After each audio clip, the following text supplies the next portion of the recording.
Hi, welcome back guys. This is your friend, the Saiyan Fanfics, back with amazing fanfiction. This is the second part of What If Smarter Deku Awaken Genuine Superpower. Now before starting, please give this video a like and subscribe to the channel if you want more videos like this. Now let's get into the fanfic. Case 2, Ashido Mina. Another page in the folder. Another series of gasps. Yeah, that's certainly an odd look. Hero named Pinky. Her quirk allows her to secrete and control acid while being almost entirely immune to it herself. She can alter its viscosity and solubility at will. She can also serve as a symbol of how having meta abilities might be a curse more than a blessing. Nimiri is still trying to figure out how on earth did Shuzenji survive the immune to acid part without getting a heart attack when she suddenly realizes that she'll probably not like the part of the talk that's about to happen. Shit, someone caught the wind of her existence, Sasaki says. As a result, her family was murdered, and she was kidnapped by a local crime syndicate and forced to use her meta ability to dispose of material evidence and corpses, starting from her family. Nimiri almost chokes at that.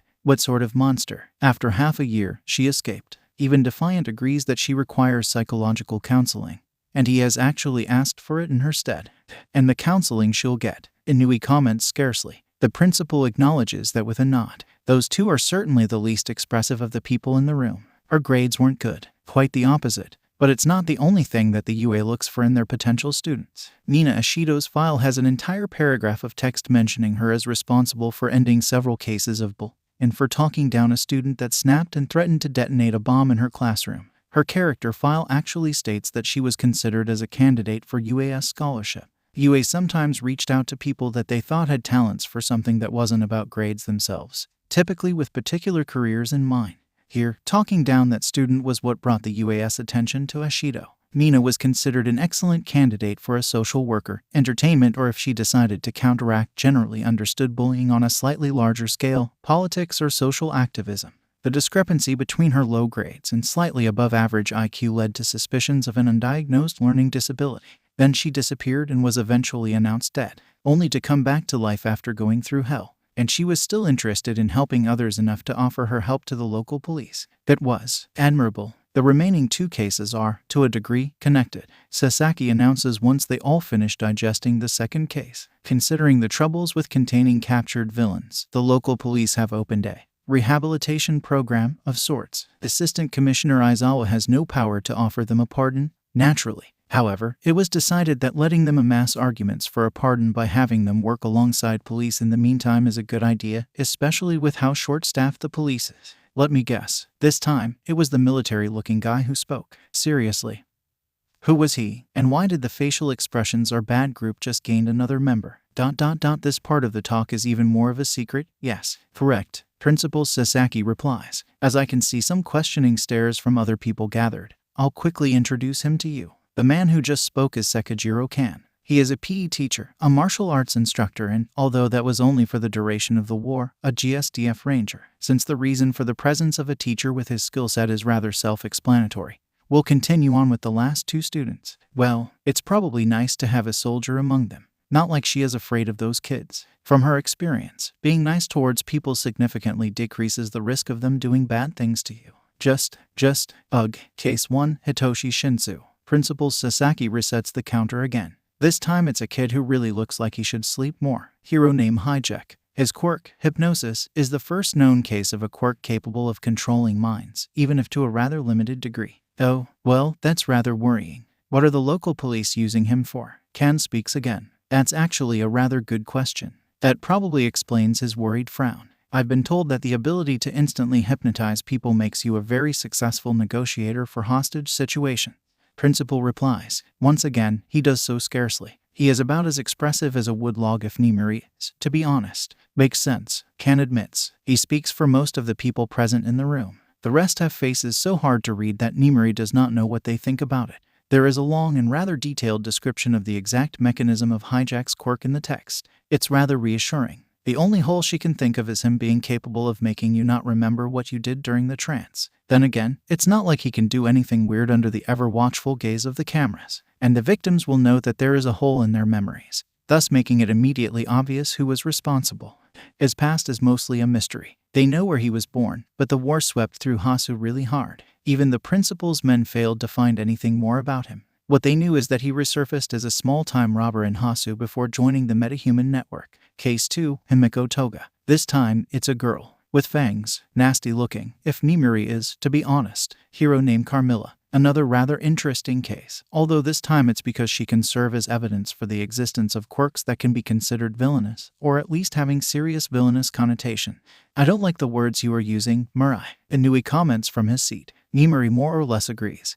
And this approach seems to dominate among the gathered teachers. Do not misunderstand. The principal replies calmly. If I cared about aesthetics or potential villainous usages of a meta ability, I'd say those words when we spoke about Hijack or Pinky. I referred to Carmilla's quirk as villainous because it forces her to regularly drink human blood, and even that wouldn't be villainous on its own, if not the fact that being blood-deprived makes her go into a frenzy when she smells or sees blood. This resulted in 7 hospitalizations and 2 fatalities. Oh, well, if her quirk makes her kill people without her own conscious decision to do so, Nimuri has to admit that referring to it as villainous makes sense. The local police agreed to include her in the rehabilitation program since none of the said fatalities were something she did willingly. Sasaki continues. Naturally, she'll be tried for those deaths once the meta abilities are revealed. As of now, I suspect that if she continues helping the police, then the result of the trial will be her being found not criminally responsible due to a case of insanity. Considering that, starting therapy early might be wise. Nimuri can agree with that, judging from Inui's face. So can he, but he is probably also asking himself what sort of personality her unwilling murders resulted in. That sounds like something seriously traumatic. What's her quirk? Shuzenji asks. She probably suspected another mutation case, and that alone makes her interested. She is believed to be a carrier of 2 quirks. Sasaki replies. One is a complex mutation granting her certain properties of a mythological vampire, namely, weakness to sunlight, the need to drink blood, the ability to smell it at a distance, and finally improved strength and reflexes. The other quirk allows her to shapeshift into anyone whose blood she drank, for the duration depending on the blood intake. Finding a way to discern her from the original, in case she went rogue, can be considered a secondary objective. Blood tests, fingerprints, Shuzenji asks. Sasaki shakes his head. She can replicate that perfectly. He replies, more than that, she can also replicate clothes, down to the level of textiles. If that wasn't enough, she instinctively knows how to act as whoever she is impersonating. In short, even if you establish a catchphrase to recognize the original, she'll use those on instinct for as long as she drank your blood after said catchphrase was agreed upon. Well, damn. In other words, she could sneak into the Prime Minister's house, bonk her in the head, and then keep her locked in the basement to harvest her blood. Can comments. And then she could pretend to be her for, well, years even. With none the wiser. He clicks his tongue. I guess I know why the police prefer her on our side. Precisely. Sasaki corrects his glasses, establishing whether her compulsions were really impossible to resist and whether she truly wants to get rehabilitated or other secondary objectives connected to her. The principal leaves nothing to chance. Then again, the police probably asked him for it. This is a completely new field of study. Waiting with the trial for years for someone to get a degree in quirk-oriented psychology would be a pain in the ass. In the end, however, Sasaki continues speaking. The main objective of the special course is to assess the changes that the existence of meta abilities will bring to the educational system. Changes, Nimuri finds herself asking. A few months ago, Principal Sasaki said calmly, a school in Shizuoka made a mistake of ignoring a particularly disgusting and intense case of bullying, mostly because the main perpetrator had a rather influential family. Everything continued as normal for weeks and months. There was no prior warning. No police officer or parent could discover the victim preparing their revenge, though attempts to obtain explosives or a gun that could tick someone off were made. One day, said victim entered their school as normal and killed 27 students with a single use of their meta ability, allowing them to produce and control poison gas. Oh shit, she heard about it. They all heard about it. Not about it being caused by a meta ability user, but the massacre was famous, especially among the teachers. After all, whoever did it could one day visit their school. By now, that supervillain is responsible for at least 37 deaths and is still at large. Sasaki continues. Police suspect that he might have killed 2 or 3 times as many people. This results from a single metahuman snapping under abuse. We cannot predict meta-ability manifestations. We cannot be sure that it won't happen elsewhere tomorrow. We cannot be sure that the next case won't have an even more dangerous power. We cannot be sure that the next case won't kill thousands instead of dozens. He was right. Sure, the powers discovered thus far weren't capable of it, but who said that there are no such powers out there? Who said that they won't happen in the future? They had, like, 10 plus examples. Not enough of a sample to represent the entirety of metahumans. Every failure of our education system, Every single failure can be absolutely disastrous to the degree previously unheard of. Sasaki continues. Somehow, no one in the room feels like interrupting him. Any overlooked case of bullying, any bout of insanity, any child with an abusive family or simply bad character can awaken a meta ability allowing it to commit a massacre with no prior preparations. Even if a metahuman is outed, negative reactions to their existence from their non-metahuman peers might drive them into villainy as well, making them snap disastrously. Principal Sasaki pauses for a second, corrects his glasses, and continues. The special course is supposed to find a way of figuring out how to introduce metahumans to our education system, and vice versa. He says, if we fail, well, there might be no saving the society as we know it. Sure, no pressure at all. Overhaul is wiping out the independents. Aizawa summarized the reports he just received in a single, harrowing sentence. Tsukachi nods scarcely. He doesn't seem happy about it either.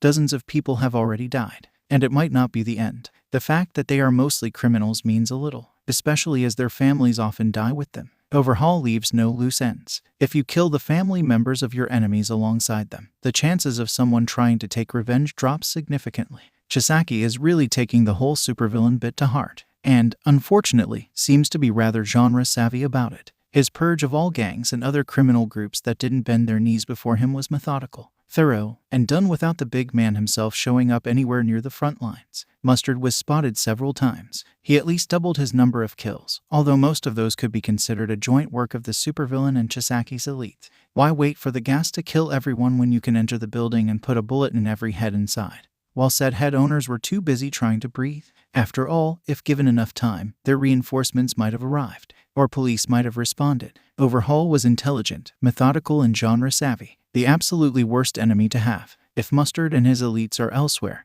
this leaves Chisaki vulnerable. Torino points it out. He arrived through Eclipse's warp gate to take part in that meeting. They don't trust the internet enough to connect Tartarus to it. Shai Hasekai has its own cybersecurity/hacking brigade, and it's a good one. We should gather men and storm. What men? Aizawa interrupts him. Even with Mustard wiping out his rivals in Alder and Hasu, he still has enough firepower left to change the assault on his headquarters into a drawn-up siege. Misutafu Sat won't join us without Senior Commissioner Koji's approval, and I'm certain that Overhaul has someone in the prefectural police headquarters. They still remember the attack on some supposed split group of the Shai Hasekai, the one where Defiant intervened for the first time. The thugs were warned an hour before the SAT deployment. They only failed to evacuate ahead of the police raid because that group was just this goddamn lousy. And if you think that the riot police unit that I can deploy on my own can measure up to Overhaul's elites, then think again. Aizawa continues. They can sweep through his thugs, but he has at least 30 former Special Forces soldiers on his payroll.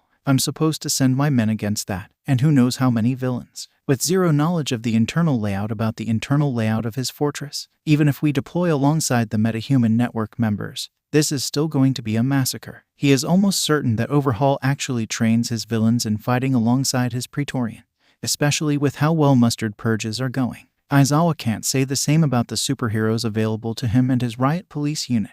Oversight. He should fix that as soon as possible. But for now, they have nothing on that field. Our only saving grace is that if Overhaul starts wiping us out, Governor Yagi will phone the Prime Minister and tell her to issue a state of emergency throughout the prefecture. Aizawa continues. And then we'll have the GSDF roll through Overhaul, though probably with much more bloodshed than anyone in it expects. GSDF already deployed in Hasu, but that's mostly because Hasu was just that much of a mess and the local mayor stopped caring about the legal details when keeping at least a part of the city in working order was at stake. Officially, the local GSDF was having military exercises in Hasu, training the procedures concerning the military assistance in maintaining the public order in the face of a public crisis, for something close to 2 years now. The fact that this was probably unconstitutional was generally ignored. He is probably waiting for the government's collapse. Tsukachi comments while Torino is busy digesting the words. He was only recently reinstated and is still going through the stages of grief at the realization of just how weak the police currently was. Then he'll move against us openly, so we need to weaken him somehow before that happens. Aizawa replies, while doing whatever we can to persuade the higher-ups that we're having results.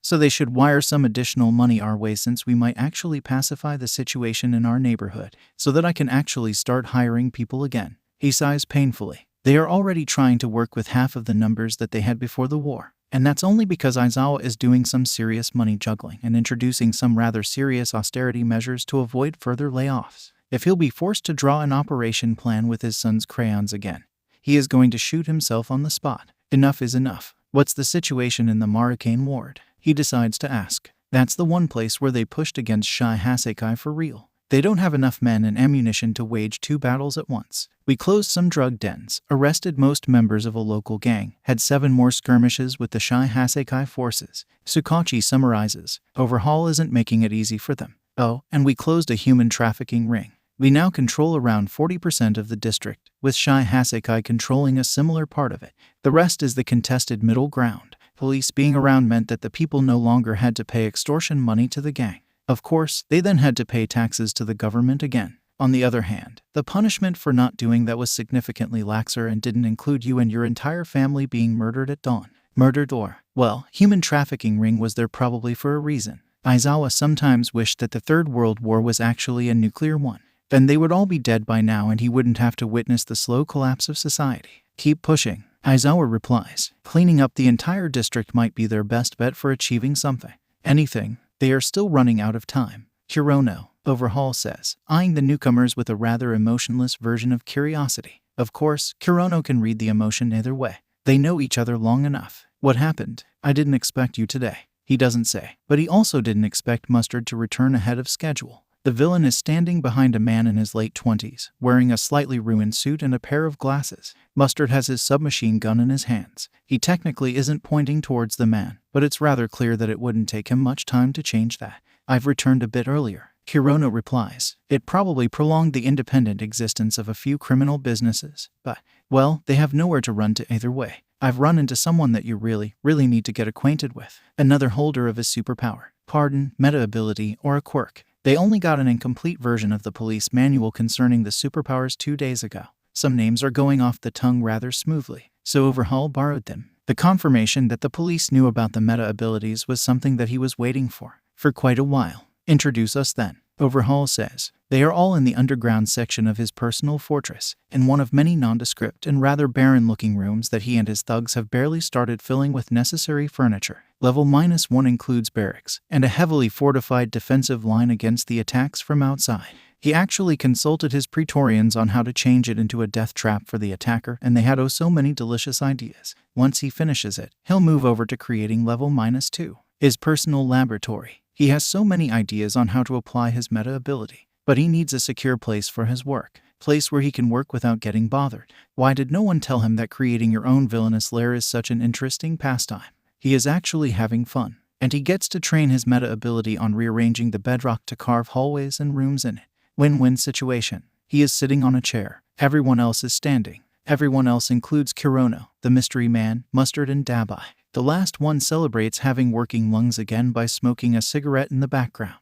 I believe that the best way of doing that, Hirono replies, will be letting him use his meta ability on you. Oh, now he is interested. He trusts Hirono. He might see people around him as tools, but some of them have proven to him that throwing them out is idiocy, and some of those prove to him they are truly loyal to him. Overhaul respected that, even if he never fully understood why they were like that. Very well then, Chisaki says. Do it. Hirono gestures at the man, who promptly clears his throat. What is your name? The man asks. Kai Chisaki. Overhaul replies. He takes a second to realize what it was about, and to realize that his trust in his assistant wasn't a mistake. He didn't want to answer the question. Despite that, he did. Hirono. Chisaki actually blinks a few times, almost dazed by the revelation. If it truly is what he thinks it is, the possibilities are endless. Is he? This is Shin Namoto. Hirono replies with a wry smile. He was a member of one of the small gangs in Aldera we've put in line. The gang used him to obtain blackmail material from people. As for his meta ability, the smile grows even wryer. His every question is always answered truthfully. Oh, this is exactly what Overhaul hoped for. The closest thing they had to one of his 3 priority targets for securing meta abilities for the Shai Hasekai. Perhaps more than what he wanted. To have someone with an ability like that and use him for blackmail. What a disgustingly narrow vision. He could do so much better. The only side effect, Hirono continues, if you can even call it that way, is that he cannot lie. This has pushed people away from him in the past, and after hearing too many nasty secrets from people keeping their image pure and proper, he has developed a rather cynical and nihilistic streak. I believe he decided to give us a chance after hearing Mustard's reply to some of his questions. Isn't it, Namoto? The man turns his head towards him. You are all a bunch of murderous monsters, Namoto replies, but at least you are honest about that, and I despise lies more than anything else. You'll find that there is no place for lies among the shy Hasekai, Mr. Nemoto. Overhaul replies. Rather than bending our knees to this world and hiding behind masks, we're looking to change the world so that we no longer have to hide who we really are. Mustard enjoys killing people and doing whatever sick things he fancies to his former torturer. Dabai enjoys burning things and people. Once Overhaul achieves all his goals, they will no longer have to hide how messed up they are. I think, Nemoto says, that I'll like it here. Shy Hasekai will soon be made traitor-proof. Everyone who has even considered the option of betraying him will die or, if their skills are too valuable, will be moved somewhere where their betrayal won't be as painful. Oh, things are going just as Overhaul hoped. The police cruiser was rolling down the street in the Maricane ward when suddenly someone stepped onto the street in front of it. It was a relatively calm evening. No firefights between the shy Hasekai and the police today. The growing police presence in the ward seemed to have begun to seriously change the mood among the citizens, although they were still rather wary of unknown people. And now that the night was about to start, everyone has clearly retreated to their homes. The empty streets were rather eerie. And that's before a guy in a leather coat showed up in the middle of it, 50 meters in front of the car, and then simply stood there, watching the police car in silence. The guy looks scarred. Hard to say details from this distance, but if what they see is correct, that guy needs a lot of plastic surgery to not scare women off with his face. So, one of the police officers says, "Looks weird enough to me." His partner replies, before switching on the radio. "Dispatch, we have eyes on some odd-looking guy. A leather coat, extensive scarring, is standing in front of our car. He isn't making any moves, but please inform the assistant commissioner." They aren't buying the explanation that Aizawa gave them. There have been a lot of bets at the precinct over what it really is all about. Neither of them took part in it, though. They aren't that interested in knowing. Acknowledged. They hear from the radio. Do not approach. Reinforcements en route. They need reinforcements to deal with a single odd-looking man. What's going on in Japan nowadays? So, not leaving the car, dude. His partner replies again. I'm not going in blind. We're waiting for the backup to R. Unfortunately, the scarred man refused to wait any longer. The biggest hurdle of having to operate alongside police was mobility. Or, to be exact, the differences in it between some superheroes and the police officers that were set to accompany them. Uraraka discovered that when she was called to rush to assist the police patrol that went dark right after reporting contact with some odd-looking guy. In the end, Officer Kaneyashiki tells her to just go on her own and use her own judgment until she arrives. Singularity does just that, so she gets there first. But rather than get too close to the last known patrol position, she makes herself weightless and quickly scales the building next to it. She can see the burning mess that used to be a police car, and a figure in a leather coat standing next to it. Singularity takes off her rifle. Alchemist's baby number 4. I can see the car, she says to her police officer through an earpiece. It's on fire. The person they reported is standing next to it. Apprehend him. She hears the answer. It's short, but on point. The time has come for Uraraka Achako's first job as a superhero. Don't mess that up, Achako. You want to be a part of it. You want to be a part of the network. You want to be a part of whatever you can. No going back to that forest. Not going back to where she was before that. Enough is enough. The gun she has looks distinctly cyberpunkish. It even fits her color scheme. 2 firing modes. One that shoots bullets with normal speed and one that shoots much slower projectiles. So that even if you fire a stun bullet, you don't accidentally kill someone if you hit them in the head. It's awesome. But when she points it towards the figure in the leather coat, the man suddenly raises his hand towards her. She dodges, on instinct. Or, perhaps, because she knows that in the world of meta abilities, something like that might mean danger, especially when the man doing this is standing right next to a burning police car. The burst of blue flames that erupts from him melts the roof tiles around the place where she was a second before. She dives behind the building for the time being. What on earth was that attack? Oh, shit. She can hear Alchemist, her mission control, in her helmet. Fire control, at least 2000 degrees Celsius if the flames are blue. It's hotter than lava. If it hits you, it's instant death. That's bad news if she ever heard one. Ideas? Uraraka asks while clinging to the wall with one hand, the other one still grasping her gun. Eclipse is opening her warp gate. May replies after a few seconds. We're sending Defiant. Keep your eyes on the villain, but stay at a maximum distance and make sure you don't get hit. She can do that much. She just has to be super careful. She jumps 2 buildings away and then hops back to the rooftop. The villain is running away, deeper into the Maricane ward. She immediately raises her gun and fires a stun bullet at him. The sudden burst of blue flames melts it mid-flight. Then he fires several blue fireballs at her, not stopping his run for a second. She dodges them and fires again. He is fast, and she can stand in one place to aim carefully, or she'll get burned. It's no good at all. Worst of all, there are cars parked there, and the villain is running behind them.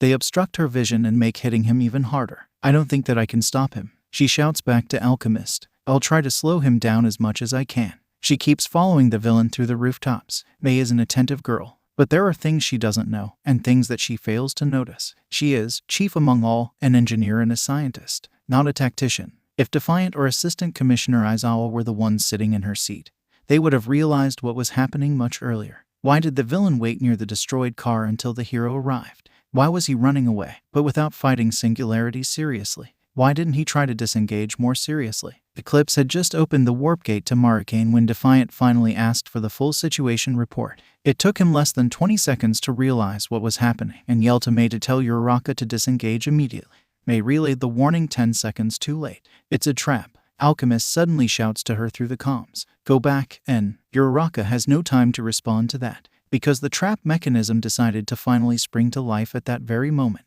although the first 3 words made her dive towards the nearest cover a second earlier. The next building in a row had an accessible rooftop. The door was suddenly kicked open, and a man stepped out of it. A young man with messy white hair and a gas mask steps out, 2 open bottles of water in his hands. He points them at the superhero and then squeezes them. Rather than a slight blurt of water, the result is a concentrated jet burst of water, strong enough to cut through steel. One misses her head narrowly and slices through her rifle. The other goes right through her upper right arm. It pierces through the suit, skin, and the muscles underneath. If the trajectory of the attack was slightly different, it would have severed her arm entirely. Instead, only her biceps muscles are cut apart. She yells in pain and dives behind a rooftop air conditioner unit.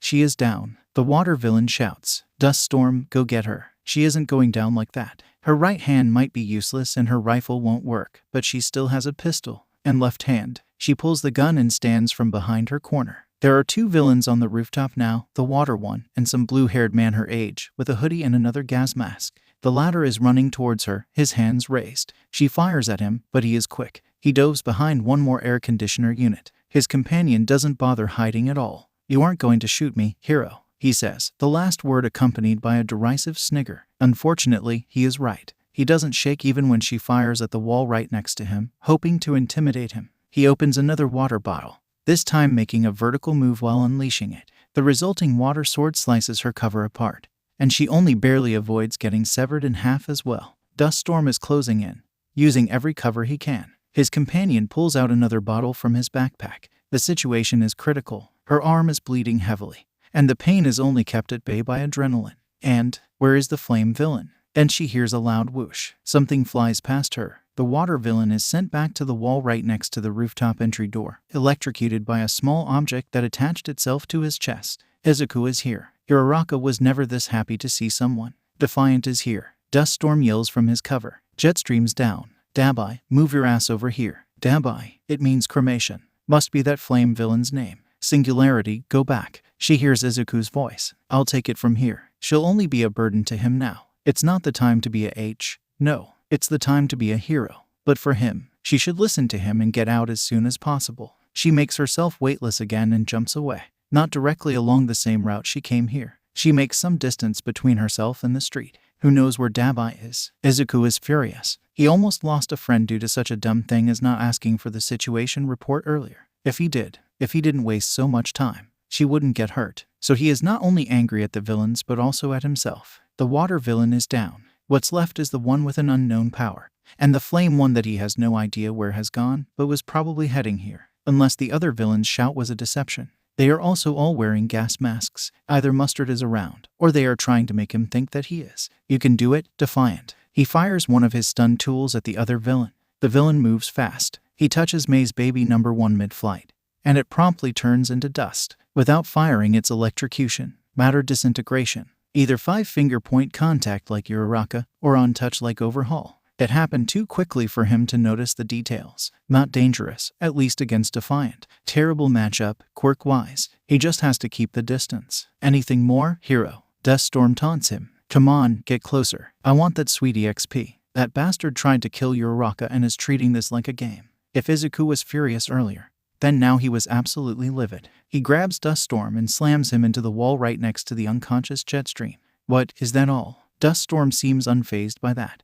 "All that scary power of yours, and all that you need to counter it is to fill your clothes with pillows. This is pathetic. You heroes are total pusses, you know th. Dust Storm has a point. However, this infuriates Defiant right now. He can't just manhandle the villain by ramming him into the wall a few times, hoping that it would mysteriously make him fall unconscious. Human bodies don't have a health bar, and humans don't drop unconscious once you deal them a set amount of damage. You accidentally make someone's head meet an edge of something, and suddenly you have a kill under your belt. Izuku wants to avoid that. Unfortunately for the villain, Izuku knew it was a problem for quite a while. Baby number 1 was only one approach to dealing with the issue. He has another one in store, especially now that he can more or less control himself while ignited, even if it occupies a lot of his attention. Dust Storm's taunts are cut short when Defiant controllably ignites. The villain braces for an impact, but none comes. Instead, the superhero extends his right hand towards him and then clenches his fist. That's when Dust Storm realizes he can't breathe.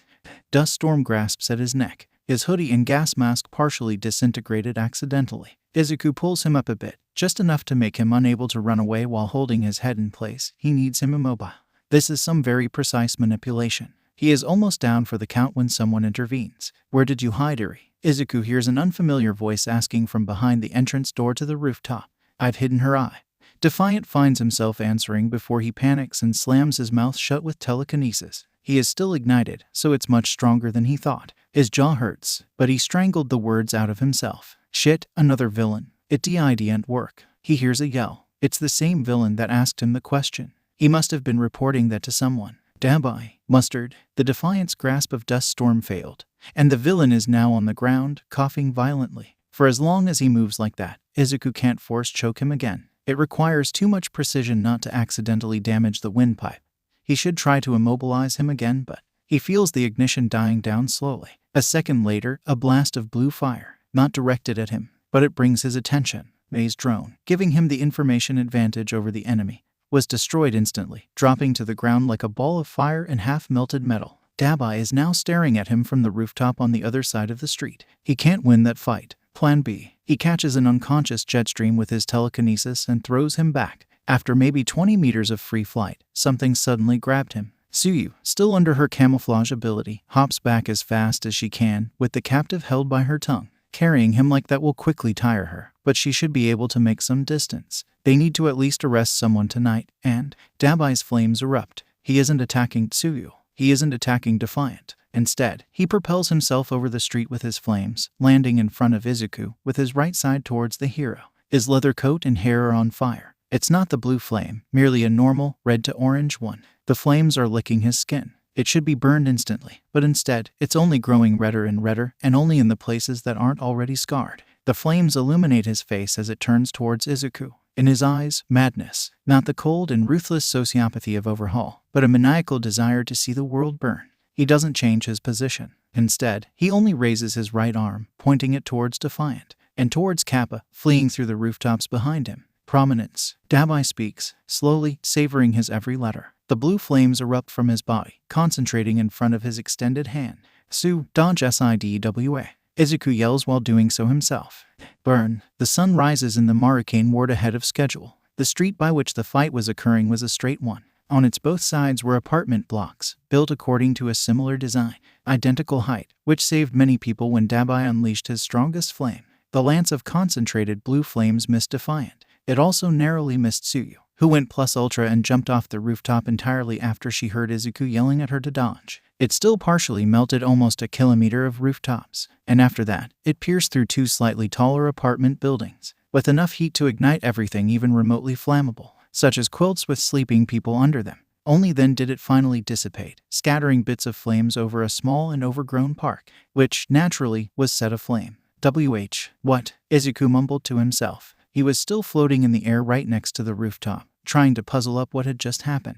He turned his head just in time to see the devastation of Dabai's attack. The line of fire over the rooftops and then a melted hole in an apartment block. "How do you like my flames, hero?" Dabai's voice is strained and coarse. Izuku turns his head towards him and he almost vomits at the sight. Dabai's right hand wasn't burned. It melted off. The liquefied flesh was still dripping off the stump of the arm. His right leg looked barely better, with charred flesh and exposed bones. His entire right side was exposed, his clothes incinerated in the blast. The rest of it was still on fire, slowly blackened and shriveled by the flames. The exposed skin was covered in third-degree burns. That alone enough to drive someone into vomiting. "A bit too strong for my body." Dabai speaks as if nothing happened. "But that's no longer a problem with Overhaul to heal me." And with his little superpower altering my nervous system so that I no longer feel pain, I can go all out, like I always wanted. Izuku is still frozen in horror in the air. A man in a plague doctor-like suit walks out through the rooftop doors and helps Dust Storm to stand up, and just to keep our manners right, Dabai grins at him. It's the smile of a madman. I'm Dabai, the arch-arsonist of Musutafu,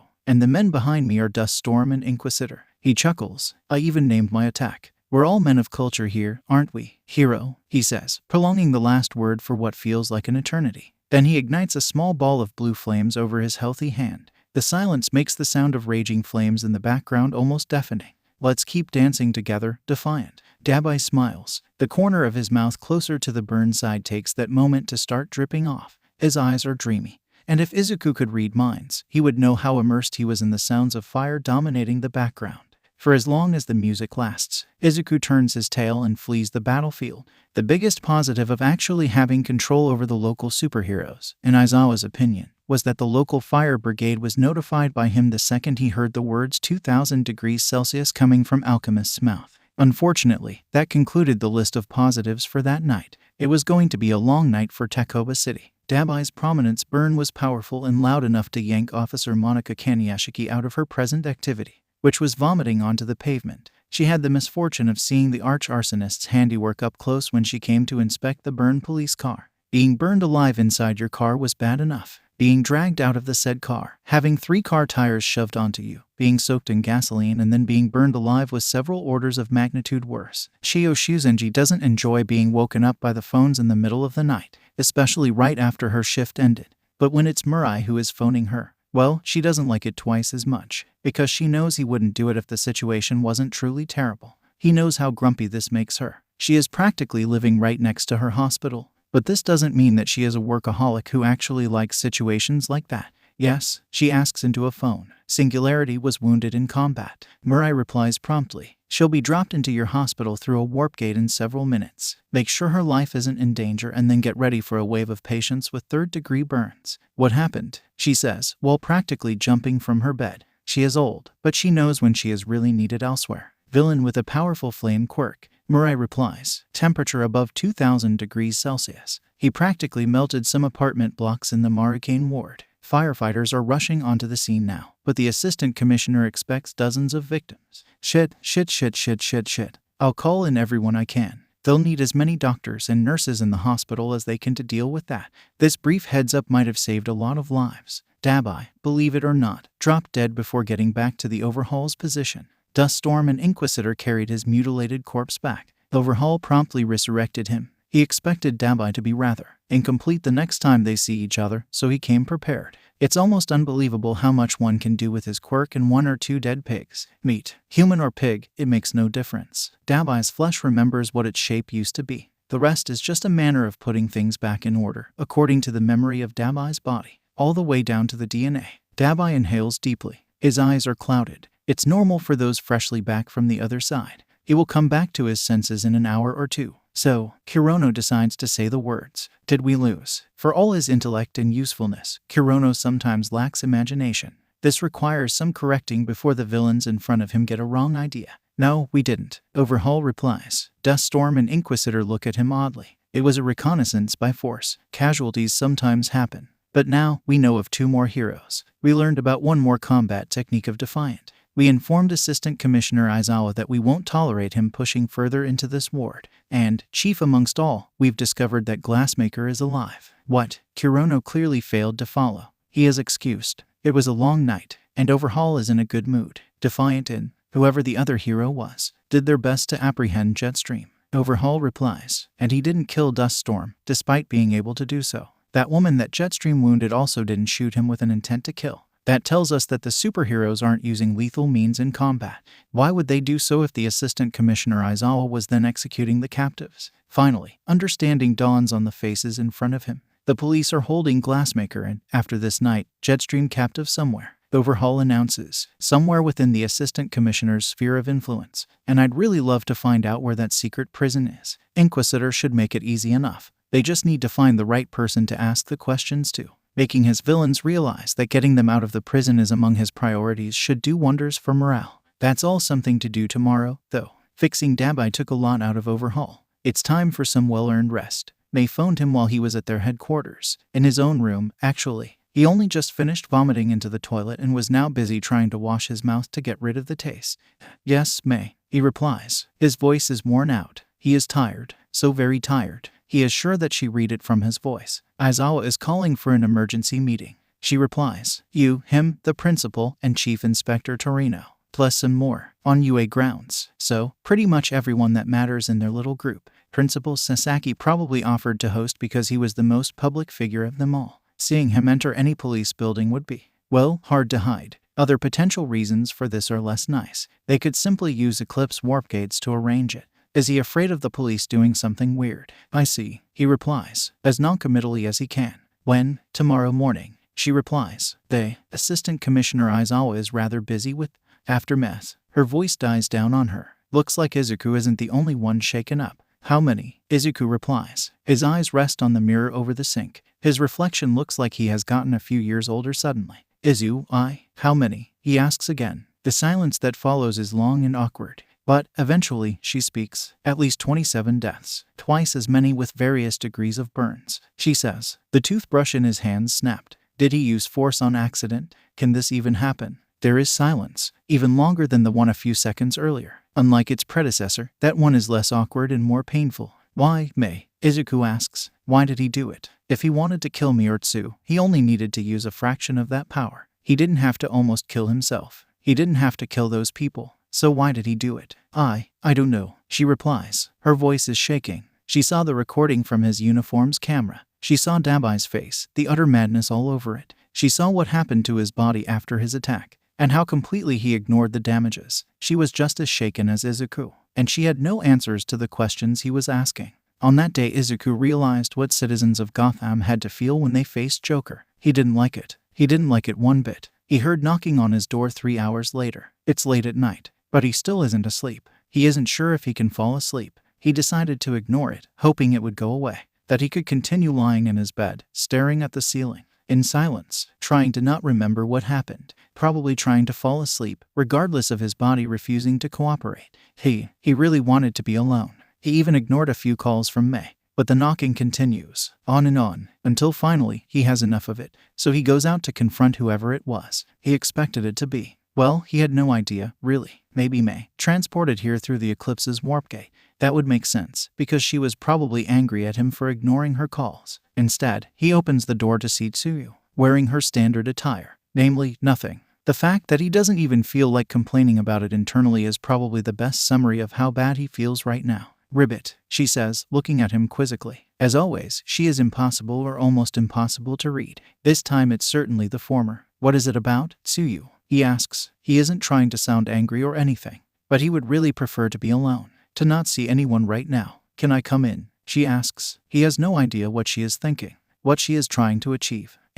No, he replies. If you want to talk, we can do it tomorrow. Good night. He closes the door. He makes exactly 2 steps away from them when she knocks on the door again. Someone's a persistent little amphibian. He opens the door again. She is standing there, in the exact same position, as if she did nothing when the door was closed, as if the knocking was someone's meta ability or something. Are you going to keep knocking on my door until I let you in? He asks. Ribbit. That is all the answer he gets, but it sounds like confirmation. So he surrenders and lets her in. Maybe if he lets her do whatever she wants, she'll finally give him some breathing space. Is that what a cat owner feels when their cat really wants to be let through some door? So they let him in, hoping that he'll just make a round around the room and come back. If so, then he is greatly disappointed, as the cat doesn't look like they are interested in leaving. So, what is this about? He asks. Tsuyu, completely shameless in more ways than one, sits on the verge of his bed and looks at him. Her head slightly tilted, her finger by her lips. She seems conflicted about something, but he does not know what it might be. Do you want to talk? She finally asks. This only confuses him more. Did May put her into this? I don't, he replies. Then do you want a hug?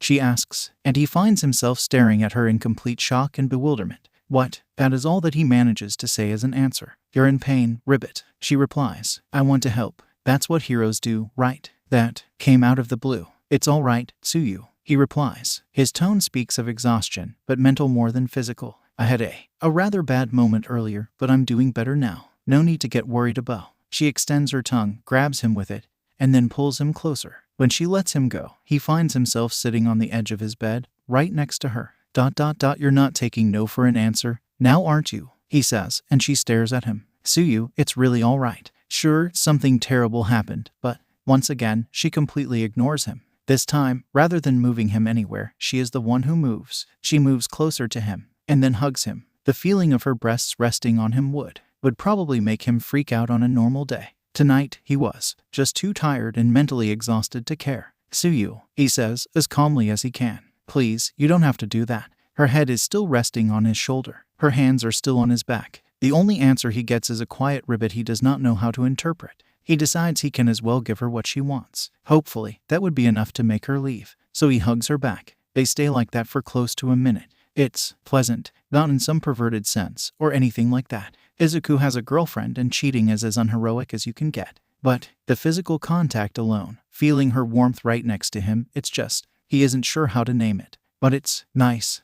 Tsuyu, how long are you planning on keeping it like that? He asks. She pulls back, just enough to look at his face up close. Her definition of personal space seems to be even more broken than May's at times like this. I'm really all right, although I'm touched by it, real. If so, ribbit, she says, her eyes somehow looking twice as large so close. Then why are you crying? What? He reaches towards his eyes. He can feel wetness under his fingertips. What's going on? Izuku didn't do anything to keep himself in line. There was no heroic resolve to not get broken by what he saw. No attempts to pretend that everything was nice in front of his friends. There was just emotional numbness that enveloped him once the adrenaline went down, once the vomiting ended. Perhaps that's what stopped him from falling asleep. But now Tsuyu planted explosives under the dam and set them off. He cries, more and more. She once again hugs him close, and this time he immediately responds in kind. He is trying to say something, but he fails. So all that he does is cry into her shoulder, on and on, until finally, the tide grows weak enough that he feels like he can say something. He does not know how much time passed before that happened. Seconds, minutes, might have been hours, and he would be none the wiser. I was so scared, he says, his words forcing their way through. First I thought that Uraraka will die, because I was too slow, because I didn't ask for the report earlier, and then, when Dabai did that attack, his voice fails him again. He hugs her closer and he can feel her respond in kind. When I turned my head back, when I didn't see you on the rooftop, I thought, it's all right, ribbit. She finally speaks. It's not all right. He is trying to pull back while saying this, but she isn't letting him go. You could have died. We all could have died. I'm pretending to be a hero. But Dabai killed more people in one evening than I saved ever since I got my quirk. I didn't stop him. I couldn't stop him. And then I run away like a coward. What sort of hero am I? She lets him out. But rather than letting him escape from her, she immediately grabs his head by the cheeks, making him look at her. Do you know why I lived in the city, ribbit? She asks him. He is taken aback, to say the least. He doesn't know how to answer that. Why did she even ask him that? Even his crying dies down in surprise. For a moment, at least, she could live elsewhere. There were large parts of the river that were mostly uninhabited, where she wouldn't have to be afraid of someone spotting her, where she could live in peace. So why did she? I watched people for years, ribbit, she says, on her face, something that makes her look determined, like she just came to a decision about something. Smiling, laughing, talking, being happy. I always wanted to be like them, but I couldn't. Sue, I never even tried to come out. She continues speaking. He feels like it's the most words in a sequence that she ever said in front of him. I was too afraid of ridicule, of shouts, of beating, of rocks. But then I met you. You saw how I looked and you said that you wanted to be my friend. He can feel something clenching in his chest. In a good way. Tsuyu, and now I have more friends, ribbit. She continues speaking, ignoring his attempted interjection. I'm going to school with them. I can eat tasty food with them. All because of you. So for me, it doesn't matter if someone was stronger than you, if you were afraid of someone, or if you failed at something. For me, you are and you'll always be a hero. How do you answer words like that? Izuku has no idea, but they made him feel better. Not by much. He isn't sure if there are any words out that would make him feel good after what happened. But when did you become such a smooth talker, Tsuyu? He asks. He is dodging the subject, but he really has no idea how to react to what she said. He thinks he recognizes at least some sentences from the comics and films she read and watched with him. That explains it, more or less. He wouldn't be surprised if Kayama-sensei helped her compile them. Ribbit, she replies, her head tilted a bit. He feels like he made progress in the field of understanding her nonverbal expressions. He is 99% sure that there was a question mark on this. Instead of answering, he hugs her closer once. She reciprocates. Kirishima Ijiru is busy having a truly manly fistfight in a ring against some monster of a man. only to almost freak out when said monster suddenly speaks to him with his girlfriend's voice. Kiri, what in the? Kiri, wake up. So he does. He opens his eyes to see the familiar ceiling of his room. And then, when he looks around the room, he sees Mina in her pinkish set of pajamas, closing the door after her with a flashlight in her hand. What hour is this? He asks, rubbing his eyes. It's not like they have enough energy to put a night clock in every inhabited room. Or, more like, they narrowly can, but what if they also want to recharge some batteries? Not to mention running a computer they use for communication. It doesn't matter, she says. He dares to disagree with her about that. By now, she was already back in the bed, cuddling right next to him. Look, I went to the toilet, and you won't believe what I saw. Is Overhaul here? Kirishima asks. That briefly takes her by surprise. No, she replies, dumbfounded by his reaction. Then I think that it could wait until morning. Kirishima replies. Sure, he loves her. Sure, her being excited about something is always a sight that warms his heart. But maintaining a healthy sleeping schedule to make your body healthy is an extremely manly thing in his mind.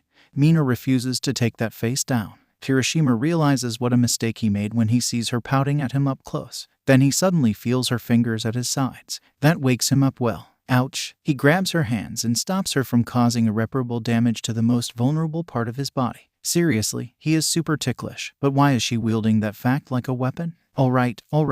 What is it about? Midoriya was getting a night visitor, Mina announces almost triumphantly. And it was a naked girl. Was that Tsuyu? Kirishima asks, as scarce in emotions as possible for him. Mina nods. Mina, she is always naked. I know, but, I mean, the implications of that. She is trying to puzzle something resembling an answer, but Kirishima sighs loudly. Then he immediately protects his vulnerable sides from retaliation. Kiridai. Mina, I'm begging you. He really is. He had a really horrible day. Tsuyu probably only went to cheer him up a bit. You know how she reacts when someone's sad. Give that man some space and stop making weird theories, especially in the middle of the night. You're no fun, she says while cuddling closer to him. Despite her words, her tone of voice is rather cheerful. Well, at least I'm still your favorite body pillow. He replies as confidently as possible while hugging her back. Izuku wakes up early in the morning, feeling, well, he isn't refreshed. Not entirely, at least. He is still mentally exhausted by what happened yesterday. And the fact that he'll have to talk with the assistant commissioner about it in like 2 hours is painful. Still, Tsuyu's visit, the hugs and the cries helped him a lot. Bottling those emotions down was unhealthy, to say the least. He has to do better. Sure, he might have failed.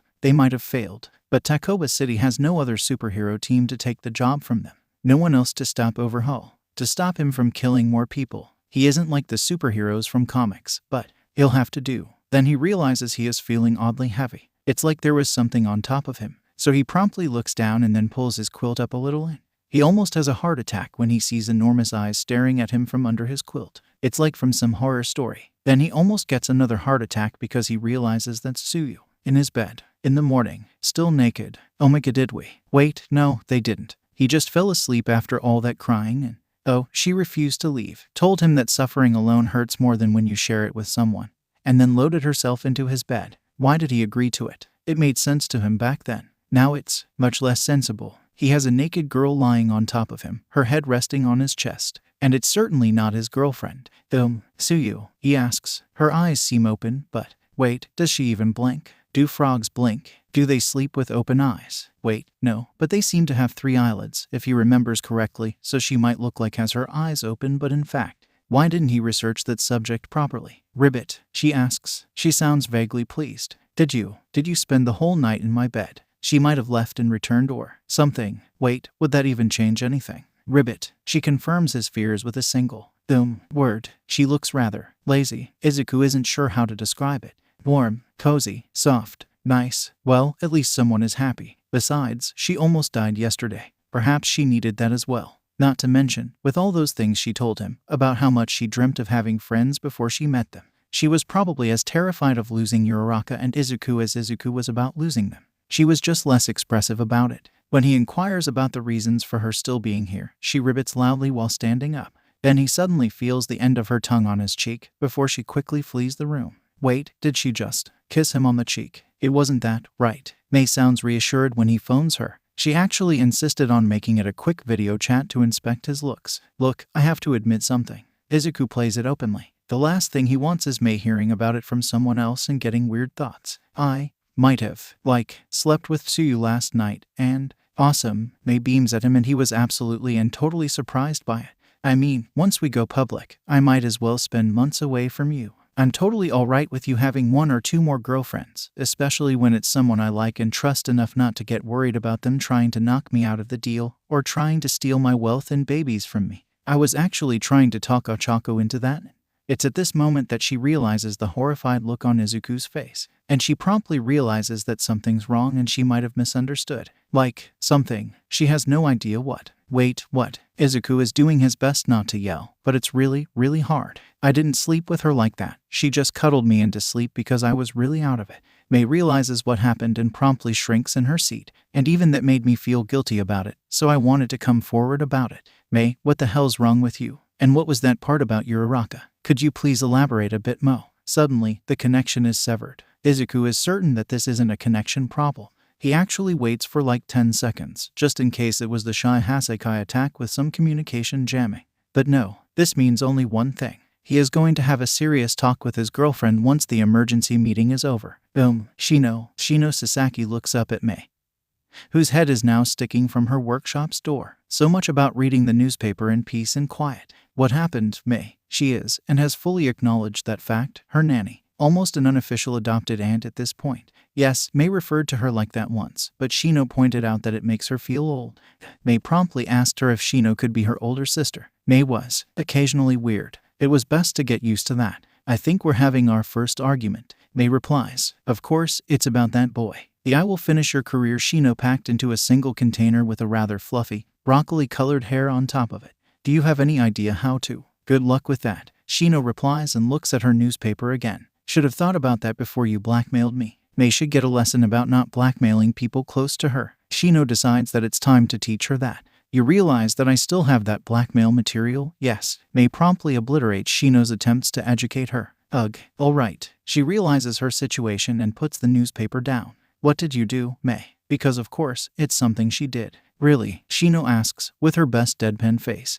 Yes, May replies. She is sitting on the couch right next to her bodyguard / almost an older sister at this point, while fidgeting uncomfortably in her seat. This happened. Shino is, honestly, too exasperated to voice her actual opinion.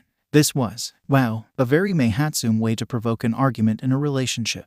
You mistook his words as an admission of him having sex with the frog girl. And you unloaded your whole establish him a harem plan on him, so he freaked out and yelled at you. Why? Yes, May is clearly freaking out, more than Shino thought at the beginning of the talk. Do you think he'll break up with me? Until that sentence, Shino planned to laugh loudly, because honestly speaking, this was the funniest reason for an argument in a relationship she ever heard about. Seriously, who the hell has an argument? Not over suspicion of infidelity or something like that, but because one side discovered that the other was trying to organize them a harem. Really, if not for the whole her parents are going to totally fire us for it, she would enjoy watching those two lovebirds navigating the complicated river of their relationship. They were so unbelievably precious in their utter weirdness. No, May, she says, and she can see May looked visibly relieved. He loves you very much. There are very few things that could make him break up with you. Don't murder anyone and don't cheat on him, and you're safe. But you really did do something bad, and he has a valid reason to be angry at you. But I did nothing wrong. May is clearly rather adamant about it. I can't be there for him at all times, and I really like Ochako and Tsuyu too, I guess, and, in Shino's opinion, May needs therapy, psychologist, sexologist, and probably some more folks. Her knowledge about relationships, let's be real, it was funny to watch before she went into one. Now, with a boy out there who has a stressful job and is in a relationship with her, it was a bit, it's a disaster waiting to happen. All things considered. For now, the older sister / nanny / bodyguard / bomb disarming expert has to do the job of the entire cadre of therapists. May, Shino leans forward. Izuku never had a girlfriend before you. In fact, I don't think he ever imagined himself having a girlfriend. Then you happened. So, naturally, he cherishes you so much that he doesn't want anyone besides you. He can't even imagine having someone besides you. May's fidgeting grows in intensity. But I don't want it to end as it did with Uncle Kame. May finally utters. Shino finally understands where May's peculiarity in the fields of relationships came from. And let's be real, digging through the comedy to find an entire layer of tragedy underneath makes everything much less funny than it used to be a moment earlier. She knows what May is talking about. No one among the Hatsunes likes to talk about it, but the servants, bodyguards, and so on sometimes gossip about them. So she knows. And that was a really ugly case. Hatsunes dealt with it quietly and fairly, but considering her age and how different she was for most of the time. It was probably unsurprising that she took the wrong lesson out of that.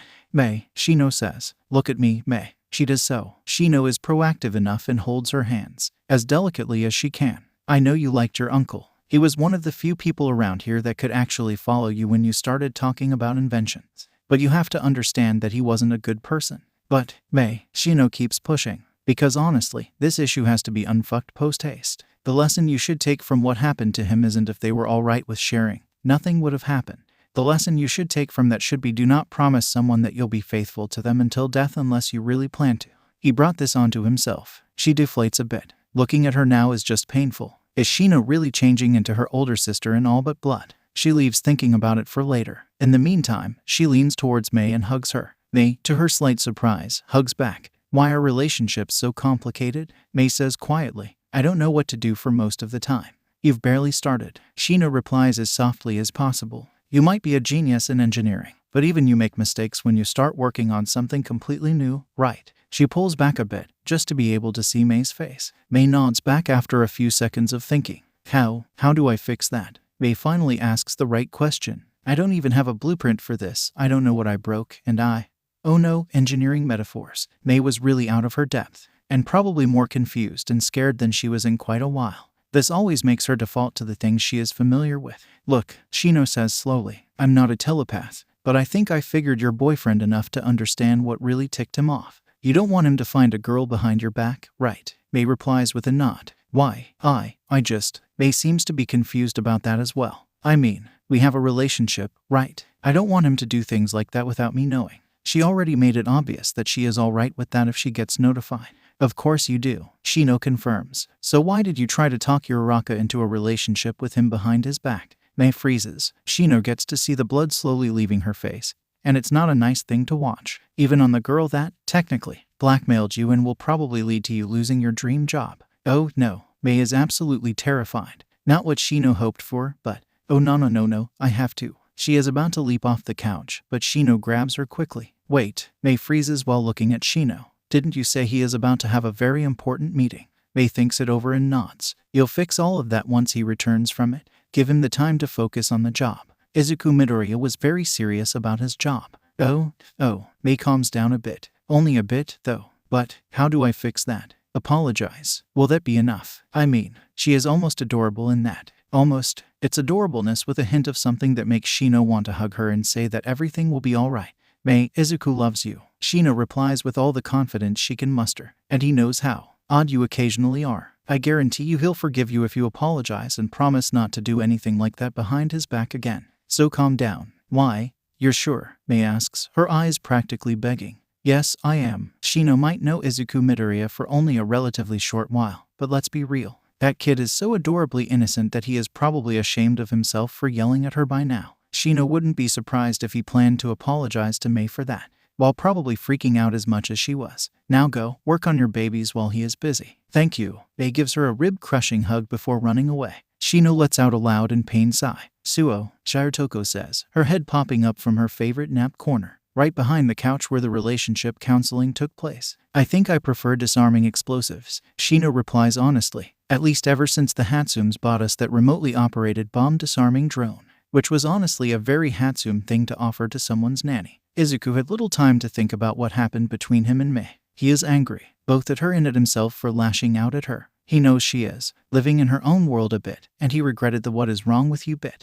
and, especially, the tone of his voice while he was saying it. That was all he got through before the meeting. He was yet to unpack the whole "I was talking Uraraka into a relationship with you" bit. Besides, she is still in the hospital. Sure, his love life is a complicated matter, but considering the fact that Dabai just killed dozens of people, it's not an important matter. At least, not today. He arrived as second to last. Most of the room was taken by a large table, surrounded by 8 chairs. Not exactly a conference room, more like something that the principal used for the more informal meeting. There is, of course, a projector screen at one end of the room. Principal Sasaki and his main co-workers were already there. Sasaki's secretary was doing something on the computer next to the screen. Chairs were named. It might have been an informal meeting, but Sasaki still liked things ordered. Izuku's biggest surprise was the discovery that his seat is right next to the principal, at the very verge of his side of the table. He doesn't feel lucky enough to worm out of it, so he sits there. He is wearing his hero uniform, of course. Then again, it feels comfy. They made it fit him perfectly, and shit, he really has to apologize to her for that outburst once this is over, isn't he? Not now. How are you doing? Principal Sasaki wasn't someone whom Izuku suspected of indulging in small talk. Yet, he clearly was the one to start the talk. Then again, it probably wasn't by any degree a small talk. I'm fine, Izuku replies. Even with the helmet and voice alteration thing, he still fails to fool anyone. You realize, Principal says calmly, that you being fine after what you went through is a more disturbing option than you just admitting the truth. Well, that man is a legend of the Japanese education system. Izuku isn't sure why he even tried. Alright, fine. Izuku sighs, cursing himself for, well, he brought this onto himself, really. I had a terrible moment, but one of the network members helped me a lot. Sasaki acknowledges his honesty with a scarce nod. Maybe, just maybe, there were some facial emotions accompanying it. But if so, then Izuku missed them completely. Good friends help patch up your wounds, Sasaki adds. But it doesn't hurt to ask for a professional's assessment of your injuries, just in case you miss something that would harm you later. Oh, Izuku realized it now. For the first time ever, he seems to have actually gotten a read on the principal. He is, simply speaking, worried. A school-related authority figure being worried about him is something new. You're worried about me. Izuku actually vocalizes his surprise. He didn't plan to do that. It just happened. You're my student. Principal replies. Being worried about you is my job. And, coincidentally, a calling. Who would have thought? Too bad that teachers at his old school weren't like that. I'll think about it, Izuku replies. Sasaki disengages, but it's rather clear that this talk will happen again if Izuku will be crazy enough to not follow the suggestions and have a few sessions with Counselor Inui. The police side of the meeting arrives through Eclipse's warp gate a few minutes later. Assistant Commissioner Aizawa is accompanied by Chief Inspector Torino, Inspector Tsukachi, and an unfamiliar man in the uniform of the Takoba City's fire department. The last man steps through Eclipse's warp gate only to immediately look around, in obvious shock. Someone was clearly newly initiated, and was still holding on to the remnants of his common sense. For those who don't know him, Aizawa says, his face in equal parts showing his desire to sleep and his desire to murder someone violently. I introduce Fire Chief Ai Miyake, head of the Takoba City Fire Department. I decided that introducing him to the world of meta abilities is the best way to explain what happened. Makes sense. Firefighters were clearly going to ask questions. Almost a mile-long line of devastation and something practically melting through two buildings is not normal or explainable without introducing the meta abilities to the mix. Call me Backdraft, Miyake replies, while clearly trying to digest what had just happened. Not a hero name, clearly, just a normal nickname. How rare those were around Izuku nowadays. And going in reverse, Aizawa continues while taking the seat. Torino and Tsukachi follow right behind him, while Miyake is a few steps behind. Principal Sasaki of the UA, Chiyo Shuzenji, head of the UA University Hospital, Higari Majima of the UA Institute of Engineering, and Defiant, head of the Metahuman Network, and an eyewitness of this mess. Izuku does his absolute utmost not to shrink in his seat when the fire chief suddenly gets extremely interested in him. But the man says nothing and instead moves to his seat. Alright, Aizawa still looks like he really wants a nap and a bloody murder. If anything, it got worse. Can we now move over to getting an explanation of what the hell happened? Wait, Alchemist didn't send you the recordings. Izuku blurted out. He actually thought that May did it. Aizawa gives him a death stare. I believe that the procedures for the cooperation between the police and the network require some revisions, Aizawa says as dryly as possible. I believe that Alchemist freaked out a bit too much and actually ignored my inquiries for the first 3 hours after the event. By then this meeting was already set up, so we've let it slide and waited. But in the future, he pauses. It's a meaningful pause. Izuku is supposed to say something to end it.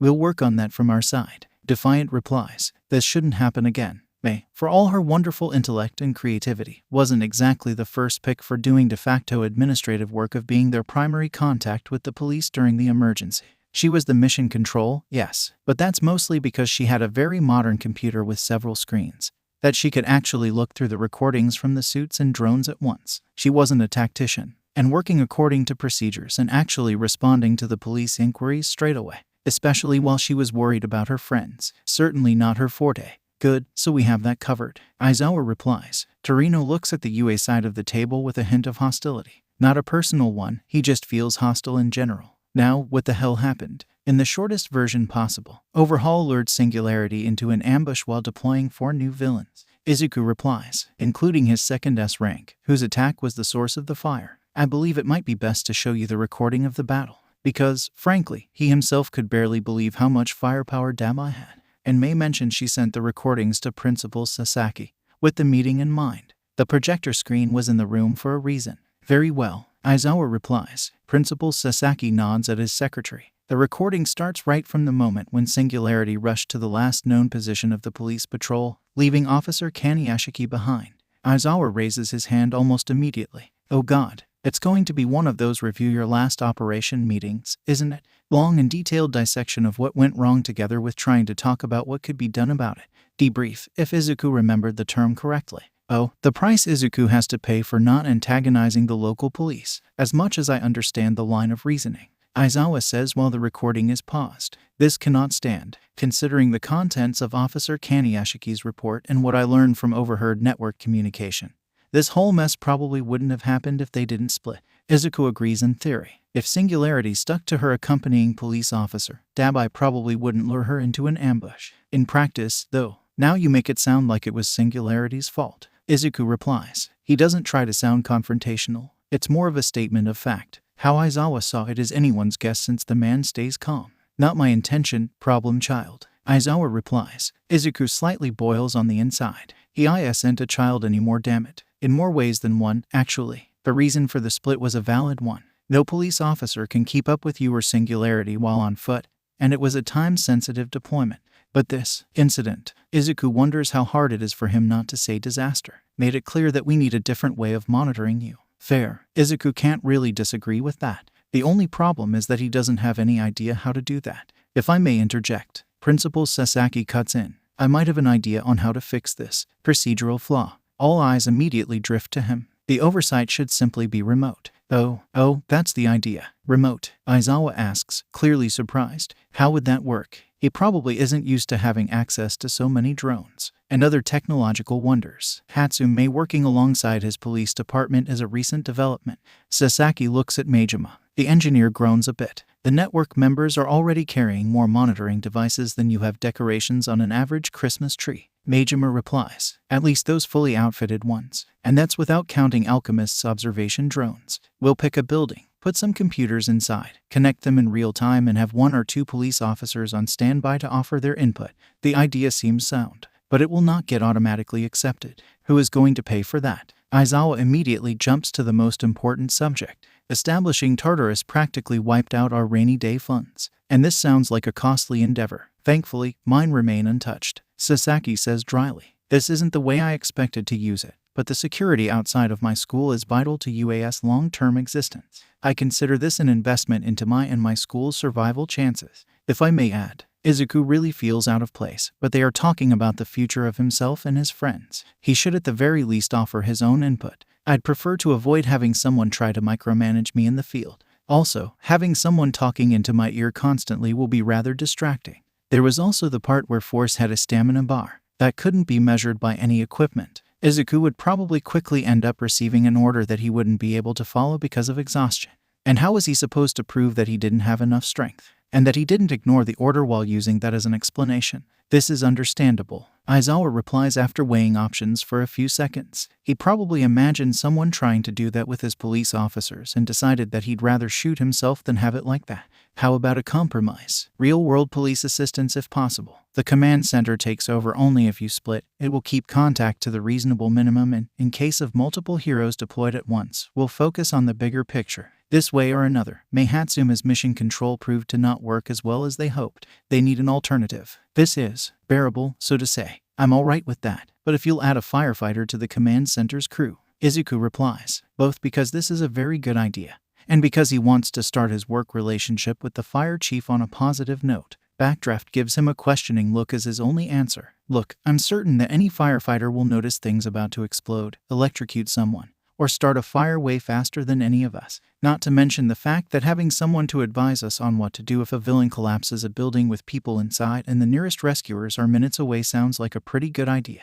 This is both reasonable and doable, Backdraft admits while sending a questioning stare to Aizawa. He seems reserved about it. No, more like reserved about the whole superhero stuff. Then again, he was yet to see the actual recording of superpowers at work. Witnessing meta abilities changes your outlook on them. Fine, then I guess we have that covered. Aizawa replies, while sending a questioning stare to Majima. What is this, a relay race of facial expressions? We should have the command center prepared within a week if we really hurry. Majima replies, I advise not to connect it directly to the police network. Overhaul has some superb hackers, and if they hack into it, the results will be bad. The engineer sounds like a master of understatements. Aizawa only nods, considering the fact that he kept Tartarus off the records when it comes to the police's databases. It's rather clear that he doesn't trust his computers either. Let's continue watching the recording. Aizawa announces instead. They go through Singularity's pursuit of Dabai. Backdraft doesn't comment when Dabai throws his blue flames at Uraraka, nor when Alchemist mentions the flame temperature, but he visibly tensed. The recording is slightly edited. They reshuffled data from several sources, sorting it chronologically. They actually hear Defiant asking for a situation report right before his deployment, and his immediate panic reaction when he realized what was happening and yelled at May to relay his warning. Izuku isn't sure about it, but he is almost certain that Chief Inspector Torino of all people stared at him approvingly after it. Surely, it can't be it. By the time Uraraka was ambushed, May's recon drone had already caught up with her. It was present in the Maricane ward with such a situation in mind. As a result, they get to witness the ambush from two perspectives, Singularity and the drone above her. Izuku isn't even surprised when the recording is paused again right after Singularity dove behind the air conditioner unit. What's her condition? Aizawa asked, clearly eyeing Shuzenji. The biceps muscles of her right arm were practically severed in half. Shuzenji replies, guaranteed return to full health. But we talk about close to a half a year of healing followed by extensive rehabilitation. Unfortunately, despite being a grandma, my ability to kiss always goodbye is rather limited, especially on injuries like that. She sighs. Unless the network has someone with a healing quirk, Singularity is practically speaking out of service, at least until reveal day. That would be awfully convenient. Majima comments from his seat. Izuku shrinks internally when Aizawa gives him the stare. He shrinks even more when Sasaki realizes that something odd is happening and looks at him as well. We might have a metahuman with a healing quirk in our protection program, Izuku admits, because it's the only metahuman in their protection program. Those two words sound way more serious than they should. Or maybe he is just this good at recruiting metahumans into superheroism. We're yet to test her quirk against this type of injury, but at least in theory, she should be able to heal it. In a matter of seconds, really. What? Shuzenji looks furious now. And you didn't tell me. Do you have any idea how many people died in my hospital after that battle? Why didn't? It's a bit of a special circumstance. Aizawa saves Izuku from further shrinking under her gaze. The girl in question is 6 years old and on the run from overhaul. Having people miraculously return to full health in your hospital is a sure way of making him launch a full-scale assault on the UA to take her back. And trust me when I say that having mustard gas your hospital will cause more deaths than hiding her from the world. Shuzenji seems to mull it over for a moment, but finally she relents. Izuku really wants to go home. It's only going to get worse from now on. They continue watching without interruptions for maybe 10 seconds, until Uraraka's gunshots fail to intimidate Jetstream.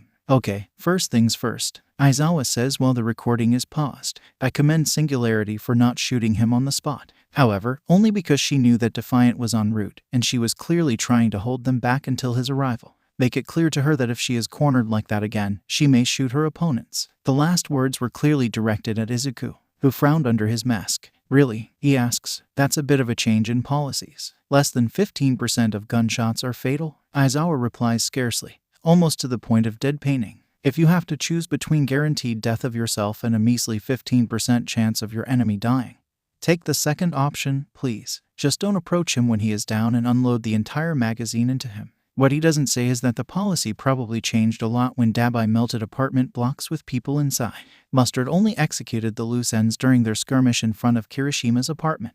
What Dabai did was an escalation. Izuku isn't happy about that, but he'll relay the message. What about his quirk? Torino speaks. When the eyes in the room focus on him, he adds something more. I know that I'm spoiling the future events, but the water villain, Jetstream, was apprehended by Defiant and Kappa. He is in Tartarus now, but we don't know how his quirk works. This is a bit of a priority to me right now. Izuku actually blinks at him a few times in surprise. Not like it's visible from under the mask, though. Wait, how do you even keep him in then? He asks. Torino snarls. Sedatives, that's how. The police officer replies. We're keeping him unconscious until his meta ability is properly analyzed and a containment method is decided upon. Or the procedures. Procedures in questions were literally days old and based on a literally single case and a lot of guesswork. No wonder Torino looked even less happy than normally. Do you have a medical professional present? Shuzenji asks. Torino glares back at her. Anesthetics aren't a toy. Define medical professional, Torino replies, clearly unhappy with the direction the talk is taking.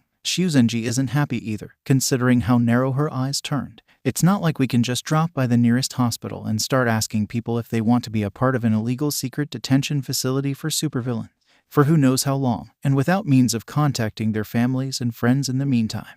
I'll find you someone, Shuzenji replies after a few long seconds of deep thoughts, probably more than one person, and enough medical equipment to provide proper care for both the inmates and the wardens on site. That took everyone off guard, especially Torino. Really? He asks the old doctor, his brow raised. Aren't you afraid of what? She interrupts him, of getting arrested for that. That depends entirely on the existence of a government capable of prosecuting the case against me and putting me behind bars. And such a government existing in 3 to 5 years from now on will surprise me more than the people present in this room becoming some sort of provisional governing council for the independent Republic of Musutafu. This provokes some laughs. Even Aizawa seems to smile a bit. Of course, his smile is rather intimidating and almost scary, but there is a clear amusement behind it.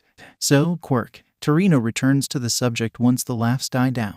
He is clearly asking Defiant. I think it's a water manipulation, but a rather selective one. Defiant replies, did you search his backpack? Did he have even a single bottle of non-carbonated water inside? No, he didn't. Torino replies, his eyes narrowing visibly. So it's just carbonated water. That's my running theory, yes. Izuku replies, I noticed that every bottle he pulled out was of various carbonated water brands when I rewatched the recording before this meeting. The rest was just him concentrating the water to form an impromptu water jet cutter. He should be containable in Tartarus, but you should have a hero, preferably Hijack, present when he wakes up. It might be a ploy. Torino takes it over. So Overhaul might have told him to pretend that it's just carbonated water so that he could surprise us by suddenly controlling normal water. Good point, kid. Izuku does his best not to melt. Are they trying to taunt him into showing them his face just to prove that he is an adult? Then again, if the words of his friends are to be believed, showing them his face will only make them think he is a kid more. And the other new villain? Tsukachi asks, Dust Storm, let's keep watching. Izuku replies, it will be explained in a moment. Suddenly, there is a new POV on the screen. Defiant arrived on the scene. Jetstream is incapacitated almost instantly. Singularity retreats. Defiant attacks Dust Storm with his capture weapon, only for the villain to block the attack. Izuku raises his hand. Sasaki's secretary stops the recording. I believe that Dust Storm's quirk is matter disintegration. Izuku announces, most likely through a 5-finger point contact, like singularity. Any solid object that he touches with all 5 fingers of one hand at once turns to dust. So, we've found decay. Tsukachi comments. Defiant nods back at the detective. Could you elaborate? Sasaki asks. Backdraft looks like he was to do the same, but the principal moved faster. I'm tasked, among other things, with grading villains. Tsukachi replies, both those whose existence we've confirmed and those that we suspect to exist based on urban legends and mentions of unexplained crimes throughout the country. The resulting rogues gallery, suggesting that name was an awesome thing to do. Izuku regrets nothing. Includes 27 potential villains as of now. Decay was on that list, based on the incident in Shizuoka where someone or something turned a family house together with its inhabitants into dust. The local police suspected some unknown chemicals. We suspected meta ability. Dabai was also on the list, under the provisional name of Blue Flame, for the record, for numerous cases of arson in Musutafu and the neighboring prefectures. What rank is he getting? Torino wakes up suddenly while the rest are busy digesting the news about the rogues gallery. I'm not sure if we can restrain him if he can decay matter on touch. Artist gloves, handcuffs, and permanent oversight, especially when he is using the toilet or eating. Defiant replies, they need to take off the handcuffs for that, especially the former. But that's a bit too complicated in the long term. I'd say that he's in a rank, set for exile rather than containment. Jetstream was going to be a B or a rank villain, depending on whether he could control other types of water than the carbonated one. That much came without saying. Makes sense, Tsukachi says. Izuku remembers reading Decay's entry. He was already provisionally graded as in a rank in the gallery. The detective was getting the hang of the meta abilities business. Matter disintegration, regardless of activation mechanism, was almost impossible to contain. And he already killed people, so D and C ranks were out of the question. Fine, unless someone has something to add, let's continue. Aizawa announces. No one comes forward with anything. And thus the recording continues. This time they all witness Defiant manhandling Dust Storm, and the latter's taunts. Torino actually chuckles when the taunts are cut short by Defiant force choking the villain suddenly. Aizawa, in the meantime, glares at the superhero. I'm alright with fighting Overhaul, Assistant Commissioner announces. But I'm not fighting Disney's lawyers if they come for you, problem child. Yeah, that's one fight he isn't looking forward to at all, either. Also, you realize that this is something rather dangerous, right? Aizawa should really stop patronizing Izuku that much. Izuku Midoriya isn't an idiot, and he is very cautious about things. I'm acutely aware. Defiant replies. I had inquired Kan-sensei about his expertise on choking techniques. I had alchemists calculate the exact amount of pressure to avoid damaging anything. Plus, I also expanded the technique with some basic immobilization measures, including both holding the head and the neck in place and levitating the target slightly. I don't think I'm confident in this technique enough to attempt that on a moving target, nor on someone whose biology differs from a human one. So complex mutants, for example, and the range at which he is willing to attempt is several meters at best. He requires utmost precision or he might accidentally kill someone. Still, against a singular opponent, this is an extremely useful technique. Kan-sensei, Aizawa asks. The words are directed clearly at Principal Sasaki, PE teacher of the UA special course. Sasaki replies, coincidentally, a former GSDF ranger. I see. Aizawa looks somewhat conflicted about this, but doesn't elaborate. Let's continue. They make it until the Defiance Force choke fails because of Inquisitor's intervention. Naturally, this elicits some reactions. Wait, what just happened? Aizawa is clearly confused about it. Izuku thinks that they just arrived at the second worst moment of this talk after Dabai's prominence burn. It's going to be bumpy. This time, it's Principal Sasaki, the healing quirk user that was mentioned earlier. Izuku replies, as for what happened, there was another new villain present at the scene. This time one not from the Rogues Gallery. And you won't like his quirk. Please tell me it's not what I think it is. Aizawa ends up connecting the dots almost immediately, and he seems to agree with Midoriya about not liking it. What? Sukachi, in the meantime, is lost, and so are most of the people in the room. He asked me a question, Izuku replies, and I involuntarily answered it. Truthfully, if I didn't slam my mouth shut with my meta ability and then switched my helmet into voice cancellation mode, I'd end up blabbering out where he is. I believe that this villain's quirk compels people around him to answer his every question with the full truth, whether or not they want it. So they have a perfect interrogator. Aizawa replies bitterly, and a wet dream of every counterintelligence agency in the world. Any undercover cop or a police informant near Overhaul will be ousted immediately. Izuku nods. The rest are busy digesting the news. Worst part, Izuku has at least one even worse implication of Inquisitor's meta ability being available to Chisaki. It gets worse. Izuku, unfortunately, has to share this observation. Aizawa stares at him with a look of being very, very done on his face. What if Overhaul buys him a megaphone and a directional microphone, and tells him to yell a question about glassmakers' whereabouts during a local police assembly? Torino practically shrinks in his seat. Aizawa looks barely better. Izuku doesn't even mention the fact that the assistant commissioner himself is, naturally, a prime target for that. At least he doesn't know where the network's headquarters are, nor the real names or any other incriminating details of its members. And for as long as UAS involvement remains under the table, Chisaki won't go after it and won't send Inquisitor after Sasaki. Thankfully, Tartarus' location is something that, aside from its crew, only 4 people know about. Aizawa replies after a few seconds of thinking. Me, Sukachi, Defiant, and Eclipse. Unless you shared it with other network members? He asks Izuku. I didn't. Izuku replies. He told them that Tartarus exists, and that he visited it, but he also told them that it's super secret and that they should keep the number of people in the know to the minimum. Alchemist's the only exception, but she is outside of Chisaki's grasp. Good. Aizawa replies. This is still a nightmare, but a possibly manageable one. Also, I assume that he... What's his villain name? Inquisitor. Izuku replies. So he, Inquisitor, is a D rank. Aizawa concludes, although a priority target at that. Izuku nods. Sukachi does so as well. Not a violent criminal, with a quirk that makes him perfectly containable. Let's continue then. And now, the truly nasty bit. Dabai destroys the drone. Inquisitor's intervention breaks Defiant's force choke, freeing Dust Storm. Defiant switches to Plan B. He actually admits that at this point he realized they will not win and prepared their retreat, which once again earned him something resembling a stare of approval from Torino. Then Defiant throws unconscious Jetstream at the still hidden Kappa, who promptly starts running away with the captive in tow. When inquired about the reasons for deploying alongside her, Izuku replies that the distance from the Eclipse's warp gate to the battlefield grew a lot because of Dabai luring Singularity away. Getting Gargoyle there would weaken him, so he took a much lighter Kappa, mostly in case Singularity was more wounded, and he needed someone to give her a lift while he was holding the villains at bay. Kappa had a microphone, earpiece, and a camera, most of those hanging off a headband. With the drone destroyed, all that the people present in the room saw of her was her POV and the long tongue. Thankfully, they didn't see that she arrived at the battlefield completely naked bit. Ugh. Then Dabai jumps over the street, and they all get to witness the madness on his face, immediately followed by the prominence burn. There was at least a single more of Alchemist's drones in Maricane Ward that evening.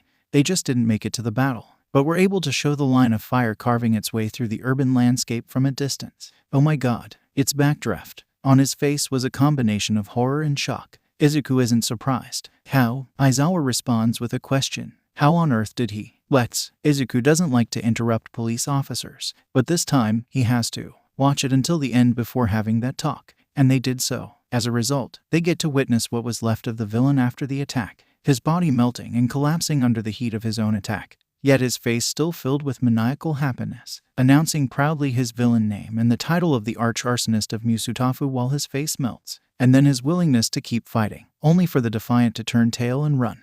I'm going to say a word that I didn't use in quite a while. Principal Sasaki interrupts the silence. What the fuck? Izuku would be shocked with the principal using a swear word if he wasn't too busy relieving yesterday's trauma after getting to witness it again. Backdraft looks only narrowly less traumatized, or, more like, horrified at what he just got to see. His fire department just got itself an archenemy, and said archenemy can cause building melting fires with no tools or fuel. Now you know why I thought that your idea of storming Chisaki's stronghold while Mustard was elsewhere was a bad one. Aizawa is the second one to speak, his words clearly directed at Torino, who seems to still be too shocked by the recording to actually reply to that. So Aizawa continues, I'm going to join the principal's question here. What the fuck? How can he have this much firepower? He is less a metahuman and more a living weapon of mass destruction. He is the first generation metahuman, clearly. Izuku replies, it's the working theory that he had at this point hard to guess correctly, but he has to be at least 25 or 26 years old. And, Aizawa asks, while staring at him questioningly, well, we know that the first generation quirks are either very weak or very powerful, but unstable. Izuku replies, the first gen was everyone older than 19 years old, at least as of now. Whether Eri was a third generation quirk user or was the second generation going to last longer was anyone's guess at this point.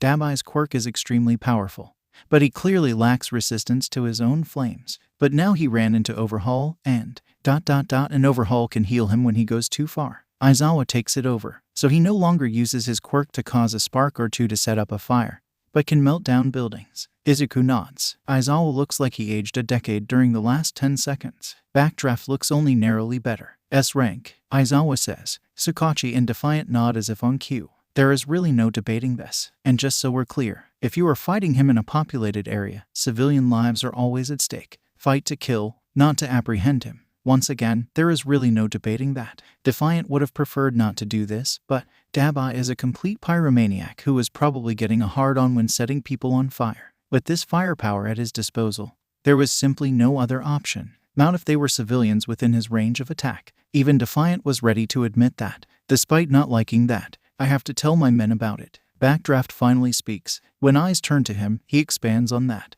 Listen, I get it. You're trying to keep things under wraps to avoid panic, information leaks, and public ridicule. But if this maniac is out there, the firefighters need to at least know how he looks and what he can do. Him going after us is only a matter of time. It makes sense. Dabai is clearly a pyromaniac. Firefighters are practically his antithesis. If they arrive too early at the scene of a fire, and he is still there, he will no doubt engage them. And with his flames, this makes sense. Aizawa reluctantly agrees with Izuku's unspoken words. Just, please, don't tell everyone at once. Focus on those you trust to stay quiet for now. Izuku has an idea. It's actually a good occasion, I think, he says, bringing the attention to him. Ugh, he worded it wrongly. I mean, the network members are already cooperating with the police. The local fire department knowing about the meta abilities lets us extend that deal further. And I can think of at least several metahumans within the network that could be extremely useful in firefighting and general rescue operations. Really, Backdraft is suddenly very interested in Defiant's words. Izuku, once again, isn't surprised. Seeing Dabai's rampage did to him what discovering Chisaki's true nature did to Aizawa. It changed metahumans from hard-to-classify oddities into strategic assets. Like, Aizawa probably only showed him the general manual describing the meta abilities as a phenomenon, without going into details of what the network has in store. That was probably one rushed introduction. Well, I can mostly think of 4 examples, myself included, he replies. His ability for precise manipulation of things at a distance was useful. Then again, it was already displayed to Backdraft during the recording. First one is Earworm. Her quirk enhances her hearing to the point when she can hear every sound at a distance counted at least in hundreds of meters. She should be able to instantly locate buried victims of a landslide, avalanche, or a building's collapse, almost regardless of depth. So, practically speaking, a super detailed human echo sonar. Backdraft summarizes it quickly. That sounds useful, all right. Izuku knows acutely that everyone else in the room is listening to him rather intently. He feels reviewed and judged. Hopefully, the results are satisfying. Second one would be gargoyle. Izuku continues. His meta ability lets him harden himself to the point where his body has the properties of a stone.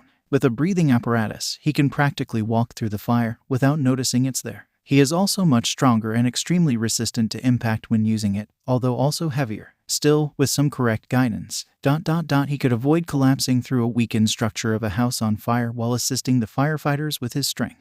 Backdraft catches up on Izuku's logic. Not to mention, having someone essentially fireproof sounds like a major asset. Good idea. If only he was Dabai's blue fire level of fireproof. Alas, he is like rock, but Dabai's flames are hotter than lava. He would survive longer than a normal human, but that would be all. The third one is singularity. Izuku continues on. She can render any object she touches with all 5 fingers at once weightless, for as long as it weighs less than 20 tons. He can see Backdraft's eyes flaring up. So with someone to instruct her on that, she could. The fire chief isn't letting him finish. She could unearth a collapsed building by hand. The firefighter says, his eyes wide open, in a matter of minutes, and without having to wait for the heavy equipment to arrive. Alright, I'm officially sold on this, and I'm really looking forward to working with you. We're also going to organize some sort of joint training, at least between the network and the local riot police unit. Aizawa adds, Overhaul is certainly ahead of us in combined arms training.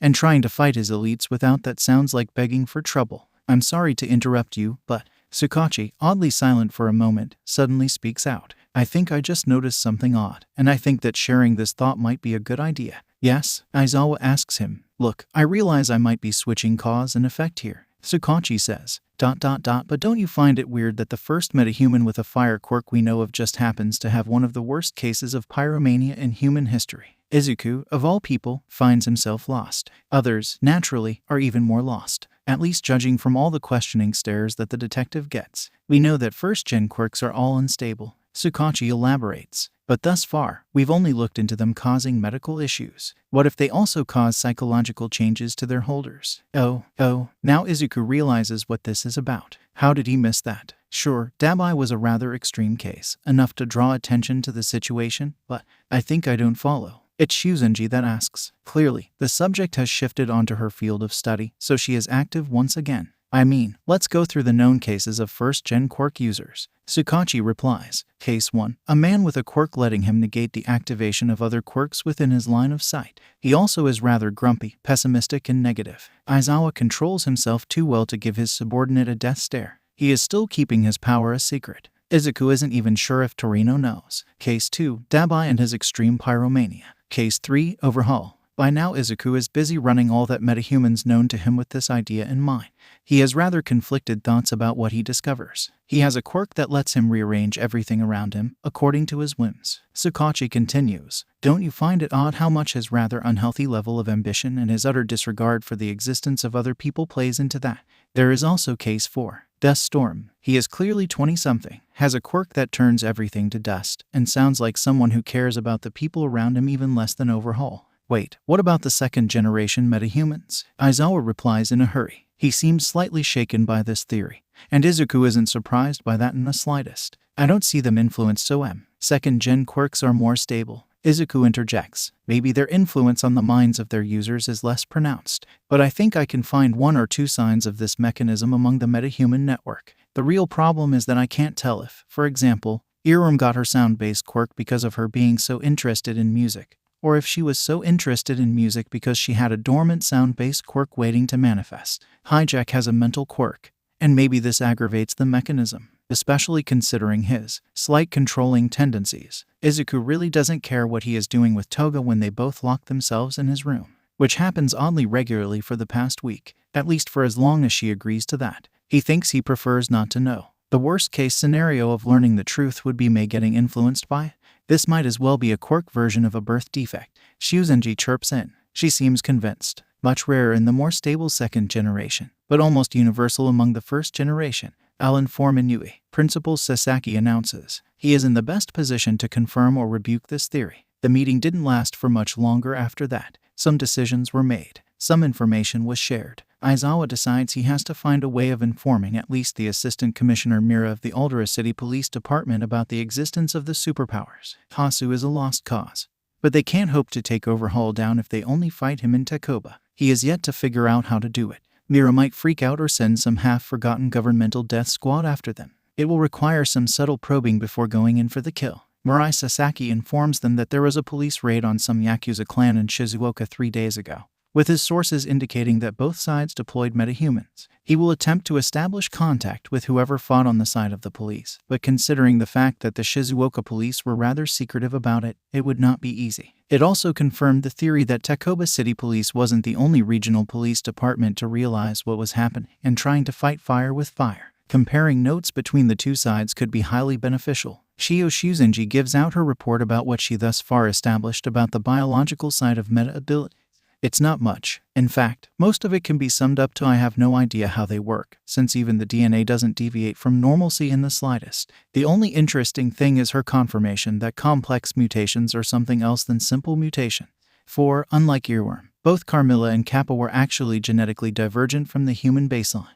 I do not know if they can have children with normal humans. She immediately announces. It makes sense for the answer to be yes, considering the fact that otherwise they would be doomed to extinction. And most quirks appear to be optimized, if you exclude the first-generation ones. But that's all that I can say right now. Aizawa at some point mentions that they need the SAT and more heroes on their side. Izuku knew acutely that recently they didn't get any new recruits, and they were mostly busy trying to make their present members fit into the police operations. But Principal Sasaki moves in. I actually located 4 potential recruits, Principal announces, 2 of them due to me reinterpreting certain past inquiries. What I took for wasting my time or probing for other reasons was, in fact, their parents trying to find out if I know about meta abilities. One more is currently a student in the UA. The last one has been admitted to a mental hospital in this prefecture. Certain incident that happened recently points towards him not being insane, but having a meta ability. That sounds, well, interesting. Counselor Inui is going to have a field day over this. As of now, I suspect that we're talking about 3 superheroes and 1 sidekick candidate. Sasaki continues. I actually hope to borrow the help of Defiant and Mr. Aizawa in recruiting them. Well, I'm ready whenever. Aizawa replies. Defiant nods. They really need some additional heroes. Overhaul is recruiting as well. I'd also like to extend a gentle suggestion to everyone present. Sasaki continues. To not hound too many yens. Dollars are much more foreseeably stable. What? Aizawa asks, clearly surprised. Then he remembers who he is talking with. Wait, please tell me that this isn't what I mean it is. I most certainly do not have friends in government. Sasaki replies with a straight face. And if some of them warn me that the government is going to significantly devalue our currency in order to make our exports even remotely competitive and ease our debt problems, I'd certainly not share that information with anyone. It also certainly won't be announced within the next 2 weeks. Oh, great. Izuku almost forgot that the country was still collapsing out there. May mentioned something a while ago about exports going down the drain because every economy out there was growing increasingly closed up after the war. My people go first and so on. And that wartime damage and the high criminal activity increased the cost of Japanese products. Apparently even the Zaibatsu struggled. Truly dire times. The chances of this devaluation not spiraling into a complete collapse of the Japanese currency further down the line were rather low. It was bad enough already that most of the black market dealers only accepted foreign currency. I see. Aizawa replies. I'd certainly not convert what's left of our rainy day savings into dollars then, while suggesting to my police officers to do the same. Same. Backdraft mumbles from his seat, suddenly shrunk. Izuku would like to have savings to do the same. Very well. Murai Sasaki announces an hour after the meeting. He is in his office with Chiyo, Majima and Inui, the closest thing that he has to his own council of advisors when metahumans are involved. Time for our own official meeting. First things first. Ryo, the counselor sighs painfully. He is a bit overworked recently, for a good cause, but he's still slightly out of his comfort zone. Detective's theory makes perfect sense. He eventually replies, I re-evaluated the gathered data in its light, and it seems to explain a handful of peculiarities that I noticed during my examinations of the special course students. This is too small of a sample to make conclusive rulings, but thus far I believe it to be correct. I see. Principal leans back in his seat. Any cases that might be problematic. Most of the special approach students will require a lot of therapy. Inui replies promptly. No one seems to be a direct security threat, though. Their reasons and intensity of beliefs vary, but they all appear committed to working with the police. As long as the police don't double-cross them, they should be all right. Sasaki nods. This more or less lined up with his assessment. Still, he needed clarification on certain fields. The underground heroes. They worried him the most, especially Carmilla. Complicated issue. Inui admits. Hijack is clearly under mental influence of his quirk. He enjoys being in control. He had butted a lot with Earworm over who gets to lead before joining the network. Defiant no-selling his quirk frightened him a lot and shattered his confidence in his meta ability. That's a potential source of problems. Working with police, however, seems to be a positive outlet for his control issues, as he can use his quirk on people while being applauded for it by others. His recent relationship with Carmilla, however questionable its healthiness is, seems to be a positive as well.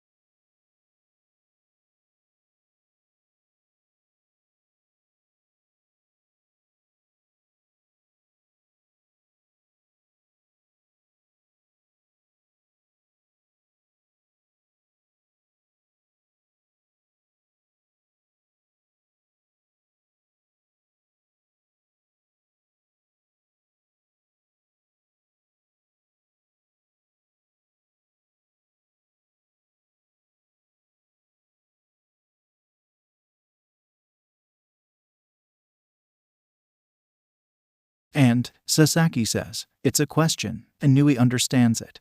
And I'm going to do my best to fix her issues. He sighs. It won't be easy, but she clearly wants to get better, so that's a plus. And Hijack's more or less supportive as well. At least partially because of having past family issues with an overly controlling and abusive father, whose footsteps he really doesn't want to follow. In short, for as long as she kept satiated to avoid another episode that would worsen her trauma, I think the prognosis is rather good. But getting there will take us a while. I see. Sasaki nods. Keep doing that. Anyone else that's potentially worrying? Ashido has a lot of work ahead to get better, but she is really putting in a lot of effort. Inui replies. Her boyfriend is also. Well, let's just say that healthy relationships are always positive in situations like that. Tsuyu is adjusting very well, but let me put it that way. If something fatal happens to Midoriya and Uraraka, killing her too would probably be the most humane thing to do. That bad? Sasaki asks. Inui replies with a scarce nod. I see. Anything else to report? Defiant is worrying too. Inui replies. Sasaki gives him a questioning stare. I'm not worried that he'll betray the police or anything like that. The real problem is, well, I assume you read about his past issues with the Japanese education system. I do. The principal replies. And it's a disgrace for said system. Also, I consider Bakugou Katsuki to be a walking example of why we consider the moral formation of our students one of the core goals of the UA. Inui nods. They both agree on that. Local high school found a gem among its students and tried to polish it on their own, like a discount UA. Except, they forgot that not having a personality best summed up as a pile of trash set on fire is an important part of it. The gem broke. The results were ugly, to say the least. Principal Sasaki couldn't tell if he was more horrified by it the way a normal human being is horrified after reading about an atrocious war crime, or more disgusted the way a professional is when they see someone attempting their craft with no skills. The fact that those incompetent excuses of educators ruined 2 more gems in the process was simply a rancid cherry on a pile of excrement. Sasaki wrote the names of some of those school teachers who avoided responsibility in his red notebook.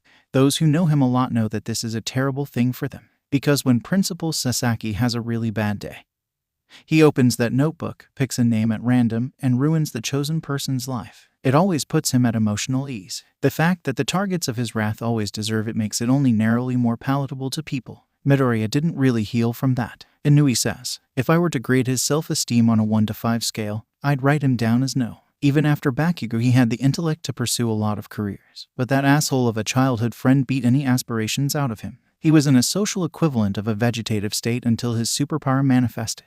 The thing is, he basically values himself depending on how much he can be useful to others. They can witness something bad happening to people in front of him, with him unable to do anything to help them, and he'll break. Sasaki asks back, taking advantage of the brief pause in Inui's lecture. I'm positively surprised that he didn't do that after what Dabai did. Inui replies honestly, Or perhaps he did to a degree, but managed to more or less patch himself up. I'm going to try to give him some actual self-esteem, but I'll be frank, something will happen eventually, especially with Overhaul out there. What happens next is something that I can't foresee, for it will depend on the context and on how far I'll get him through therapy before it happens. He might break entirely.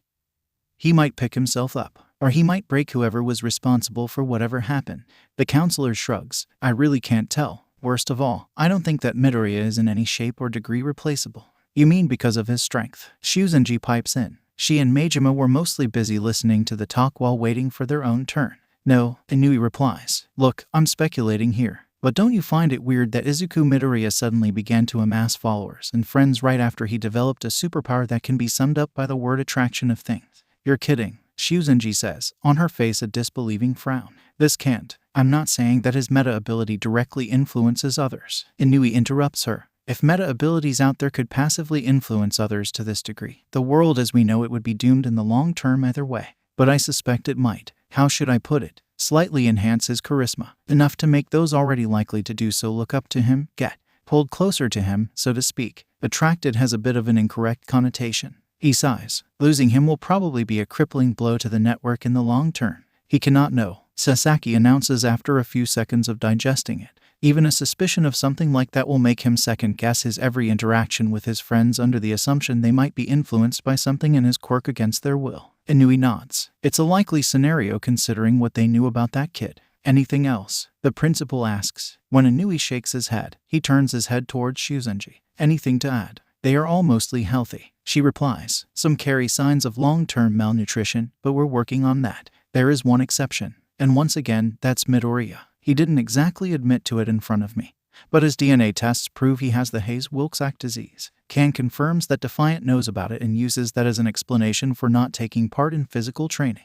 Although he didn't mention the name of the disease, merely some undefined medical problems. Explanation for those without a medical degree. Majima speaks. A rare genetic disorder. She replies. To speak in the simplest terms, his skeletal muscles tear under stress much more easily than they should, rendering most of physical training all but impossible. If that wasn't enough, they heal much more painfully and often wrongly. Because of the latter, they end up accumulating micro-defects as time passes. He was never physically strong, and he will only grow weaker and weaker. Frankly speaking, if he won't require a wheelchair before his 30th birthday, it will be a miracle. Life really seems to hate that kid. Inui comments bitterly. Majima nods with a frown on his face. Treatment. Sasaki, in the meantime, was staring at Shuzenji, his face unreadable. Strong painkillers, pretty much. She replies. Some surgical corrections if he has a major muscle injury. But it's just delaying the inevitable. Fixing the problem requires gene therapy. And that's not only cutting-edge technology, but also the disease in question is rare enough that he would have to have everything custom-made for him.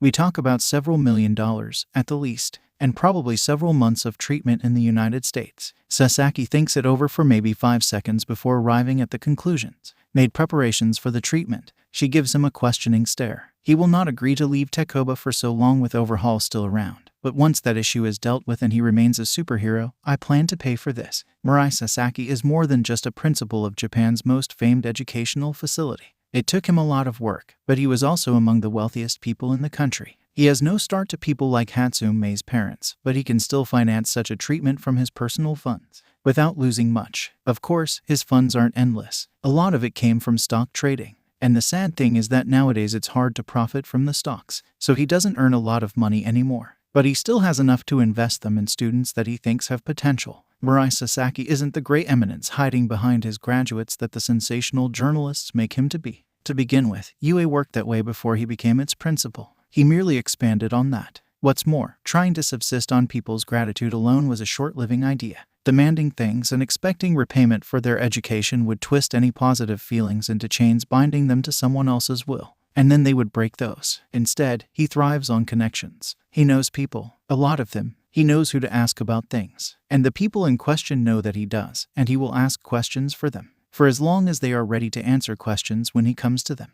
and occasionally offer a tidbit of information to him on their own. The rest was just him investing into his students' futures, both because it was a good thing to do, and because this meant that they could answer more interesting questions. Who said that the good deeds don't pay back? Majima. Shuzenji clearly has nothing more to say, so Sasaki moves over to the last member of the talk. Alchemist is a genius, Majima replies, to a greater degree than I thought after hearing of her track record.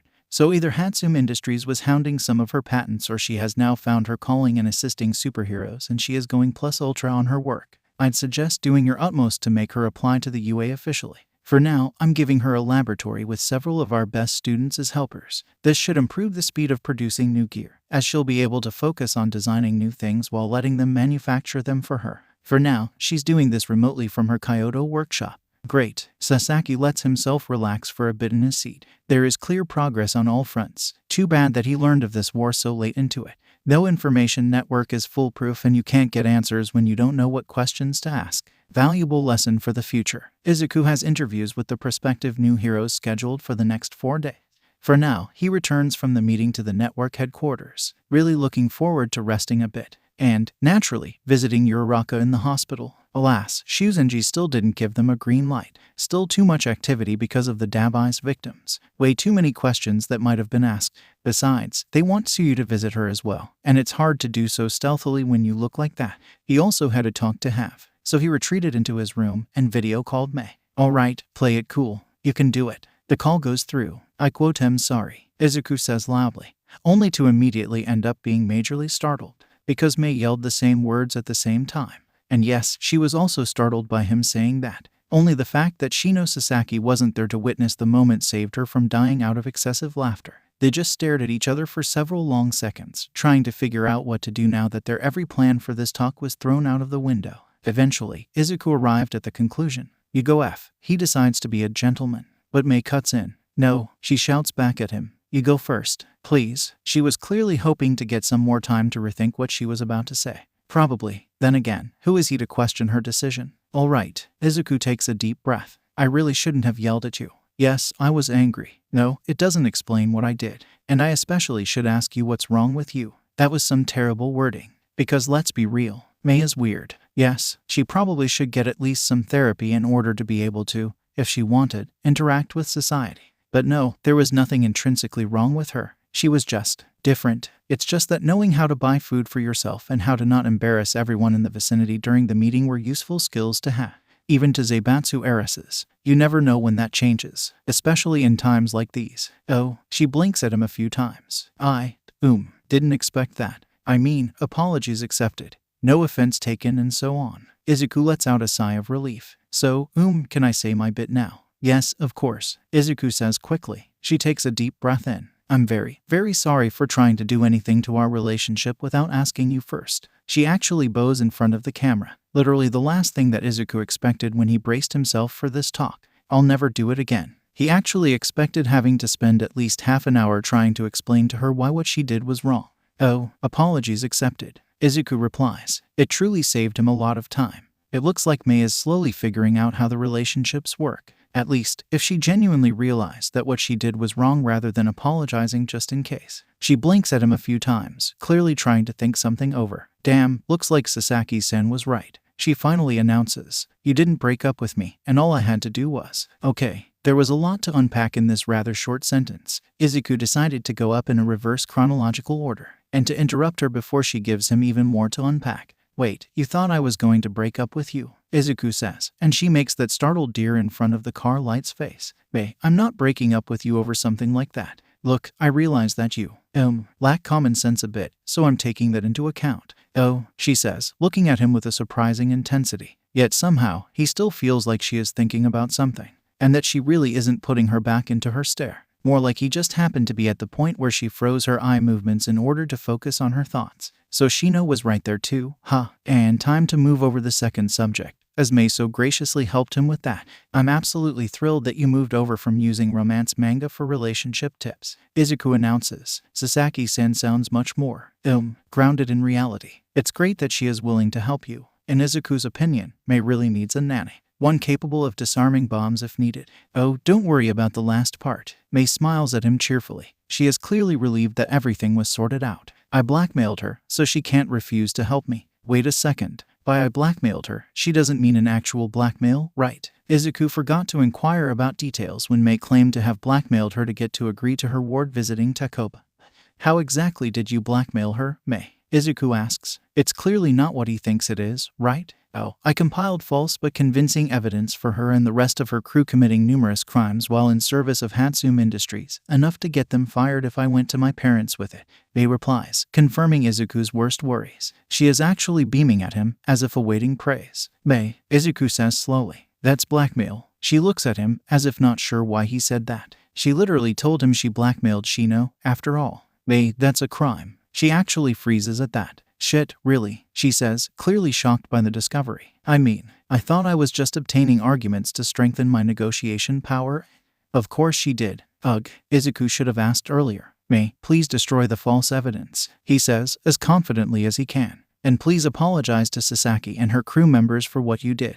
But what if they? She is probably afraid of them trying to cut her contact with her boyfriend, which is, honestly, a valid concern. You realize you can just give your workshop's coordinates to Miko ahead of that? Yes, Izuku asks. Mei didn't think about that. And still, you should do that. Heroes don't blackmail people, Mei. She shrinks. Why is relationship stuff so complicated? She asks. Izuku would like to agree with her on that, but, nope. Mei, it's not about relationships. He replies. It's about not committing crimes. That's not the same thing. She sighs. Fine. I guess I should also finally have a talk with my parents about you, she says. And yes, Izuku agrees with her, and is quite proud of her for coming to that decision on her own. And about meta abilities. Looks like Izuku won't be the only person to have a complicated week. They don't finish their talk at that, of course. Izuku would have loved to have her visit Takoba again. In the meantime, seeing her visage on the screen and hearing her voice has to be enough. To compensate, he wants to have a lot of that. What even made you think it was a good idea? Izuku asks. This really buggers him a bit. I mean, the whole let's find you another girlfriend bit. It was, honestly, so weird. He could scarcely believe his luck when Mei. Well, the word seduced him is probably the closest thing he got to describe what happened, even if that was a very Hatsum way of seducing someone. He discovered a few days later that she also had a PowerPoint presentation prepared in case the printout didn't work. It was, well, a rather interesting discovery. She looks extremely startled again. It's Mei. It's time to help her a bit. Imagine that you're speaking to investors about your newest invention. She blinks at him a few times, clearly surprised by the idea. I don't think that I can dumb it down that much, Izu, she replies. It makes him chuckle. Surprisingly enough, she chuckles as well. But it seems to have worked well enough when it comes to calming her down. Okay, so point 1, she says. There are a lot of arranged marriages among the people I usually live next to. Lots of people have almost official lovers, so I might have been influenced, I guess, so that I'm not really weirded out by that. Alright, Izuku decides that not being born among the wealthy has its positives, because he certainly wouldn't want to enter an arranged marriage like that. That would suck super hard. That's incredibly dumb, Izuku announces. Mei looks startled a bit by his interjection. She must have been really shaken by her worries about him breaking up with her to react like that to, well, almost everything now. Not you getting used to it, but, well, I agree, she replies, clearly relieved. Well, more like stupidly unproductive, but, yeah. So, point 2, I know I can't be there for you for most of the time, both because I'm absolutely swamped with work in my lab, and because spending too much time in Takoba. Well, you'd probably be super worried about me being anywhere close to overhaul, right? It's a bit of a shock, but she is right about that. So either Mei was slowly figuring out how relationships work, or Shino whispered things into her ear. Of course, it wasn't just overhaul. The chances of him running into her were minimal. And if he did so while she was in the network's headquarters, Izuku would have a lot of more important problems to face. But she was still wealthy, and, all things considered, a prime kidnapping for ransom material. Not to mention some people probably wanted to kill her simply because she was wealthy. So, you hope to find someone else to have sex with me in your absence. He still has problems using the S word, even in front of her, which is kinda odd, considering that they already did it, but, well, Izuku was odd in general. Not just that. She looks vaguely hurt by the way he put it. I meant, more like, being there for you. Emotional support, hugs and so on, since I can't do that for most of the time, and she sighs, while fidgeting a lot and trying to avoid eye contact with him. And I'm not sure if I'm very good at this. She half says, half whispers. Oh, well, that's less bad than he thought. Then again, he kind of suspected that she wanted to build him a harem out of some really misplaced idea of teasing him in public. That was better, or because she read about stuff like that in the wrong romance mangas, even if it's still misplaced a lot. Of course, the last sentence changed a lot. Then again, didn't Tsuyu do something similar to him last night? He really wasn't sure what would happen to him if she wasn't there. I'm glad that you are thinking about me, Mei. Izuku decides to solve this diplomatically. And you are doing very well in all of that, I assure you. But you really don't need to be someone's girlfriend or boyfriend to be supportive of them. Something that he thinks a lot of superhero genre fanfic authors should probably know. Ugh, he isn't opening the can of worms again. I mean, I know, She is once again fidgeting visibly in her seat. Look, I had an uncle once. He has enough time to look at her in surprise once she suddenly shifts the subject like that before she keeps speaking. I liked him. He could actually follow up on what I said about engineering.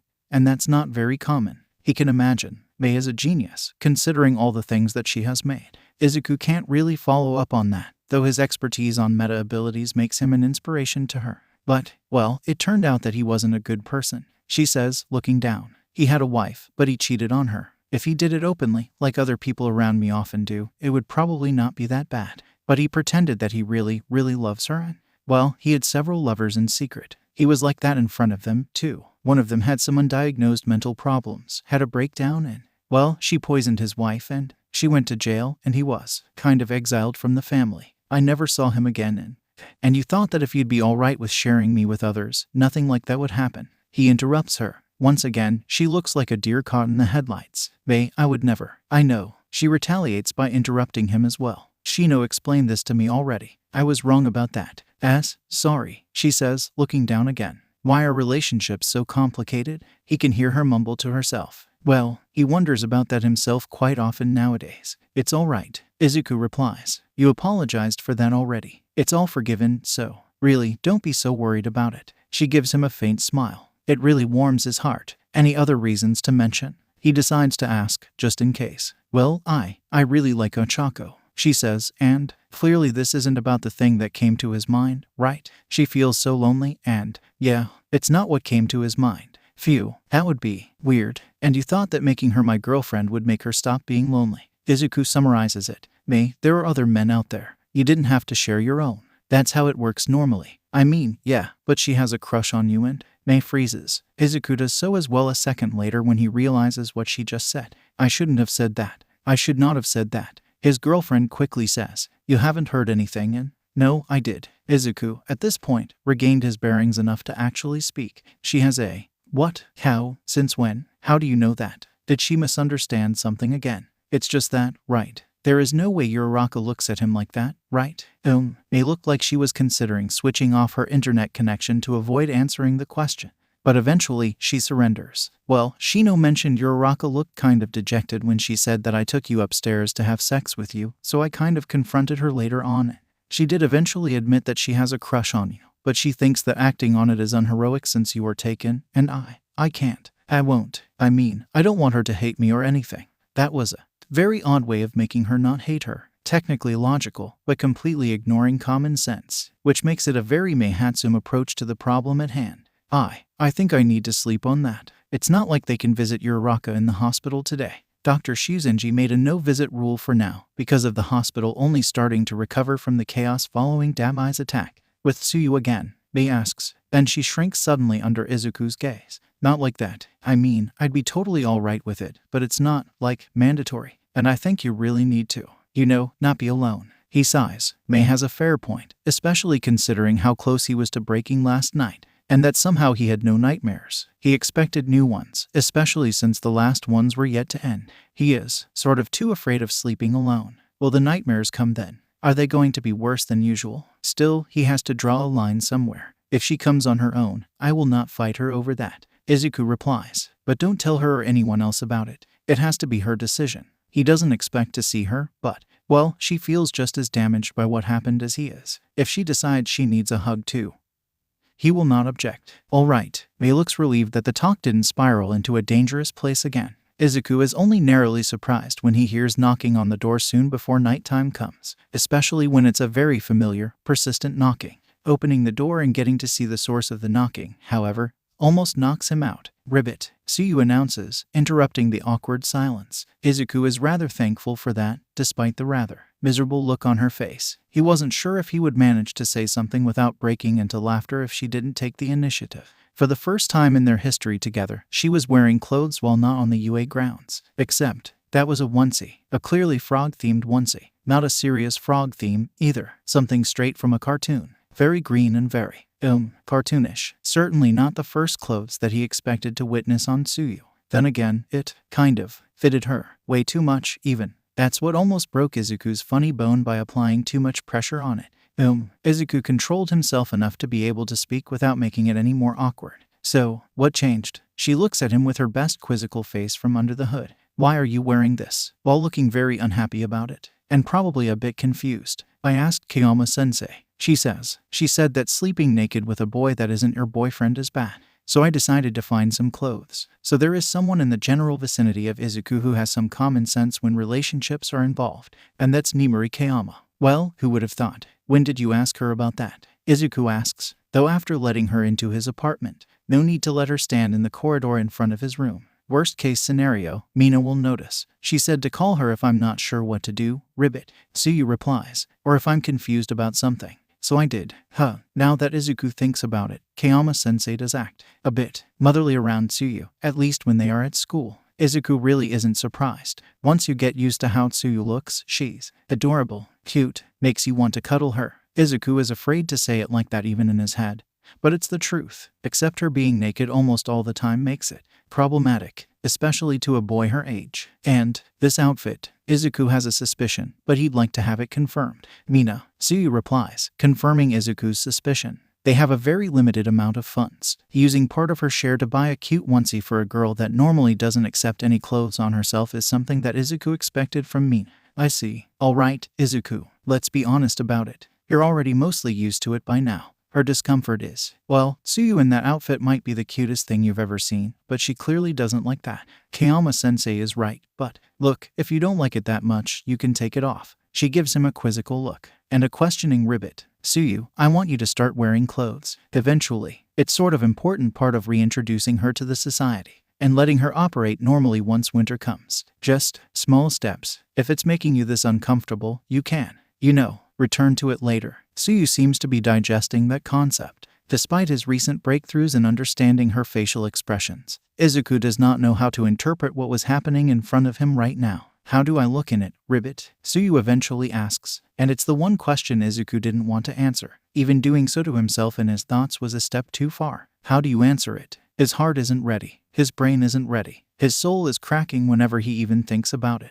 For all her oddities, Tsuyu knows how to really provoke a reaction when needed. Come on Izuku, you fought over Hull, Dabai, and Mustard. Sure, all those encounters were a tie, but if you can't control your emotions, how can you be a hero? You look, cute. There, he said it. Phew. Tsuyu ends up staring at him for several long and increasingly awkward seconds, before finally arriving at a decision. It stays, ribbit. This time it's him who stares at her for several long and increasingly awkward seconds. Izuku loads himself into his bed. Tsuyu follows immediately, still wearing her terrifyingly adorable onesie. Izuku's heart somehow survives its presence so closely. Even when she buries her face into the front of his chest, he is lying on his side. She is in front of him, in a similar position but facing him. It makes hugging her quite easy and comfortable. Izuku slowly drifts to sleep. He is pretty close to it when suddenly she speaks. Ribbit. He wakes up to see her big eyes staring at him with rather intensive intensity. He is really confused right now. Wait, it's the questioning ribbit. It's probably her version of Izuku. Yes, Tsuyu, he replies, looking back at her. Warm, cozy, safe, she replies, only worsening his confusion. Is that what having a family feels like? Oof. Well, that's one way to kick Izuku in the feelings. Seriously, how do you answer a question like that? Especially considering her absolutely horrible past that no one out there deserved. Maybe except for Overhaul. But he deserved almost every dreadful fate or traumatic backstory out there. Preferably all of them at once. Yes, Tsuyu, Izuku replies. That's how he felt when his mom was around. It's the best answer he can give her. He can see her eyes closing and feel Tsuyu burying herself even closer into him. I think I like it, ribbit, she says. Neither of them had nightmares that night. Izuku is excluded from tomorrow's lesson on the UA. Instead, he is going to take part in the first from a series of recruitment talks. The first one is going to take place in the principal's office, as, apparently, the person in question is attending the UA, which makes things easier. Except, the student in question apparently attends the school on a sports scholarship, which is something that Izuku has rather terrible memories with. Then again, Principal Sasaki wouldn't let Bakugou into his school, so it can't be that bad. Principal asks him to not show his power until prompted and to let him talk. Few minutes after the announcement, someone arrives and enters the office with a rather wide smile on his face. I came as ordered. The student stands at attention and salutes. Damn, that's an incredible volume. And a huge student. Izuku is sitting on a chair in the room's corner. Mirai Sasaki is sitting in his trusty office chair behind his desk. For some reason, Midoriya is almost certain that the student failed to notice someone else being in the room. Then again, Sasaki draws attention expertly, even when he does nothing. Perhaps especially when he does nothing. After all, he might be plotting something nefarious. Let me introduce you, Sasaki says calmly. Inasa Urashi, a very gifted football player that was going to join the Japanese U20 representation, at least before it was temporarily deactivated. Most of the national level sports were put on hold something like a half year ago, as far as Izuku knew. Even the normal football leagues were rather incomplete. National League was still running, but a lot of clubs had their financing shrunk so much that it was a sad excuse for what it used to be. The UA had its own sports clubs, naturally. In the meantime, Urashi was probably a part of its football team of appropriate age, while being intensely scouted by whatever football groups were still operational. And this is Izuku Midoriya, Sasaki continues, while gesturing towards the person in question. Class president of the special course. Urashi gives him a long stare, probably assessing him or something. Izuku didn't have many occasions to interact with other students thus far. He wasn't even officially introduced to the student council yet, but he knew that the total mystery surrounding the special course led to many speculations among the students.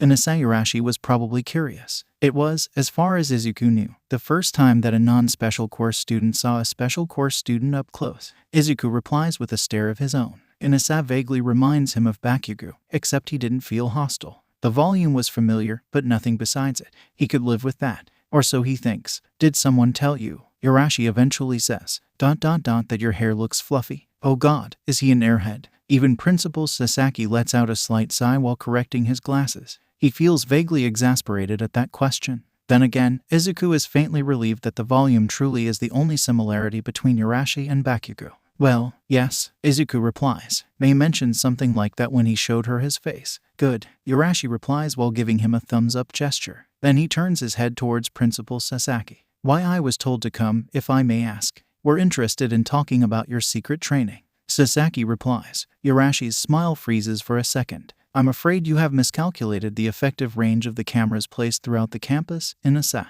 Well, damn. Inasa scratches his head. Just so we're clear, I have never used it during the games. That would be unsportsmanlike and I believe in fair play. Well, that's a plus, at least to Izuku. Except he would like to know what this is all about. I'm aware. Principal replies. I assure you that I rewatched your every recent match. If I saw you using your special ability during any of them, we would have this talk in a completely different atmosphere. Inasa actually smiles at it. Izuku can understand. It was a rather indirect but still a form of a compliment. Or, more like, a passing grade from a very demanding teacher. You still kept training it, yes? Sasaki asks and Inasa nods fervently. Honing whatever abilities you have is super important. He yells back. It's only narrowly louder than his normal speech. I had little usage for it, except for housework and the likes. But it's no reason not to train it. Looks like one case that won't need an awful lot of training. If he agrees. Otherwise, they'll just have someone in their unofficial protection program. Also, Izuku is absolutely dying to know what sort of quirk they were talking about. Is it right to assume, Inasa says, while glancing at Izuku for a second, that this is what the special course is about? Oh, so not a complete airhead. Izuku stands corrected. It was a bit obvious, but he still connected the dots correctly. That is correct. Principal Sasaki replies. The UA has been extending its helping hand towards holders of meta abilities from its neighborhood, helping to train their abilities and providing them with specialized healthcare. They've also been assisting the local police, especially against meta ability holders that went down the wrong path. You mean, like superheroes? Inasa goes right to the point. Sasaki nods. This is awesome. Passionate. Hot-blooded. I love it. Oh god. What if he meets Kirishima? Is Izuku ready for it? Is anyone in the network ready for it? Is the world ready for it? We both know that Japanese sports are currently rather stale, so to speak, Mirai says, surprising Izuku with his chance of the subject. Not a lot of movement nowadays. Finding you a club on the level that you deserve is going to be a bit of a problematic thing, even to me. Even the most optimistic estimates indicate years of chaos in front of us. I believe you are just as aware of this as I am, aren't you? That would be correct. Inasa replies. I actually considered joining the GSDF, but they are too busy cutting its numbers down to recruit more people. In the meantime, I'm on the first year of UA's physiotherapy studies. Although I continue training my skills in football, That required quite some dedication. Izuku takes what he thought back. If Inasa does those two things at once, he is certainly no airhead. Then again, Sasaki probably prepared some safety nets for students like Inasa, whose careers were orphaned by the chaos in the country. Now, considering what I gleaned from the recordings, your meta ability appears to be a perfect counter to one of the most dangerous supervillains that we know of. Perhaps two of them, Sasaki says. Naturally, Izuku's already overflowing curiosity grows further. Would you be willing to transfer to the special course? That would, naturally, put your studies on hold. However, I'm certain that this can be amended further down the line, especially if you decide to assist the local police department. Inasa spends a few seconds thinking it through. I think it would be all right. He says back, my father is a police officer. That sounds like something close to it. Besides, considering the chaos is out there, assisting the police if you can is a patriotic duty. Yes, indeed it does. Sasaki agrees. Now, I believe some demonstrations are in order. Or perhaps a mock battle. Oh, so that's what it is about. Urashi looks and acts like someone who respects strength. And, let's be real, Izuku doesn't look or feel in any shape or degree intimidating, nor powerful. So Sasaki wants to establish pecking order in the special course. By doing this, and without letting either side know the other side's quirk, so that it's as fair as possible, well, Izuku is ready to oblige. Sasaki led them to an open area in the school's part rendered off limits to the general student's body because of being reserved for the special course. He then told them to get to the middle of it and start the fight when they hear the whistle. Izuku, at this point, was almost certain that he knew what Urashi's quirk was. It was something of a random mental connection at first. Airhead. Air current manipulation is a perfect counter to Mustard's poison gas clouds, as it can disperse them. It should also be able to interrupt or deflect Dabai's flames, even if probably not a prominence burn. So, a counter to one or perhaps two major supervillains. Besides, did Principal Sasaki mention the atmosphere of the talk for no reason at all? Or was it a very stealthy let's see if you'll figure it out help towards Izuku? It sounded like something that the principal would do, with the not a lot of movement bit probably being a similar intelligence test towards Urashi. Just for the record, Inasa says once they are alone in the center of the field, you don't look strong and I don't know your power. I don't want to hurt you on an accident, so don't worry. Izuku interrupts him. This is a perfectly reasonable worry on Inasa's side. He looks strong and clearly has a combat-worthy superpower, at least according to the principal. And Izuku looks extremely wimpy. I'm tougher than I look. Go all out. He has already surrounded himself with inward-facing telekinetic barriers. If he gets thrown in any direction, they will cushion this. He can't exactly stop the wind itself, and if that truly is Inasa's power, well, it's not exactly the best matchup for Defiant, at least quirk-wise. This is so hot-blooded. Inasa looks moved almost to tears. I will give my utmost to not let you down. Oh no, provoking him further might not have been Izuku's best idea. When the sound of the whistle comes, Izuku moves first. Inasa is 10 meters away from him. That's well within range of his attacks. 2 telekinetic pulls applied to the back of Urashi's legs, and then, when he began to fall face first, another pull, this time towards the ground. Urashi avoids getting slammed face first into the ground by. Oh yeah, Izuku was right. Its ability to manipulate air. The upward current is strong enough to counter Izuku's pull. More than that, it's promptly overpowered. Urashi stands up, although it's clear that he has to pull in quite some effort. Still, he looks pumped up. Damn, he really is like Kirishima, isn't he? Almost disturbingly so. Izuku isn't sure how to deal with people like that. Finally, Urashi retaliates. The circular, horizontal whirlwind rages on, powerful enough to send him flying. Of course, he almost immediately pulls his feet back towards the ground while negating the air current by pulling himself in Urashi's direction. He lost, 3 meters of ground. But he noticed another weakness in his opponent's quirk. Oh, it was incredibly powerful. And this probably still wasn't him going all out. It was good for suppressing opponents, but unlike force, it had to first travel from Urashi to his target. This meant a second or two delay, even at the range like this. Izuku can move things instantly, which he proves. Urashi is thrown to the right by force. His whirlwind attack is suppressed, as he is forced to use the currents to stabilize himself. Except, when only he does that, Izuku immediately switches his pull to the opposite direction. His own quirk helps Izuku throw him, before he switches the direction to counter the pull. Except Izuku does the same thing instantly. Urashi realizes he is outmatched at close range and decides to gain some distance. Powerful gust of wind throws him back, beyond force's reach.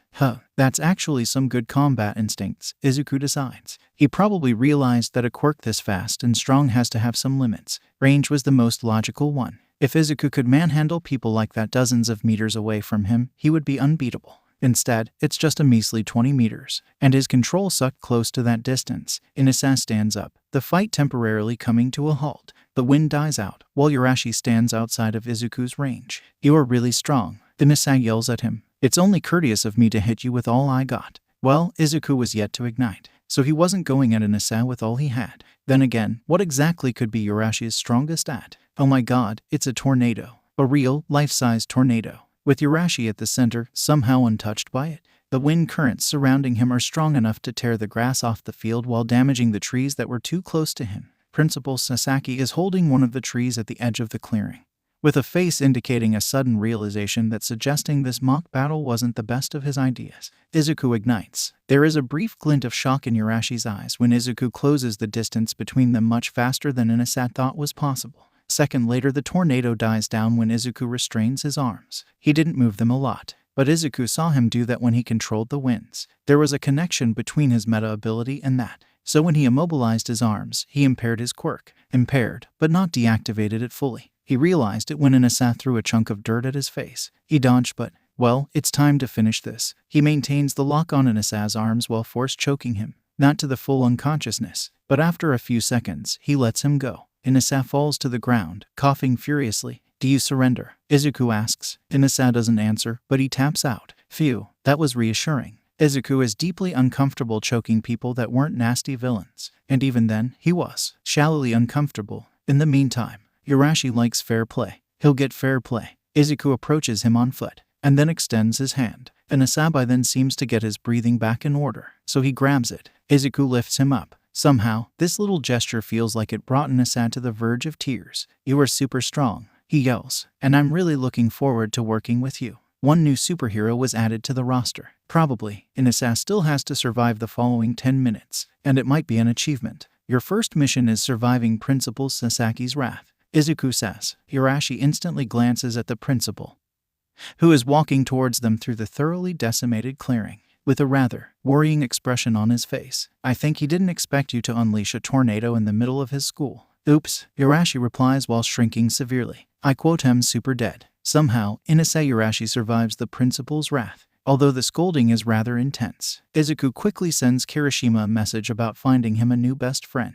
He refuses to elaborate on details, even when Kirishima furiously inquires about it. Sometimes he is like that. Once the scolding is concluded, Izuku has a quick talk with Urashi, who really likes Defiant's hero name, as it apparently sounds hot-blooded. It quickly chooses one for himself. Tornado is rather descriptive. He also decides to call his meta ability Whirlwind, which, once again, is rather straightforwardly descriptive. They also talked for a moment about certain applications of Tornado's quirk. Izuku ignores Principal's worried stare when he points out that Urashi should test if he can use his air control to controllably depressurize areas around him. Sure, his quirk isn't oxygen control, but if he manipulates the flow of air through a lot of precise wind, he might achieve something akin to that, at least temporarily. It would be useful for cutting air supply to ongoing fires. Or, well, people. That's a thing as well. Eventually, Urashi is sent to get acquainted with the remaining special course students. Of course, not before Principal Sasaki has a very serious talk with him about secrecy. Once all of that concludes, Izuku is invited to Sasaki's private helicopter. They are going to visit the family of another potential student.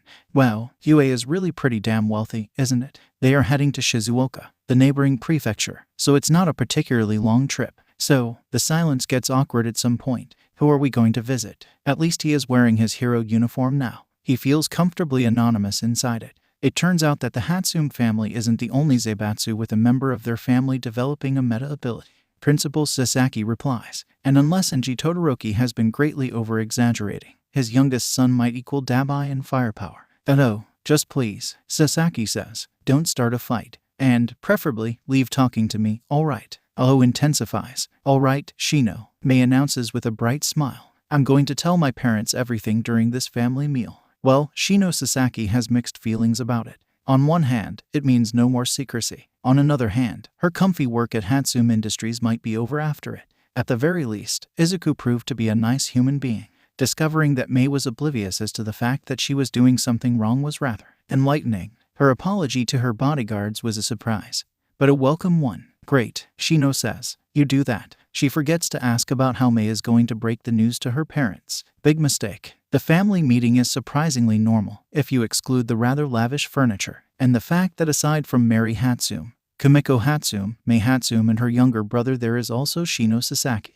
Mostly because they all still remember that one time Mei forgot about changing and actually brought a fistful of potentially explosive material from her lab to the family meeting in her pocket. It might be a private thing, but this type of security is very important. There is some small talk about things, such as how Yuji is doing with his lessons. Shino's kind of excluded, unless she is needed to clarify what Mei did exactly. Her answers are often, well, it's good to have a qualified interpreter right next to her. And after babysitting her almost 24h per day for almost 2 years now, she is proficient in Mei speak. Eventually, the time comes. Shino can see the sudden glint of decisiveness in Mei's eyes. Then she raises her hand. I'd like to make an announcement, she says, bringing everyone's attention to her. Shino knows her a lot. Just in case, she quickly swallows the coffee that she had in her mouth and puts the mug back on the table. This is a basic survival 101 when you live next to Mei. It makes you not choke lethally on things when she says something very. Mei, yes, Mei, Kimiko asks, with a rather endearing smile. She is an amiable person and probably Shino's only hope of not getting yeeted through the window today. All right, Shino wonders how it is going to play out. Is Mei going to talk about her boyfriend first? Or maybe she'll start from the network. This way or another, her career as a bodyguard is probably off. I'm pregnant, Mei announces with a bright smile. Shino promptly slumps in her chair. Oh, she is so dead. They are all dead. This is literally worse than her worst fears. Why didn't she ask Mei what her plan for the talk was? Why? They would have a few hours of a head start to run out of the country. Surely some Siberian warlord would have accepted a highly competent tank crew with a shady past overseas in the ranks of his army, right?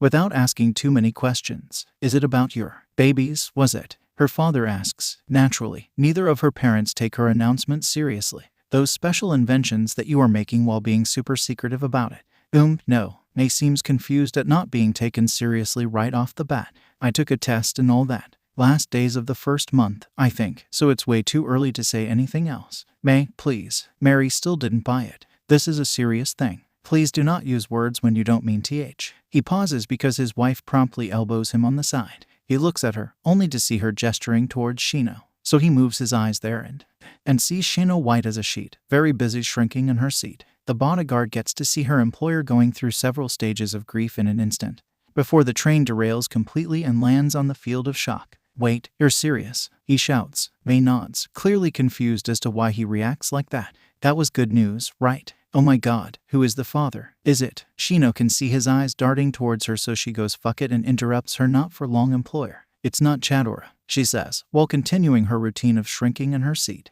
Mei suddenly jerks in her seat. What? Chadora? She looks terrified at that question. Why would I even? I mean, he is just so old. Shino is just as old as Chadora is. This is adding insult to injury, all things considered. Although, as always, Mei is oblivious rather than malicious. Then who is the father? Kimiko takes it over, because her husband has clearly received a verbal equivalent of a mallet strike to the head. Her son's eyes are darting between her and Mei. He is clearly confused about what it's all about. Izuku, Mei replies with a rather heartwarming smile. It pops up on her face when that name is mentioned. My boyfriend, though we don't see each other very often since he is living in Musutafu, but we're video calling each other practically every day. Her parents connect the dots almost at once. They knew she had visited some acquaintance there, with Sasaki and her teammates, except none of them reported anything like that happening. And now, Shino was clearly deflating in her seat. Sasaki-san. At least it's Kimiko that asks. Her voice is calm, but there are daggers hidden inside. I tried, Sasaki replies bitterly. They promptly told me she has compiled false evidence for numerous crimes that I and my crew members supposedly committed and would have me fired from the job if I didn't do what she told me to.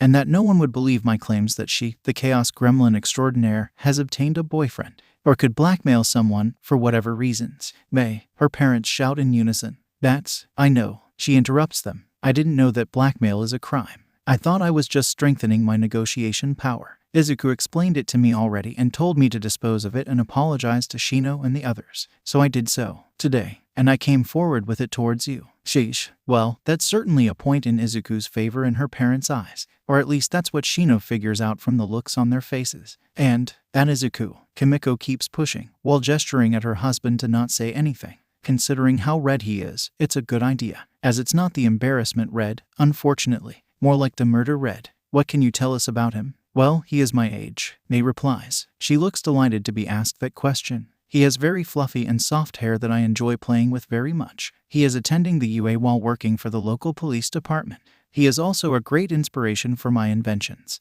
Has an absolutely beautiful mind, and is mind-blowingly awesome in bed. Of course she said that. Her father looks like he was about to foam from his mouth at this revelation. Like, seriously. Mei frowns a bit, while Shino covers Yuji's ears just in case. Why didn't anyone tell me that sex is so much fun? I mean, I'm not really interested in it aside from Izu, but… Mei, stop, please. Kimiko intervenes before Mei ends up giving her husband a brain aneurysm. Shino promptly stops covering Yuji's ears. The worst-case scenario didn't come to life. Whether that was Mei announcing some spicy details or her father unleashing a cluster F-bomb was anyone's guess. What is he doing for the police? Oh, he is a superhero, Mei replies. She sounds almost disinterested in what she just said, despite it being a major shock to almost everyone in the room but herself and Shino. You mean like Superman? Yuji suddenly pipes in. In his eyes, the stars. Yep, Mei replies with a wide grin. Yuji seems to have decided that his future brother-in-law is the coolest thing ever. Except, his parents are yet to agree to anything.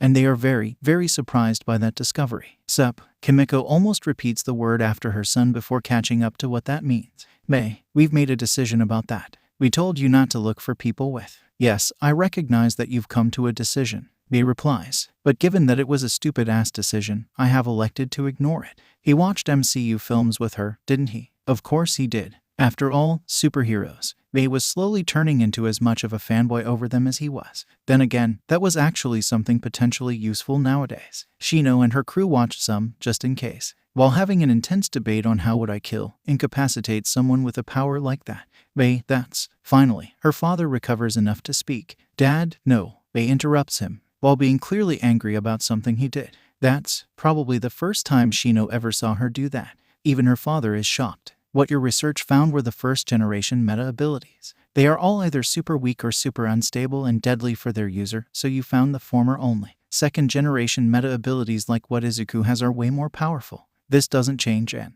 her father is stubborn. Unfortunately for him, Mei has all the arguments to bulldoze through him. Dad, Mei interrupts him for the second time in her life. She was always Daddy's little angel, if you exclude the whole regular explosions thing, and some occasional moments of utter obliviousness. He doesn't seem to know how to deal with her changing like that. Miko-chan could teleport from Yusutafu to this very room in like 10 minutes. Don't even try to tell me that this isn't important. Miko, what? Mary Hatsum blinks at her a few times. My reaction exactly. Mei is really into it, especially considering her wild gesticulation. I have no clue how that even works, but it does. Shino can confirm it. When their stares go to her, Shino obediently nods. Mei promptly continues her tirade. And there is another girl in Takoba that can make you permanently younger on touch. And one more girl that's biologically a human-frog hybrid that will probably start her own subspecies of mankind.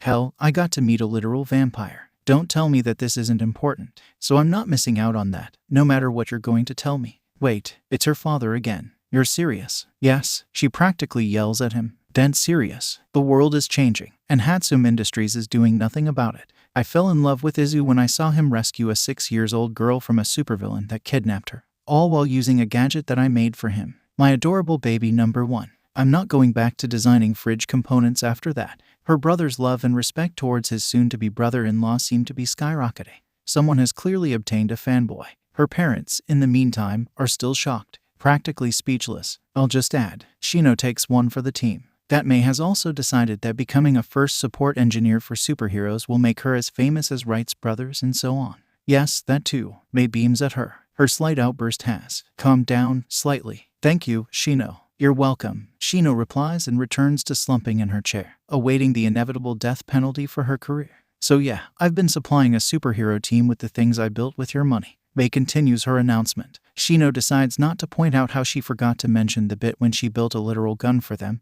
And that was certainly not very legal. I've also been financing them a bit with that allowance that you've been giving me, though that was before the local police scrounged enough money to start, like, paying them on their own. And before Principal Sasaki of the UA caught wind of what was happening and decided that having superheroes among his school graduates would be awesome. And I regret nothing. Does someone even remember the whole I'm pregnant bit that started this clusterfuck of a talk? Shino isn't sure, but she has her suspicions. Kimiko wakes up first and proves Shino wrong. And, does Izuku know that? Did she decide to leave the Hatsum Industries biz to her husband and focused on what was really important to her? Or was she too stunned by the discovery that she was going to become a grandma something like 20 years ahead of her expectations to notice May's outburst? That he'll be a father. May replies with a question.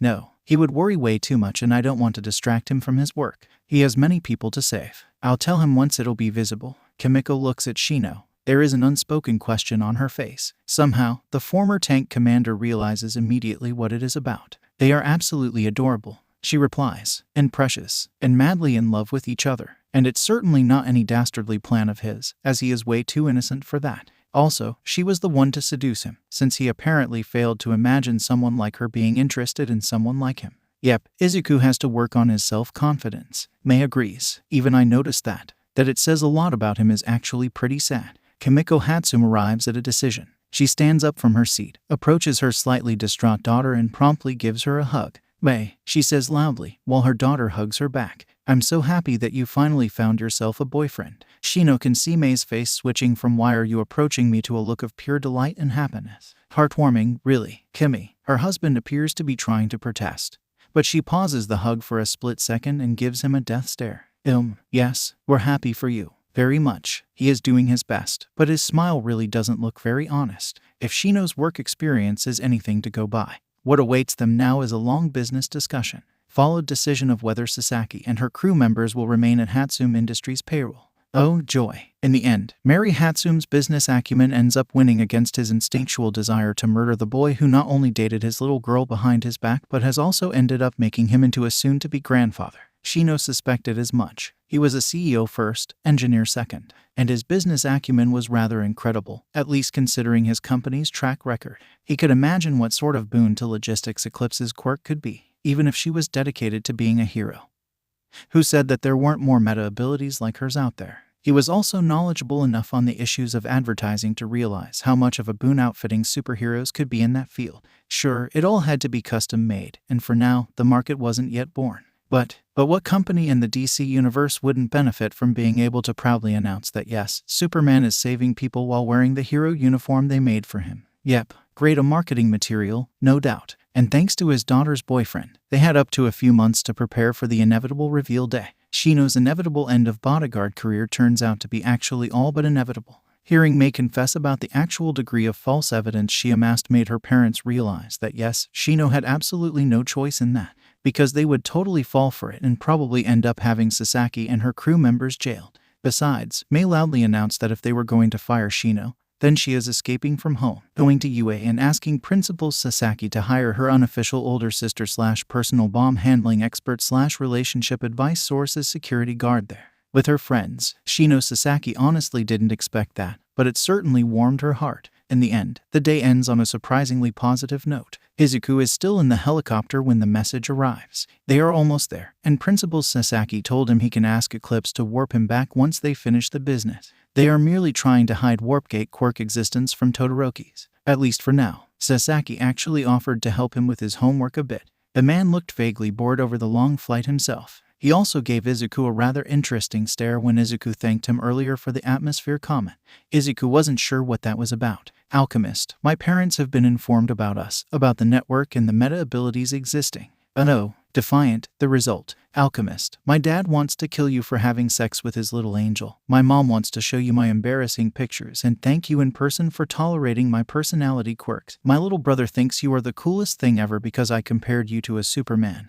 And Sasaki-san is still my bodyguard. Defiant, did she dictate you this summary? Alchemist, how did you know? Defiant, because unless your dad stated his desire openly, I really don't think that you'd realize what he has in store for me. And I'm almost certain that he didn't do that. Alchemist, oh, you're right. Alchemist, damn, you know me so well. Defiant, yes, that's true. Defiant, so. Defiant, if you ignore the issue of me probably having to visit them at some point. Defiant, and somehow surviving your father's wrath and my social anxiety. Defiant, are you going to drop by more frequently now? Eclipse can open a warp gate to your workshop openly now that your parents know. Alchemist, are you missing our little bedroom fun? 3. Izuku does his utmost not to blush. He fails. Principal Sasaki appears to be amused by it, but doesn't ask. Defiant, well, defiant, a bit. Defiant, I mean, I mostly just miss you in general. Alchemist, oh, Alchemist, I miss you too. I never thought that it was possible. But it turns out that video calls aren't enough when it comes to communicating with others. Alchemist. The point is, I'm rather busy, especially with how much behind we are in producing and delivering equipment to the network. Alchemist. And I'm something like 99,999% sure that saving people is more important to you than having sex. Yes. Defiant. Correct. Alchemist. Then again, I need some rest from time to time. And visiting you proved to be a major positive upon my work. Alchemist. And I now have an auxiliary workshop on the UA. Inspecting it regularly makes sense. Alchemist. So, how about you having me from every Saturday morning to Sunday evening? Defiant. D. Alchemist. I'll take that as yes. 3. Todoroki's residence is large and very Japanese. In fact, Izuku feels distinctly out of place, despite being Japanese himself. So he merely imitates whatever Principal Sasaki is doing, while ignoring judgmental stares of the security and servants. He is used to judgmental stares, to be honest, an experience that turns out to be useful at the weirdest of times. And Todoroki is tall, bulky, and would benefit from some lessons on interpersonal skills that weren't intimidation. Izuku does his best to ignore him and stay the part of the background.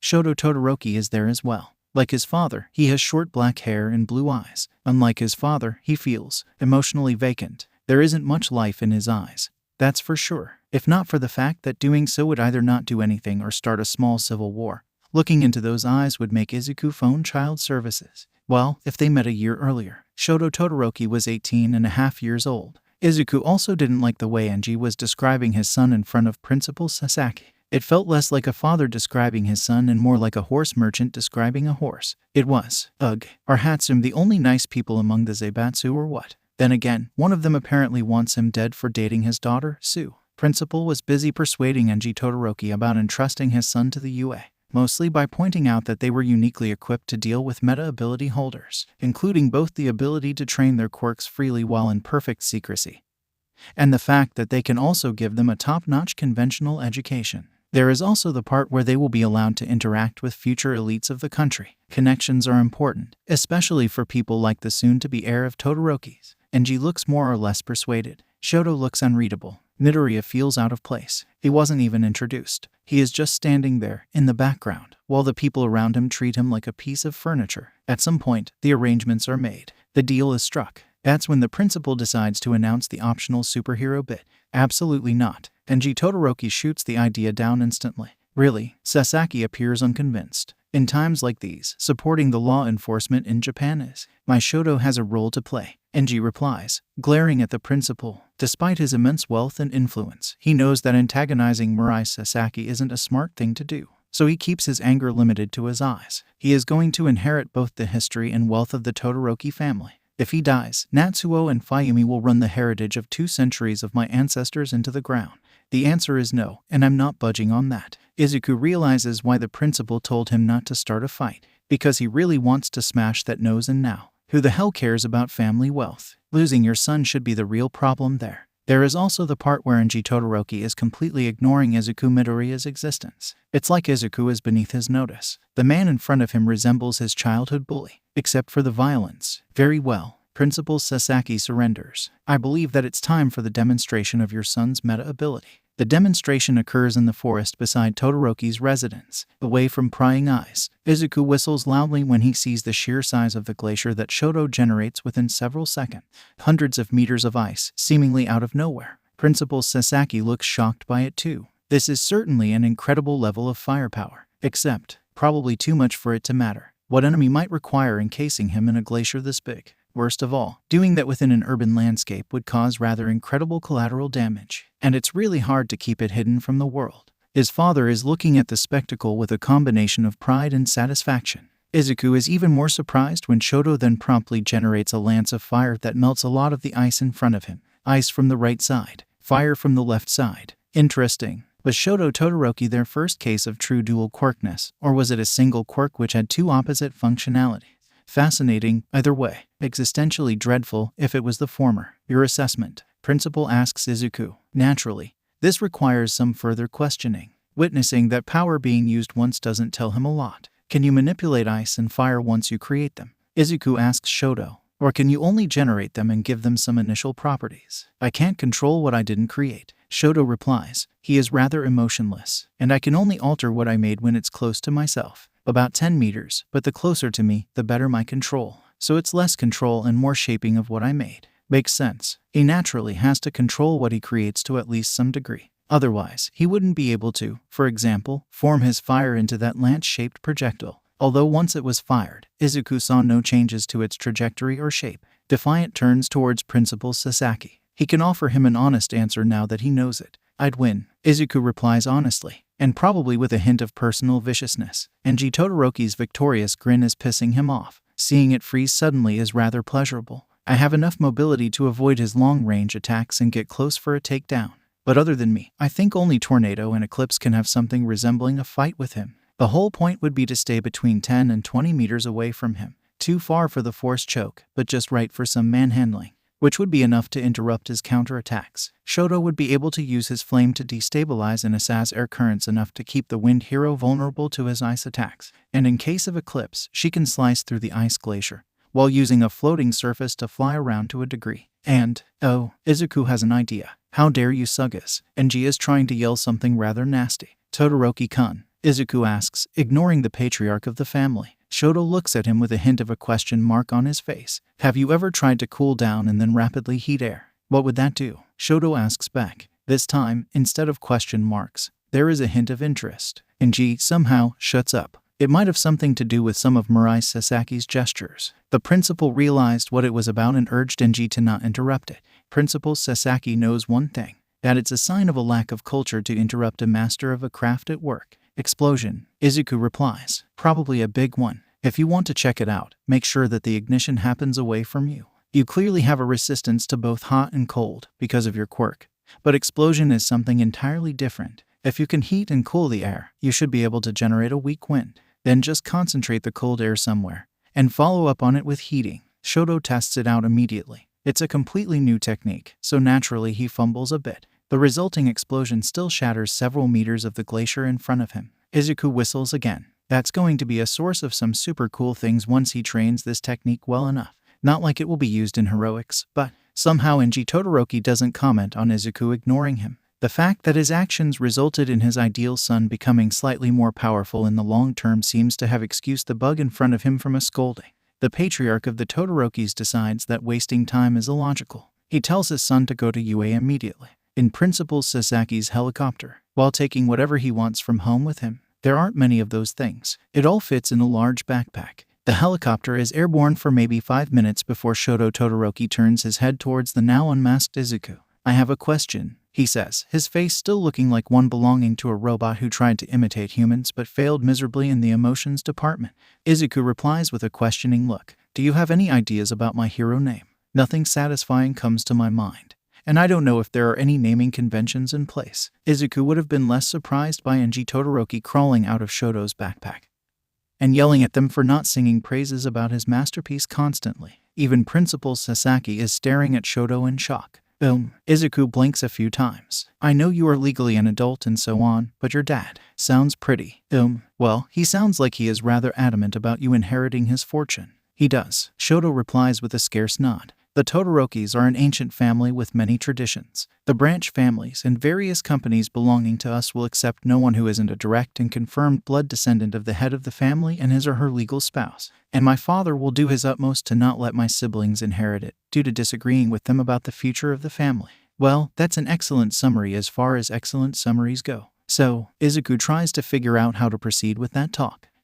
Your father is rather. I mean, if you die, your siblings will inherit. Your father will try to do his utmost to stop that from happening, right? At least until you get a child to keep everything from their hands. He might try, Shoto replies. His face, a glacier. I'm asexual. Natsuo and Fayumi are already preparing their to-do once we're in charge lists. I'm planning to cede everything to my brother as soon as my father transfers it to me. I won't have any descendants to inherit things from me, either way. And I'm not really interested in being the family patriarch. There are several seconds of stunned silence in the helicopter. Only the sounds of the helicopter engine are interrupting it. Does he know about it? This time it's Principal Sasaki that speaks, clearly detecting an occasion to get some great intel about one of the most important families in the country. It never came up in a conversation. Shoto replies. Then he gives them the most emotionally charged shit-eating grin that Defiant has ever seen in his life. Izuku promptly falls off his seat in a fit of laughter. Shoto Todoroki eventually settles for the hero name of Amplitude. Izuku already has some ideas for his gear. but this is something that he'll have to consult with Mei.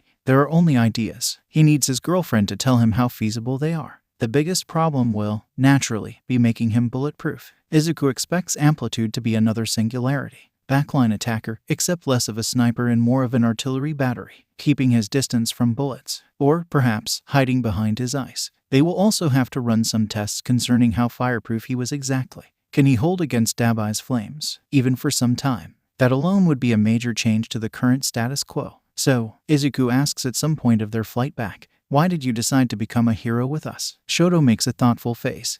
"I don't have a lot of experience with interpersonal skills," he says. "Courtesy of my father, of course. But I have a feeling that saying because my dad forbids me to do that isn't an acceptable reason." "Yes. Well, I would certainly prefer that to not be your sole reason," Izuku replies. "But I'm reasonably alright with you having that in your repertoire. Your dad is a dick." Principal lets out a slight sigh. He doesn't say whether he agrees with it, but Izuku wouldn't be surprised if he did. He is probably exasperated by one of his students saying things like that about one of the most influential people in the country, in front of his son. "Tell me about it." Shoto sighs. At least he isn't too bright. Or, more like, he is so certain that reality itself is bending before his will that he rarely tries to double-check things, and tends to assume that everything is going as he ordered, for as long as he isn't confronted with overwhelming arguments to the contrary. Makes hiding things from him much easier. Izuku can imagine that. "Well, I think that this country is going down the drain," Shoto announces after several seconds of rapid introspection. "I want to keep myself and my siblings alive. My power is an asset,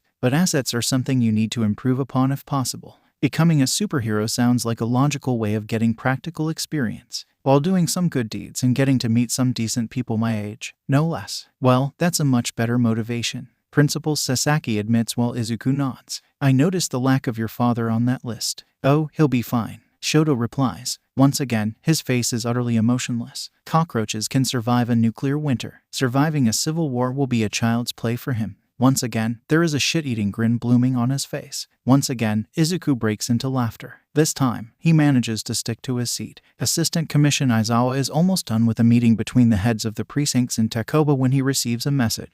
Defiant, 2 more superheroes. Defiant, Amplitude and Tornado. Defiant, perfect counters to Dabai and Mustard, respectively. Defiant, I'm updating the network database once I get home. Defiant, though I will need some time with them to truly test what they can do. Aizawa, against himself, smiles a bit. This is really damn reassuring. There is still a lot of work ahead of them. And there is no telling whom Overhaul got into his ranks in the meantime, but at least they have some progress on their own side. Good news. Sukachi leans towards him and whispers. Aizawa quickly hides the tablet. "Yes," he whispers back. One of the precinct heads is talking right now, so he has a few seconds to focus on himself. "I also have a meeting with Mira scheduled for the next week. We should finally make some progress on getting Aldera's police up to date with the recent developments. That is, unless Mira already knows about the superpowers. But it was unlikely. Besides, neither Aizawa nor Sasaki found anything suggesting that they did. Then again, Aldera was a rather calm city. Sasaki controlled its underworld, especially after his recent murder spree, but it was just that. Underworld. The police, to a varied degree, controlled practically the entire city. It wasn't Takoba, where Overhaul's word was the law in something like 40% of the city. Not to mention Hasu. Aizawa prefers not to mention Hasu. He also prefers not to think about Hasu. In fact, he prefers to pretend that this city doesn't exist. The only reason the local human trafficking rings didn't upgrade themselves to open slave markets was because they were too used to hiding from the police to figure out that this was an option now. In moments like this, Aizawa hates his job. Alas, someone has to do it. Making Takoba into something resembling Aldera more than Hasu is important. "How is your investigation into the priority targets going, Kurono?" Overhaul asks over his dinner. He is eating it alone. Then again, Hari Kurono has already eaten, just with Iranaka and Mustard. Dabai fucked off for a date with his girlfriend. Good riddance, all things considered. Kurono can find a common language with Mustard. The gas user is kinda pleasant to have around, really. He got used to being a valuable part of the Yakuza, and is reasonably respectful to his superiors, but also knows his worth enough to crack a joke when they aren't doing business. Dabai, though. Dabai is a pyromaniac psychopath who would probably set his own mother on fire and jerk off to the side if he could. He was only kept on a chain by Overhaul's promises and his ability to heal his injuries. Kurono is acutely aware that if Overhaul turns out to be unable to fulfill his promise, Dabai will leave immediately. After setting the Shai Hasekai headquarters on fire, simply because he could. I made some significant progress. Hirono replies, I've confirmed the existence of a villain with an ability to teleport, but considering how sneaky he is, actually establishing contact with him is time-consuming. On the other hand, actually possessing someone like that in their rooster breakthrough, massive one, they would be able to simply warp drugs and other contraband from outside of Takoba, completely circumnavigating the police. Hirono was skeptical when Overhaul told him to look for someone with an ability like that. An ability to teleport somewhere, really? But it turned out that life was weirder than most of the fiction nowadays. Very good. Overhaul nods. What about mind control? I found someone. Hirono replies.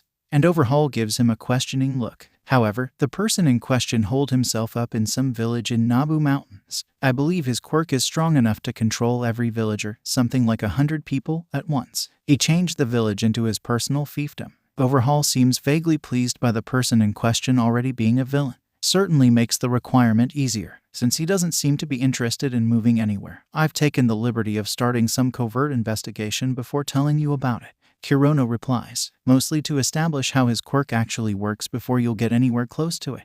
You'll have the full report on your desk in a few days. Excellent. Overhaul nods. He approves of initiative when it's a logical one. Correct choice of actions. What about the third one? They needed more heavy hitters. Mustard and Dabai were everything they had when it came to having truly dangerous villains on their payroll. They needed more S ranks if they wanted to get anywhere. Duststorm and Blaze have been training hard recently. Overhaul doubted that any of them had the potential to become supervillains, but they were certainly getting increasingly dangerous. The rest was mostly a riffraff that was good for various things, but not exactly for battling the superheroes. Our spy has informed me that Assistant Commissioner Mira is slowly cornering the beast. Hirono replies with a smile on his face. That rampaging serial killer that has beaten an entire dojo of martial artists to death with his bare hands, among numerous other atrocities. Overhaul asks for clarification. Hirono nods. Oh, that sounds promising. What is he doing in Aldera? I think he tried to lie down for a while. Hirono replies. I suspect that he had a run-in with a metahuman and was wounded in it. The point is, Mira has requested the SAT unit to be on the standby in Aldera, and since neither he nor the SAT knows about metahumans, they'll be slaughtered. Overhaul lets himself grin a bit. One less obstacle to worry about, but probably not without wounding the beast a little, making him ripe for recruitment, especially if I promise him some interesting enemies to fight. All we have to do is be there when it happens. Oh, this really looks promising. Tsuyu didn't show up in his bedroom that evening. The frog girl was probably planning to face her fears. Izuku prepared to face his own. Unfortunately, he failed. He woke up suddenly in the middle of the night, with something resembling a half-choked scream leaving his lungs as his upper body darted upward. A second later, he heard the sound of several things falling down, including his hero uniform and ribbit. Tsuyu complains loudly while standing from the ground. It's dark in the room. As always, they don't use any lighting at night, and the windows are boarded. Eyes get used to it to a degree, but Izuku mostly extrapolated that it was Tsuyu from the rather familiar sound. What happened? Izuku asks. His heart is still raging in his chest. The nightmare was worse than he expected last evening. I had a bad dream, Ribbit. Tsuyu replies. Wanted to go to you. You ignored my knocking, and I heard you trash around. Something falling. So I walked inside to check on you. You must have been using your quirk in your sleep. Wait, she fell, right? Oh my god, Tsuyu, are you alright? Izuku says quickly. I didn't. I'm alright, Ribbit, she replies. But I heard something falling to the ground and shattering before I entered. Izuku has an idea of what it was. He quickly checks it out and, yep, the bed lamp on his nightstand didn't survive it.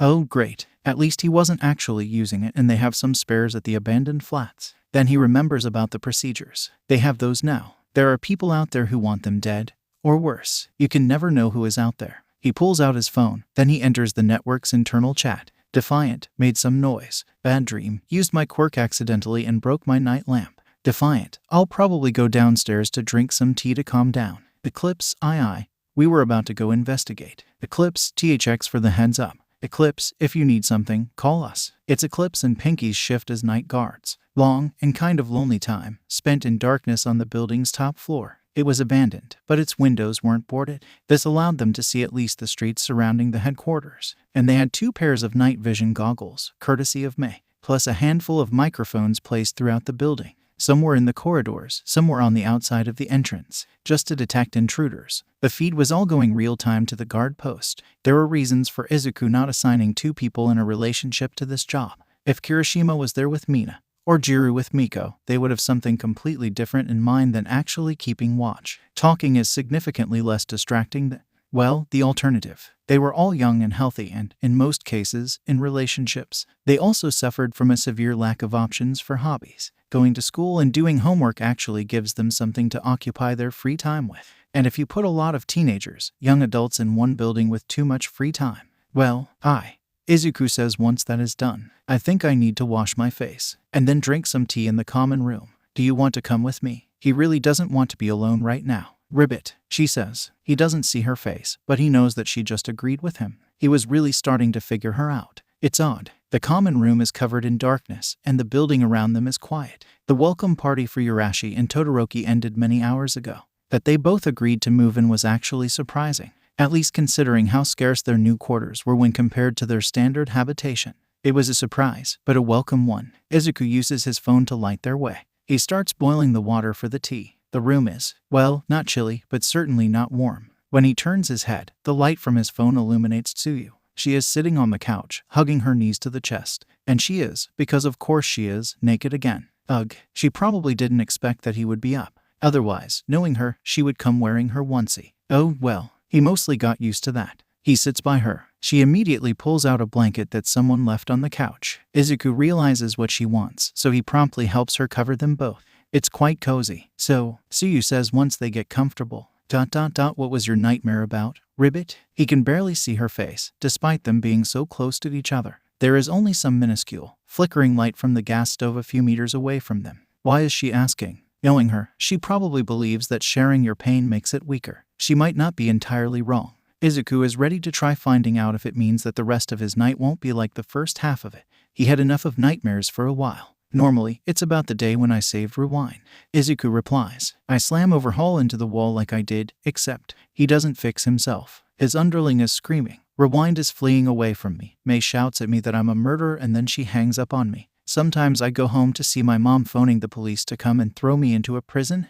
Tsuyu has enough. The blanket almost falls down when she moves slightly to give him a hug. Izuku hugs her back and corrects the cover with his quirk. It's a surprisingly handy thing to have in moments like this. He also realizes that darkness doesn't matter much. He would have problems seeing her in full light, too. There is some serious leak in his eyes, and he should probably be happy about the tea, since he'll need some rehydration after this. And, Tsuyu says after he seems to have calmed down a bit, what was tonight's nightmare? She caught the implication of the normally word being used where it was, For someone with so little human contact for her entire life, she was socially perceptive when she really wanted to a surprising degree. Dabai, Izuku replies quietly, except, when I turn back, he fails to finish. But she knows what it was about. Somehow, she snuggles even closer to him. There is now one large bundle of human misery sitting on the couch, and it somehow hurts less than it used to when they were alone.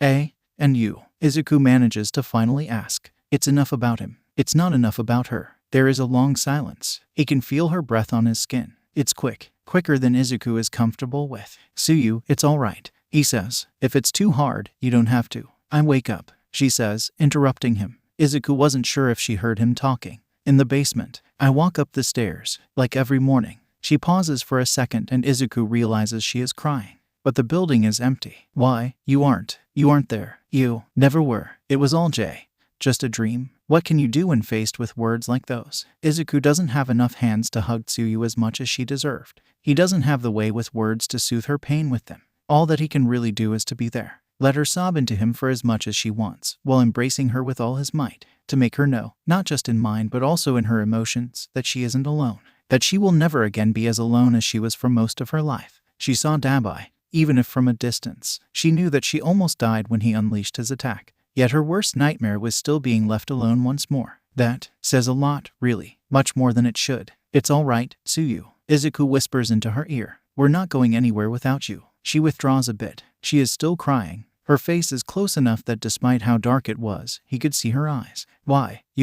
Promise, she says, her voice weak. Yes, he replies. And he truly means it. Unless they all die, he isn't leaving Tsuyu alone. She had enough solitude to last for a lifetime. He extended his hand. He wanted to caress her cheek a bit, but she practically pushed her head into it, like a cat demanding to be petted. Except a lot sadder. Izuku wants to pet her. He wants to hug her. He wants to stay cuddled like that. He wants to kiss her. He wants to. He tenses in realization for a split second, before forcing himself to relax a bit. He doesn't want to startle Tsuyu. He is in love with the girl that's currently sobbing into him. It's not the same type of love that he has towards Mei. Oh, it's a romantic love in both cases, alright. But that's where the similarities between them end. What he has with Mei is crazy, unpredictable, and a lot spontaneous, but also about achieving their goals together. Izuku wants to be a superhero and save people. Mei wants to become famous and perfect her inventions. Their goals meet, and working together and throwing ideas back and forth is the closest they get to flirting. Well, at least until she suddenly decides to be spontaneous and begins to lose her clothes rapidly.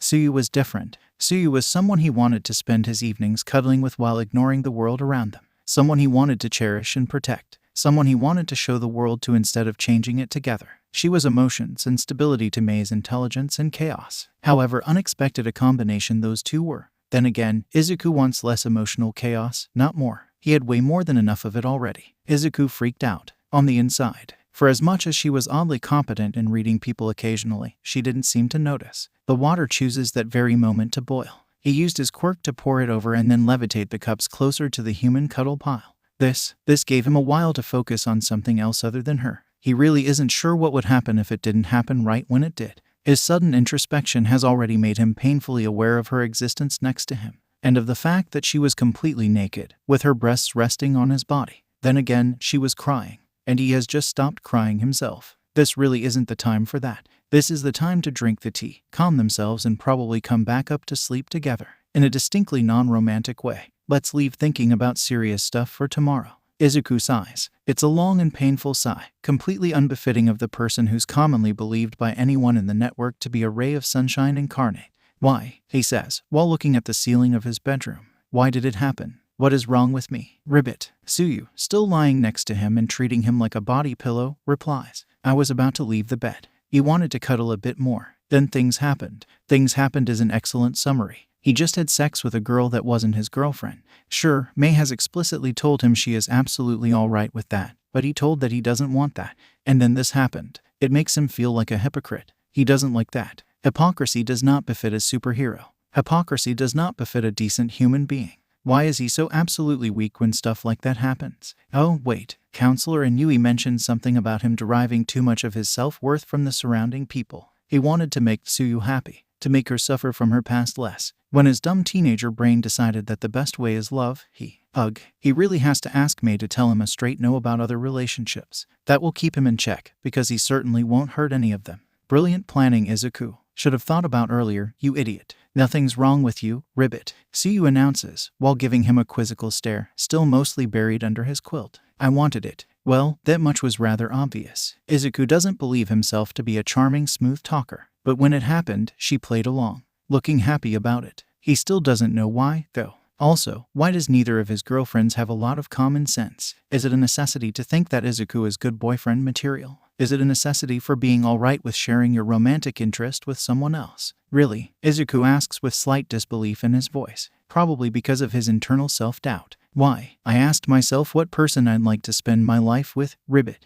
Tsuyu replies, each time I thought about that, your face came to my mind. Oh, well, that's surprisingly, heartwarming, confidence-boosting. Hard to say. Then again, he was probably the first boy that has ever spoken to Tsuyu without hurling expletives or rocks at her. And that's, well, much less nice. Time to get used to that. He is certainly not leaving her, not after what just happened. Tsuyu deserves better. Much better. No, Izuku does not know how to even try explaining to his mom that he has 2 girlfriends now. Despite him missing her so much, he is almost happy that he is now living away. Explaining the recent developments in his life would be a bit. He could use Eclipse's warp gate to visit her in secret, but without having someone at the target location beforehand, you can never be sure that you aren't opening your warp gate in front of someone uninitiated, like his mom, and that would be really hard to explain. Alright, time to get used to the sudden changes to his life. Oh god, Uraraka has a crush on him, yes. How is she going to react to coming back from the hospital to see this development? This is going to transcend the conventional meaning of the word awkward. Tsuyu is her friend, pretty much the closest one too. So, Izuku changes the subject a bit. How was it? She gives him a quizzical look. Izuku was almost certain that if her hands weren't busy hugging him, she would put a finger to her lips. Warm, she replies after a few seconds of thinking. Soft, Nice. True. It was. Well, it was pretty much snuggling with extra steps, to be honest. Very unlike what he had with Mei. I have a feeling that you aren't very interested in sex. Izuku comments on it. She used the same words to describe going to sleep while cuddled up with him, with zero sex involved. Ribbit. Suyu agrees with him. It's nice, but so is getting a hug, or cuddling together. She has a point. She felt very cuddly in general, once she got to know you better. Or, especially, with Izuku. And, to a slightly lesser degree, with Ochako. Izuku closes his eyes and relaxes. It shouldn't be that bad to manage, then. Of course, there is also the mating season. Ribbit, Tsuyu says. Izuku's eyes shot open in an instant. The what? Well, damn, Shinsu announces an hour later. We have a murder case on the premises. Himiko, call the police. Aye aye. She salutes him. What should I tell them? The victim is an 18-year-old superhero. Shinsu replies with a slightly nasty grin. Green hair. The cause of death seems to be emotional trauma. Izuku groans painfully while raising his head from the table, where it was resting comfortably for the last few minutes. The only other person in the common room is Eclipse, who is wearing some comfy-looking black pajamas while preparing food for both herself and the still absent earworm. Hitoshi has only just woken up, but he is already a pain in the ass. Oh, shut up. Izuku mumbles back. You didn't go through what I did. He has another recruitment meeting scheduled for today. And then, Uraraka is coming back. That's it. That's the plan for today. Then what did you go through? Hitoshi sits next to him. Himiko decides that preparing food is more important, whether she simply enjoys doing that or whether she considers preparing breakfast for him a forma.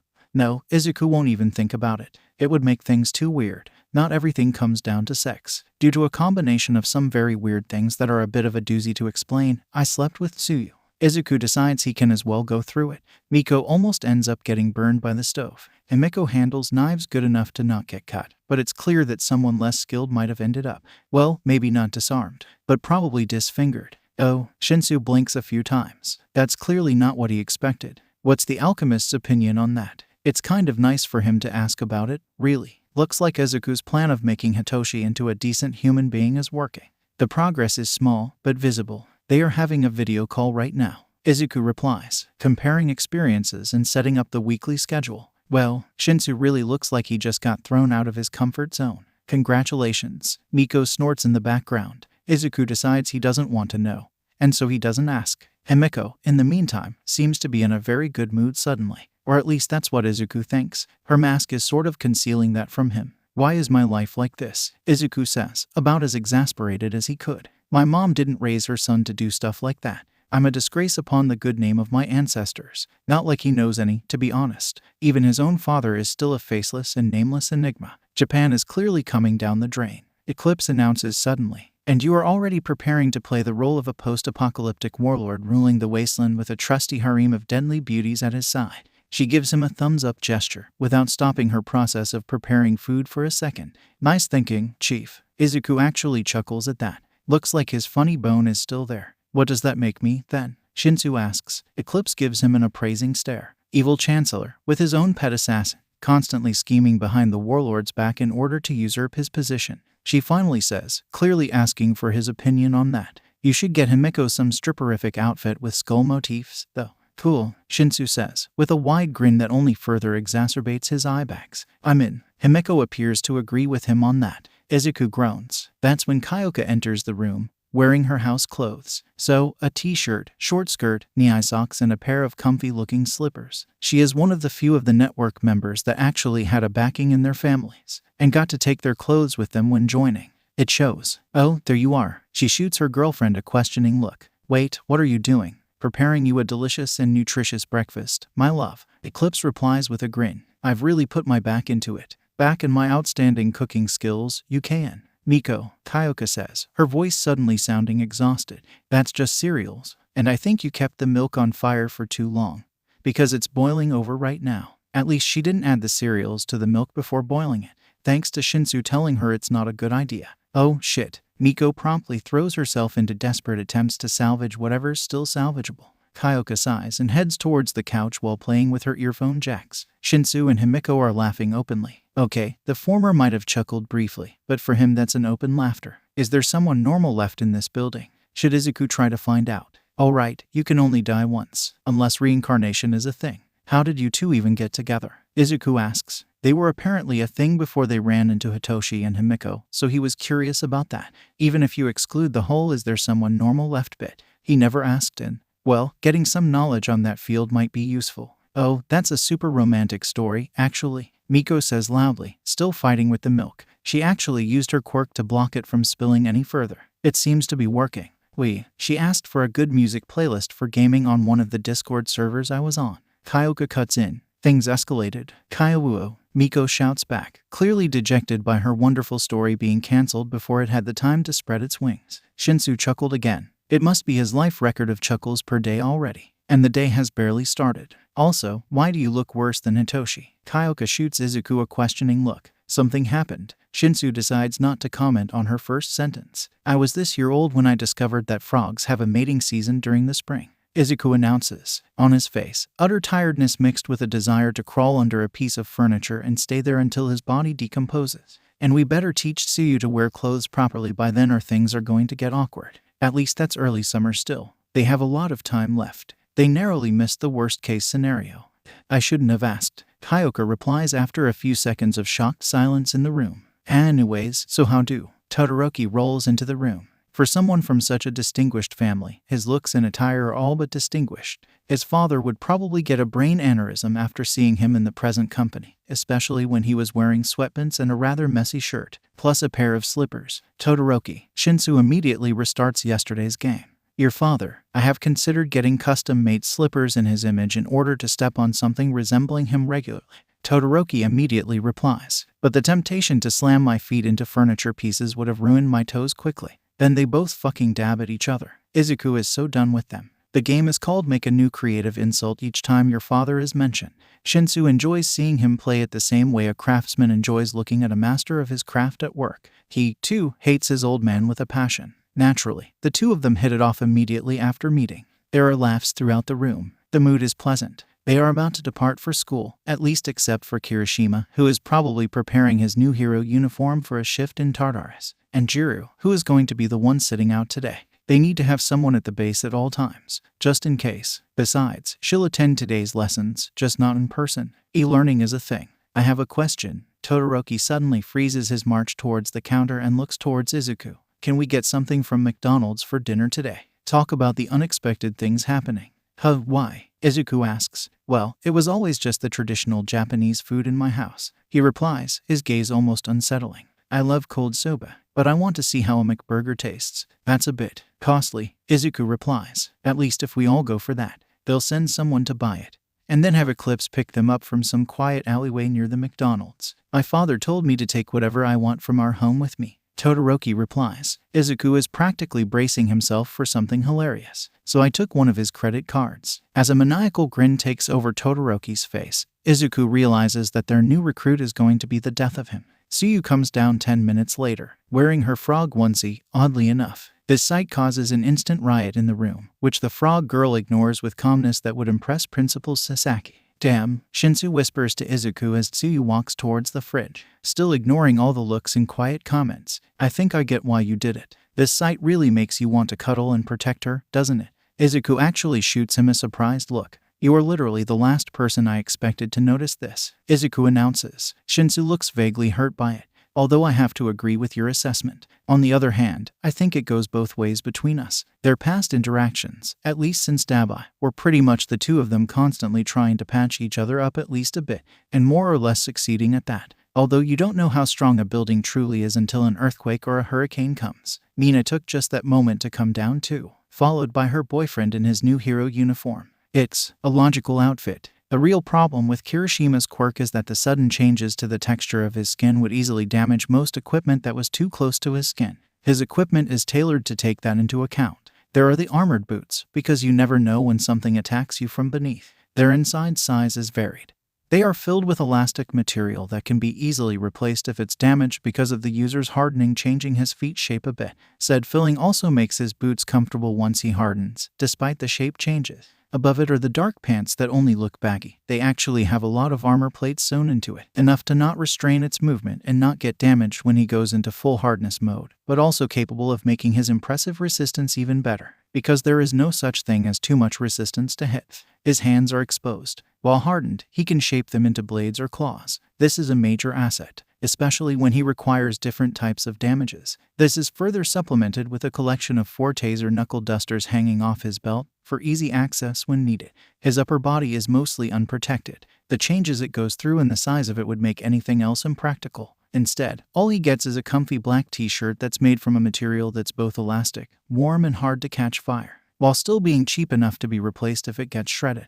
There is a deeper meaning in that. His chest area is where Kirishima's hardening is the strongest, ex equo with his arms. Mei and Izuku actually hope that making it be covered with a simple t-shirt will be an invitation for enemies to pound him there, instead of some potentially more vulnerable places. His head is protected by a ballistic helmet with a full face mask. They considered leaving his face exposed, but they eventually opted against it. It would make secret vocal communication impossible. There is a T-shaped visor in front of the mask, with night vision, HUD, and so on. It also keeps him comfortably anonymous, and has some air filtration feature, although how well it will work against Mustard's gas was anyone's guess. All things considered, he looks rather intimidating, at least to Izuku, although he immediately realizes that right now he was more afraid of his girlfriend, Mina, being here. It would not end nicely for anyone involved, wasn't it? Oh my gosh, she immediately spotted Tsuyu. You look so cute. Can I take a picture, please? I absolutely need to have it in my collection. Ribbit, Tsuyu replies, while obediently freezing for the picture. Mina, naturally, takes several pictures in a quick succession. Usage of phones became much more widespread once they could charge them on the UA.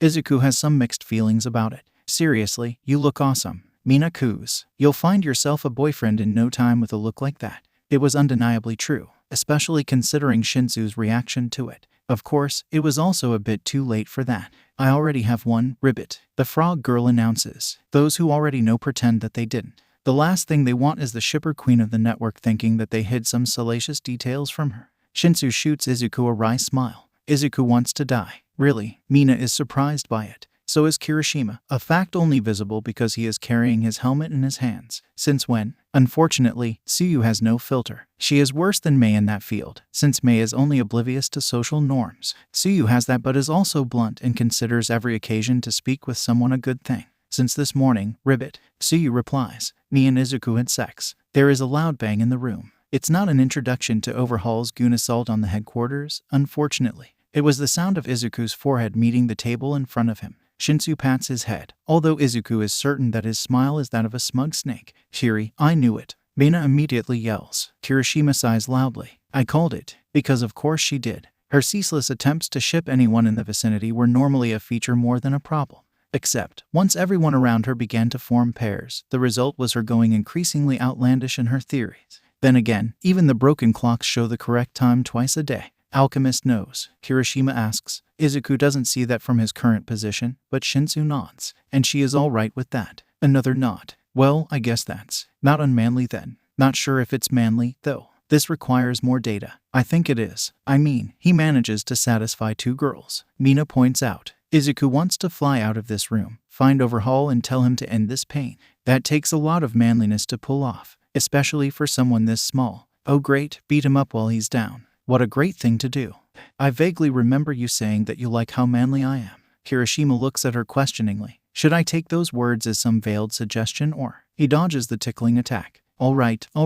I get it, sheesh. This is passionate. Yurashi says from his position close to the entrance. How he kept himself quiet for so long is a mystery. And hot-blooded. Congratulations. Also, your outfit looks incredible, Kirishima. I'm looking forward to getting one that will be as awesome as yours. As always, his normal speech was almost indistinguishable from what passed for yelling among the others. Kirishima and Yurashi then performed a fist bump with enough intensity that it would probably break Izuku's hand if he was mad enough to try that with either of them. Both of them were grinning at each other while doing it. Izuku is so done with them all. So, he asks Principal Sasaki as they are loading onto his helicopter again. Who is it this time? Yaoyorozu. The principal replies. Izuku gives him a questioning stare. To be exact, the girl that they are planning to make into their heiress. So first, the heiress of the Hatsums gets a meta ability, then the heir of the Todorokis, and now Yaoyorozu's joined the club as well. Izuku says as he takes the seat. Seriously, where's the Yotsubashi metahuman? And what are the statistical chances of all of that happening?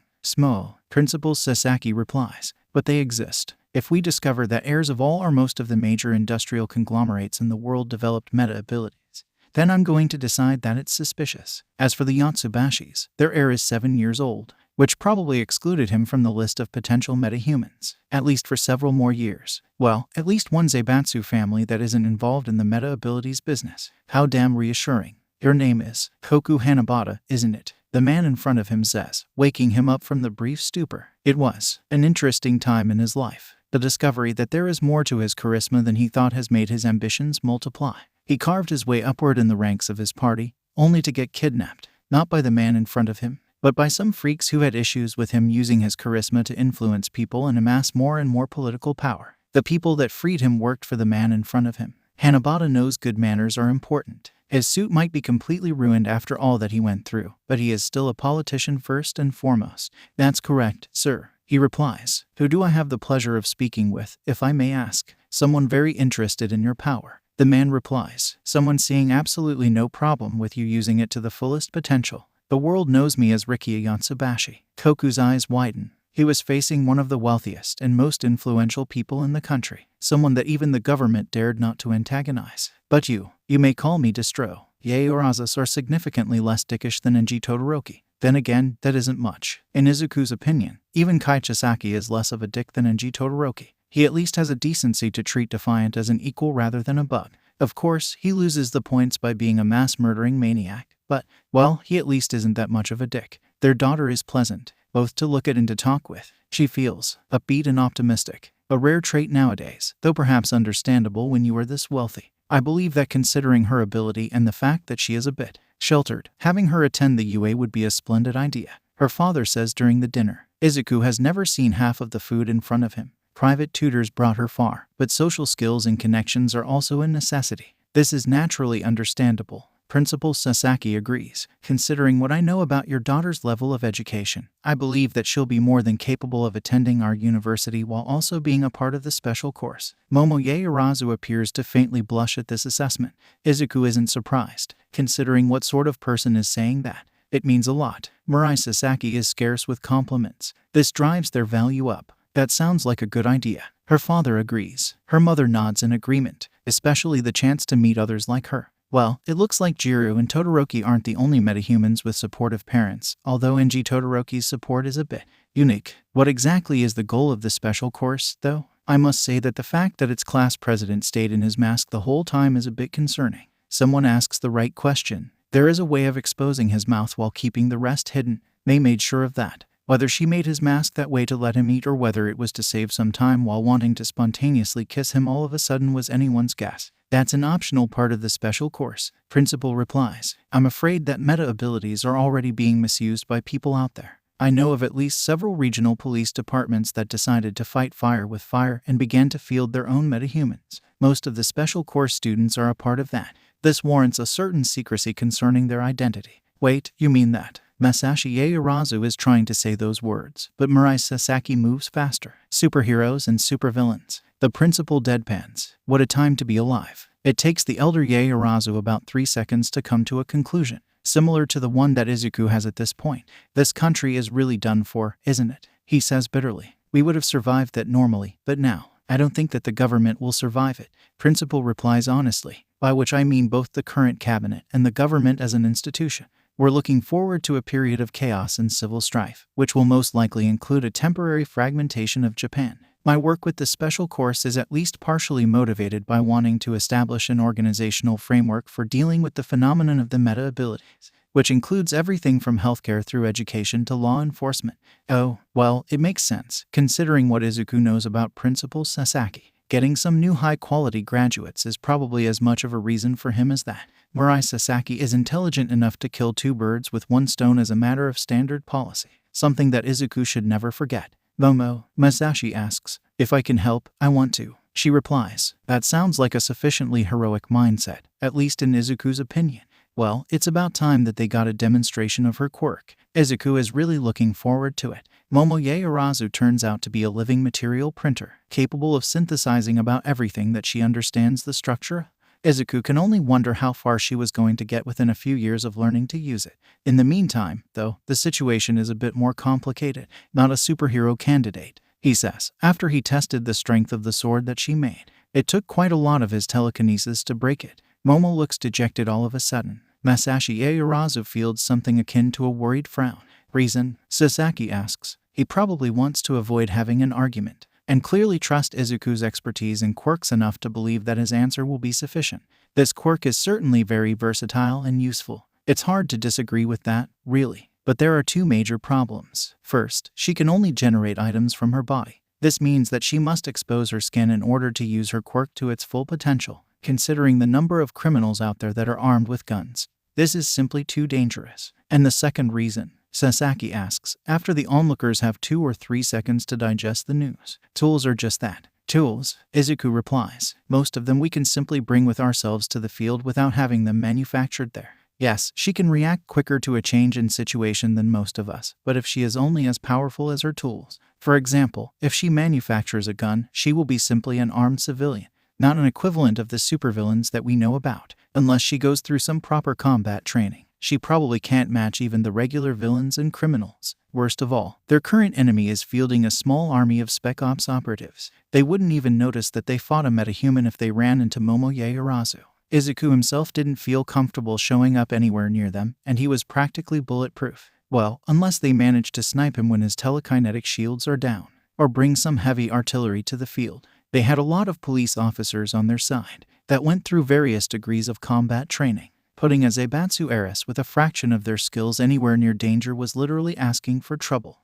Recommendations. Principal continues the interrogation. Izuku feels like he is trying to show him to the world while doing so. This is, honestly, he has no idea what to think about it. Alchemist will love to work with her, Izuku says instantly. He can see Momo's spirit making a small return. Her quirk, with some training, will excel in the manufacture of equipment, especially with things that were intended to get regularly lost and needing replacement, like Kirishima's knuckle dusters or Izuku's tasers. Also, once she gets through some training with Kan-sensei, we could deploy her as a support. Having someone with an ability to mass-produce gas masks if the villain spreads poison gas among the civilians might save a lot of lives. And with how universal her meta ability is, she can serve as a counter to many potential threats at once, without exposing herself to danger. Despite the bit about lack of danger, self-defense training with Kan-sensei is a must. You never know when someone sneaks close to you, and sometimes those who sneak close to you might have a gun. Quirk improvement. Is the principal doing that on purpose? Is he trying to make Izuku impress Yaoyorozu? Is this his way of improving his value as a UA graduate further down the line?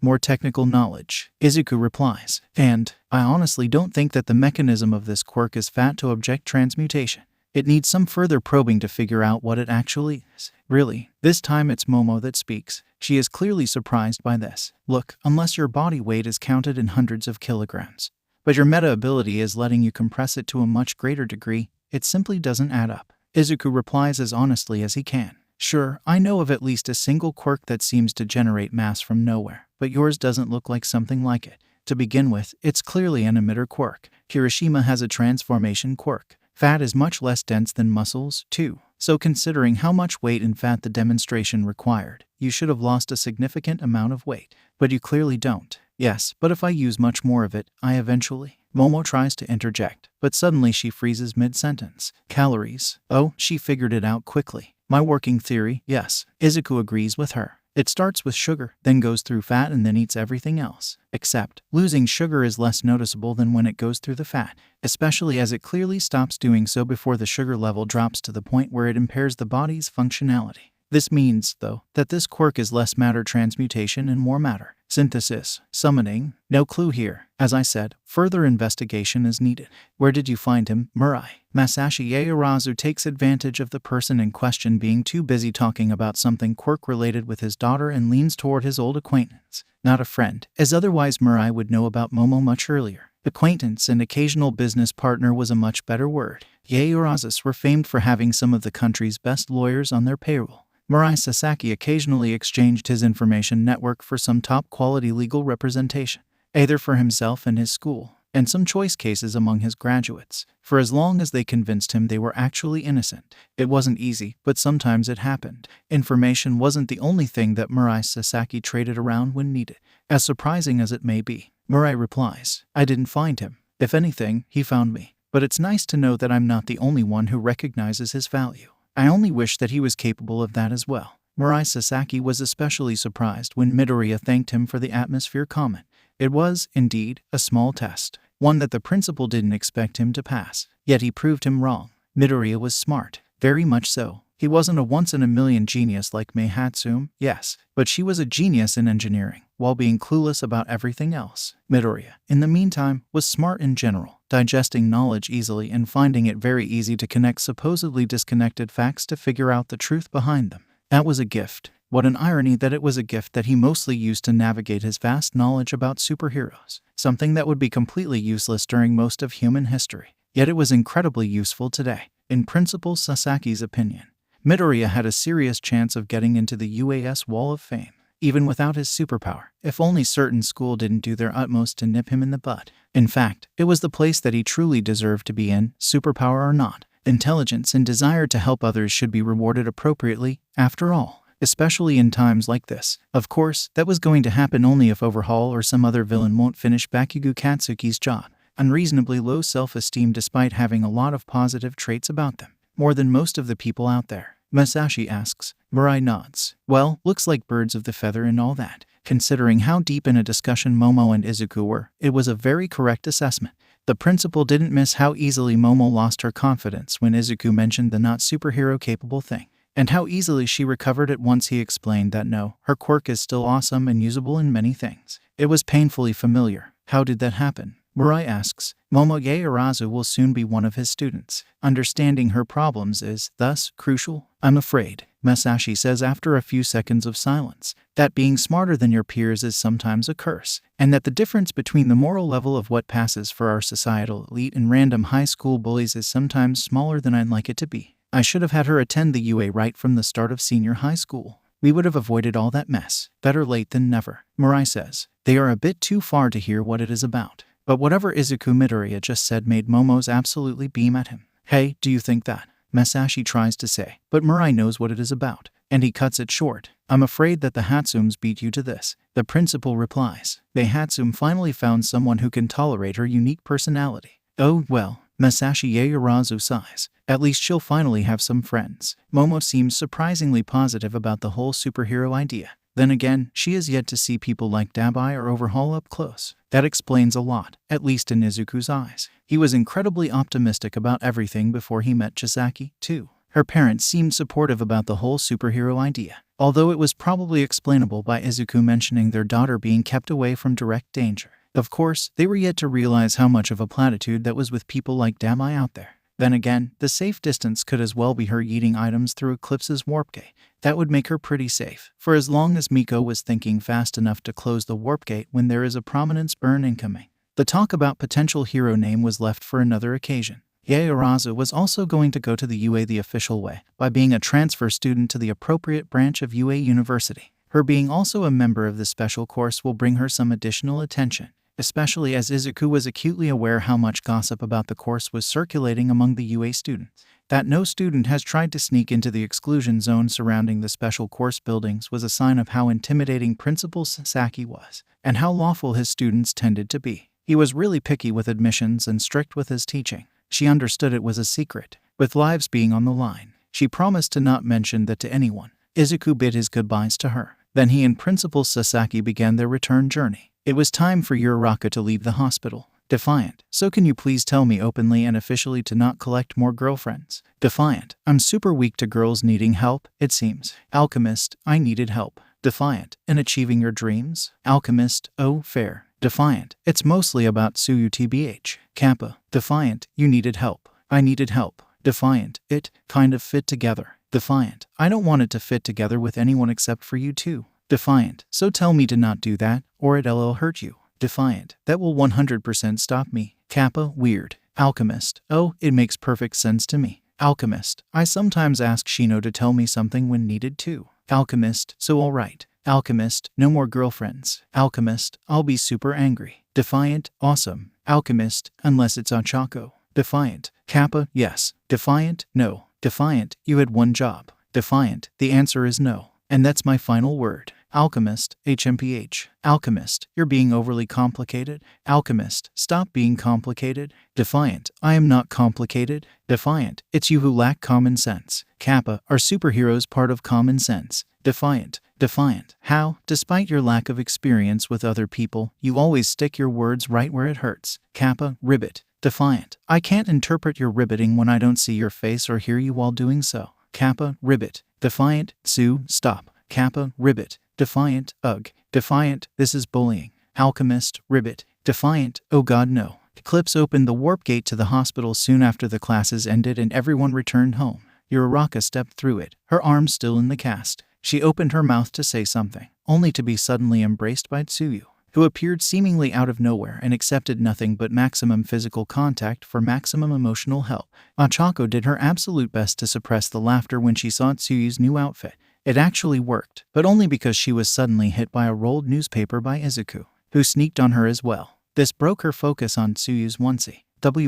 What? Ochako is clearly surprised. Then again, so are most of the people waiting for her in the room. Izuku didn't share his plans with them. Sorry, Izuku replies. Alchemist told me to do that. She is super pissed off because of you apologizing for your rifle being damaged when you could have died. Maybe some percussive maintenance of her head will set her priorities straight, to quote her. Oh, Ochako chuckles, using her healthy arm to hug Tsuyu back. Yeah, I deserved that. At least, it seems like she realized what she did wrong. It's great to have you back, Izuku says with a faint smile and joins the small hug pile in front of him. Uraraka is promptly introduced to the new members. Yaoyorozu is yet to arrive, but Urashi and Todoroki are there. Todoroki is, naturally, an off-putting emotional black hole, at least until Shinsu says the magic words. I considered sending an application in his name to the World Clown Association. Todoroki immediately replies, but I didn't want to be responsible for him single-handedly taking over the entire industry. Then he immediately switches to a shit-eating grin mode that's both slightly intimidating and absolutely hilarious. He expands upon his usual repertoire with finger guns and Shinsu slipping sunglasses onto his face from behind. Uraraka once again does her best to stop herself from laughing loudly. Without Izuku interrupting it, she promptly fails. Urashi in the meantime is hot-blooded and loud. Being wounded in the line of service and still wanting to return to it is apparently very passionate and impressive. Uraraka seems slightly startled by the intensity of that announcement. Then again, so is Midoriya and he wasn't even the one it was directed at. Once the welcome back party is over and the sun finally sets, Izuku asks Uraraka to follow him. The night flight through the city is mostly quiet. Izuku suspects that Uraraka now knows about Tsuyu becoming his girlfriend.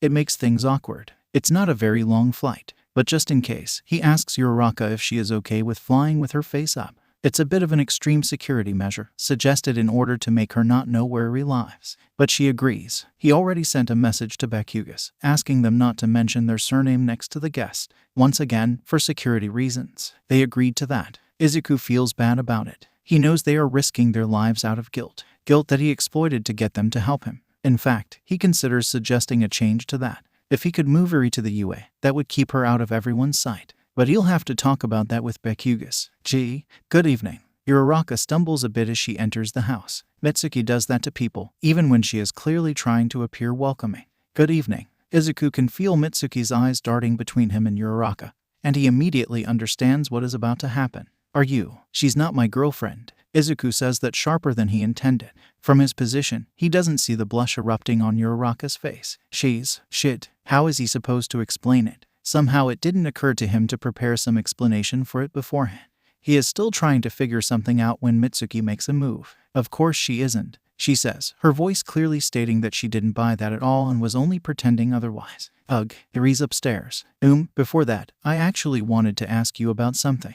Izuku says, it's mostly about what to do with Iri, to be honest. But Mitsuki interrupts him. If you're supposed to have a serious talk with me, go to Iri first. She says, serious talks should be done over tea, not in the hallway. Well, she has a point. Izuku, Iri is, as always, overjoyed to see him. She promptly leaps off her bed and runs towards him for a hug. Naturally, she gets a hug. How are you doing, Iri? He asks back. Sorry for not dropping by recently. I've been busy with my work. She knows that by work he means being a superhero. She is tight-lipped about it, of course. Bakugou can't know, but she understands how important that is. So she realizes that this isn't something to complain about. I'm doing great. She gives him a truly heartwarming smile. Uraraka quietly steps into the room behind him and closes the door behind.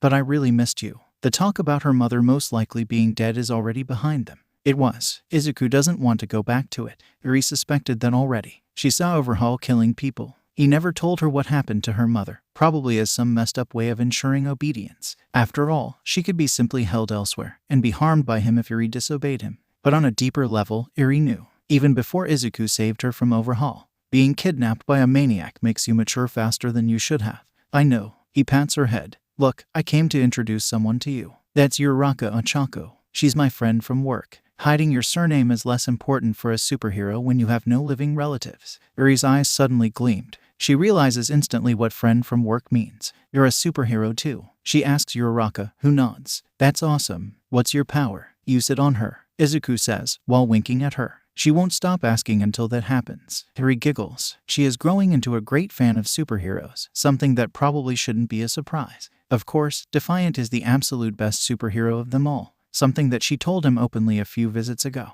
Should Izuku ask Momo to make her a plushie shaped after his hero costume? Would that be too weird? Uraraka looks already enamored by the girl in front of her. It's another heartwarming thing in quick succession, and Izuku feels internally calm. The gravity girl squats while extending her healthy hand forward. Give me a high five, she says, with a smile on her face. Eri quickly obeys the instruction and squeals in joy as she starts floating. Having fun with their quirks takes them a while. Singularity is instantly the second favorite superhero of Eri, and most likely would still hold that position if Eri knew more than 2 superheroes, at least partially because her quirk resembles Defiance. Yes, Izuku explains the difference to her. Eri listens to it carefully. Considering how smart she is, she probably understood all the differences correctly. Eventually, once Eri seems to have run out of excess energy, Izuku moves over to the main subject. Eri, I'd like to ask you for a favor. Eri tilts her head towards him. She is sitting on Uraraka's lap now. They were chatting about various things rather happily for the last 10 minutes. Izuku's presence temporarily forgotten. Then again, watching them do that was nice. What is it? She asks. In her eyes, the stars. Before I say, I need you to know that you can refuse it, Izuku says. He isn't forcing Eri to do anything. She suffered enough because of her quirk. Forcing her to use it again, it would make him see Overhaul's face in the mirror, and he couldn't stand that. No one is going to be angry about it. Is it about my quirk? She asks, taking him off guard. She must have noticed that, because more words came in a hurry. I can see that Uraraka-san is wounded, so I figured out that it's about that. The look on her face is complicated. Izuku isn't sure how to read it. We fought against several supervillains working for Overhaul, Izuku says. She deserves to know the whole truth. We arrested one, but he wounded Uraraka before that happened. It will take her several months to heal, and we need as many people as possible to finally get to Chisaki. I know you don't enjoy using your quirk, but if I use it, she says, interrupting him. I'll be a superhero too, yes. Oh, that's unexpected. Then again, he should have probably expected that to happen eventually. She clearly idolizes superheroes, and since she has a superpower, honestly, how didn't he see this coming? Perhaps in his head she was still the same traumatized and terrified girl as she was when they meet for the first time. Not officially, Izuku admits. You are a bit too young to become a superhero. Police officers would have died by cuteness overdose if they saw you in a superhero cape. She giggles a bit at that. But you'd certainly do what superheroes do. She takes a deep breath. It's a major decision. After all, you saved me with your power, she says, with a determination on her face. I want to do the same. She ends up rewinding Uraraka for about a week. Thankfully, the side effects of her quirk activation include some light, but no loud noises, so the Bakugas do not come to investigate. Did it work? Izuku asks. They weren't fully sure if Eri's rewind would work on physical damage, rather than only the age itself. I think it did, Uraraka replies, while trying to gently move her arm around. It's still in the cast, of course. How would they explain the cast's disappearance to Bakugas? Shuzenji will take it off if she confirms that the damage was healed. Yeah, almost certain. The pain's gone, but I can't move my arm a lot because of the cast, so I'm not super sure. Congratulations, Eri, Izuku says, while giving the girl a bright smile. You saved someone. Eri beams at him and quickly gives him a hug. A few seconds later, she lets him go and then goes to hug Uraraka. Izuku asks Uraraka to spend a while longer with Eri. He, in the meantime, comes down to have a talk with Auntie Mitsuki. Uncle Masaru isn't here, probably staying longer at work. The tea is ready. Izuku took just the right time to come down. So, he tries to start a conversation. She drops by occasionally. Auntie immediately knows what it was about. Nothing changed on that front. So Mom still doesn't talk much to the Bakugas, but at the very least visits Eri. And if nothing changed, then she is still Eri's beloved auntie. Good enough. They both deserve to have as many beloved family members as possible, even if none of them are tied to her in blood. At least that much. Izuku sighs while slumping on the couch. I don't really drop by. I don't want Chisaki to get to her through me. She doesn't want Chisaki to get to me through her. He couldn't keep hiding who his enemy was from her. His mom found out that he helped break out a 6-year-old girl from the head of organized crime in the prefecture during one of her first visits. Izuku didn't remember to tell Auntie Mitsuki to keep that a secret from his mother. Mitsuki, at this point, was just as curious as he was about who his father was, because Inko's comment on how Izuku was way too similar to his father for his own good was intriguing, and that was putting it mildly, at least considering the circumstances. The Bakugou met Inko soon after she moved to Takoba, already with a few months-old son, but without a husband, since Katsuki was born about the same time. Mitsuki and Inko found a common language. She never said a lot about Izuku's father. In fact, she kept dodging the subject. At some point, Mitsuki stopped asking. I've wanted to talk about Eri. Izuku moves over to the second subject.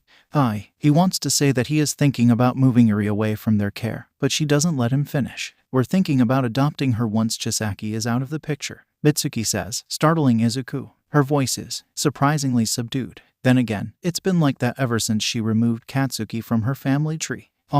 Really? He manages to say after a few seconds of shocked silence. She nods back. I didn't realize how quiet and lifeless the home was before Eri came here, she says. She clearly wanted to mention her son, but decided not to. Izuku isn't the only one carrying scars, and I'm too old to have another biological child. Either way, hopefully, I won't fuck anything up this time. Her voice is bitter. If what Eri told him was true, she was truly doing her best. There was nothing left of her past. Abrasive attitude. Oh, she would still yell at you if he did something terminally stupid, but never if you were part of her family. Eri was evidently included in it. If anything, Eri was almost pampered by her. It's like she wanted to find redemption through that for what Katsuki did. Eri was happy, safe, and she clearly likes Bakugou, who was Izuku to yank her out of their house, just as she began to have some measures of stability in her life. Besides, he has a plan B. I think I can figure out some proper education for her, he says after a few seconds of deliberations. His plan to get her evacuated to the UA is all but forgotten now. I'll be dropping by every week or so with the educational material for homeschooling. Some UA-stamped educational material. It's not running preschool, but Sasaki can probably arrange help from one very good, especially as he is lucid enough to realize that it binds Eri with the UA. The same Eri that has an almost omnipotent healing quirk. That takes Mitsuki off guard. UA has a reputation, and a very good one. Really? She asks, blinking at him in surprise. How did you? Let's just say that Chisaki has a lot of enemies. Izuku replies, and we finally got the police involved. Someone from it is willing to spend a favor he has with someone in the UA faculty to help her. It would be a remote or indirect education, but there is no sense in keeping her hiding from Chisaki, only to make her grow up with no education and with no prospects for the future, right? There is no friend in the police with the power to do that. He is the one who hopes to ask Principal Sasaki for this, but he doesn't want to share that with the Bakugou. Keeping secrets here is important. People's lives are at stake. He doesn't exactly enjoy lying to them, but, well, it's probably far from the most morally questionable things he'll have to do in his life if he sticks to his decision about becoming a hero. That would be helpful, Mitsuki says, before she sighs loudly. I hope he gets jailed soon. Eri deserves to go to normal school, have friends, not being locked down in a cage, however gilded it is. Izuku wholeheartedly agrees. They are flying back to the network headquarters. In a rather awkward silence, Izuku still doesn't know how to address the absolute clusterfuck that their supposed friendship is. Eventually, it's Uraraka that speaks. She is still floating in the horizontal position, facing the clouds. It's apparently rather relaxing, like the softest bed in the world. It's hard to imagine what she went through when she smiles like that, isn't it? Ochako says quietly. Izuku feels vaguely relieved at Eri clearly being the subject of the talk. He can deal with it. Somehow, yeah, he replies. I think she decided that being happy is the best form of revenge she can take on Overhaul. If so, it was probably for the best. Not like Overhaul would care, but at least it was healthy for her. Izuku was ready to perform his own variant of revenge on Chisaki in her stead. Makes sense, Uraraka says. Izuku was actually startled for a second over how bitter her voice sounded for a second. He feels like he missed something important. What was it about? The awkward silence remains for a while. Eventually it's Ochako that breaks it again. Unfortunately, this time Izuku is significantly less comfortable about the subject. So, you and Tsuyu are now a thing, huh? She says. Izuku does not know how to interpret the tone of her voice. Somehow, this is harder to do than dealing with the frog girl. Yes. Izuku does his best to remain calm and collected. It's difficult. It just kinda happened. He wanted to say something about her helping him patch himself up after Dabai, but Uraraka was in the hospital then. No one helped her patch herself up, and she missed her occasion to be with the boy, teenager, man she loved. Well, I'm happy for you, Uraraka says. Izuku isn't sure if he believes her. She needed that. She looks much more ribbit now. Midoriya noticed the same thing. Once you spent enough time with Tsuyu, you began to pick up on all of those non-verbal communications, and all different types of meaning her ribbiting had. And, how to ask about it. Mei told me she let the secret slip. Uraraka takes the initiative. Izuku glances at her, but she is looking away from him. It's all right, Uraraka. Really, she interrupts him. I mean it. Look, I don't need you to pity me or pity you. This time it's Izuku who interrupts her. I don't pity you. You went through something traumatic.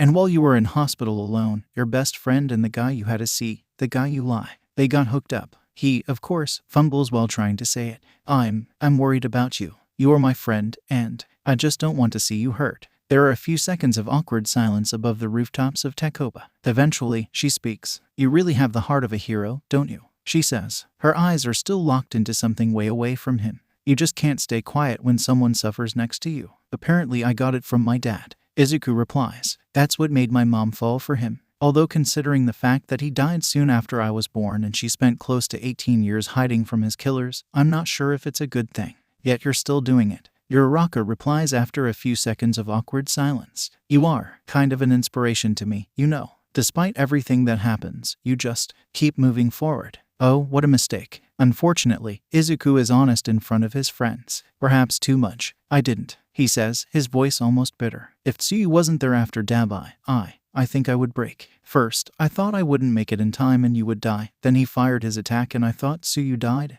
His voice fails him. Even thinking about that hurts. There is silence. Izuku doesn't know how long, but he doesn't know what to say after all of that. So he waits for Uraraka to be the one to speak. He almost loses hope when she finally does so. I guess, she says quietly. It's barely audible over the sounds of the city beneath them. That I know why I fell for you so hard. He stays silent, hoping that she would elaborate on that. But she doesn't. The silence continues until they return to the network headquarters. They land on the rooftop, right next to the tonight's guards. It's Earworm and Hijack. Izuku would guess even without knowing. Their constant bickering made things rather obvious. Izuku doesn't want to start a fight, so naturally, he sent them a message that they were about to arrive a minute ahead of it.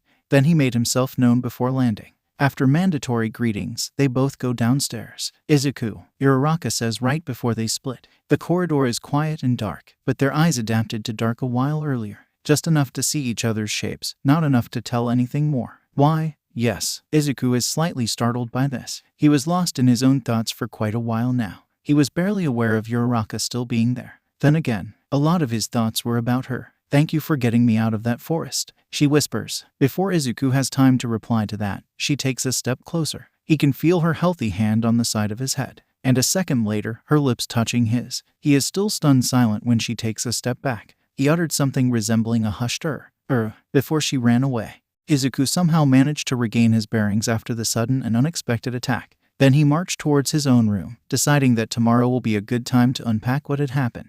Except, when he finally went to his own room, changed his clothes and tried to enter his bed, he suddenly discovered that he wasn't alone. Ribbit, he heard from his own quilt. Oh, of course, her ribbit was clear, so he didn't wake her up. She was probably waiting for him to go back. Nightmares are scary stuff. He is an expert on that. Oh, hi. Izuku is a bit startled by this discovery. Or, more like, still shaken by what Uraraka did. Could you move a bit? I think you are taking a bit too much space, he says after trying to enter the bed, only to immediately encounter her leg. Ribbit, he hears her agreement, then some shuffling in the bed. Finally, a space is made for him. Comfy, warm, smells of you. Well, the last bit would be slightly disturbing if she didn't have a superhuman sense of smell. Not dog level, but still ahead of humans as a species. Then it makes perfect sense. It probably makes her feel less lonely, too. Damn, stop with the feelings, Izuku. Not the right time. When he gets under the quilt, she immediately clings to him. Judging from the exact feeling he gets, she isn't wearing her onesie. So Izuku has a naked girl in his bed, who just happens to be his girlfriend.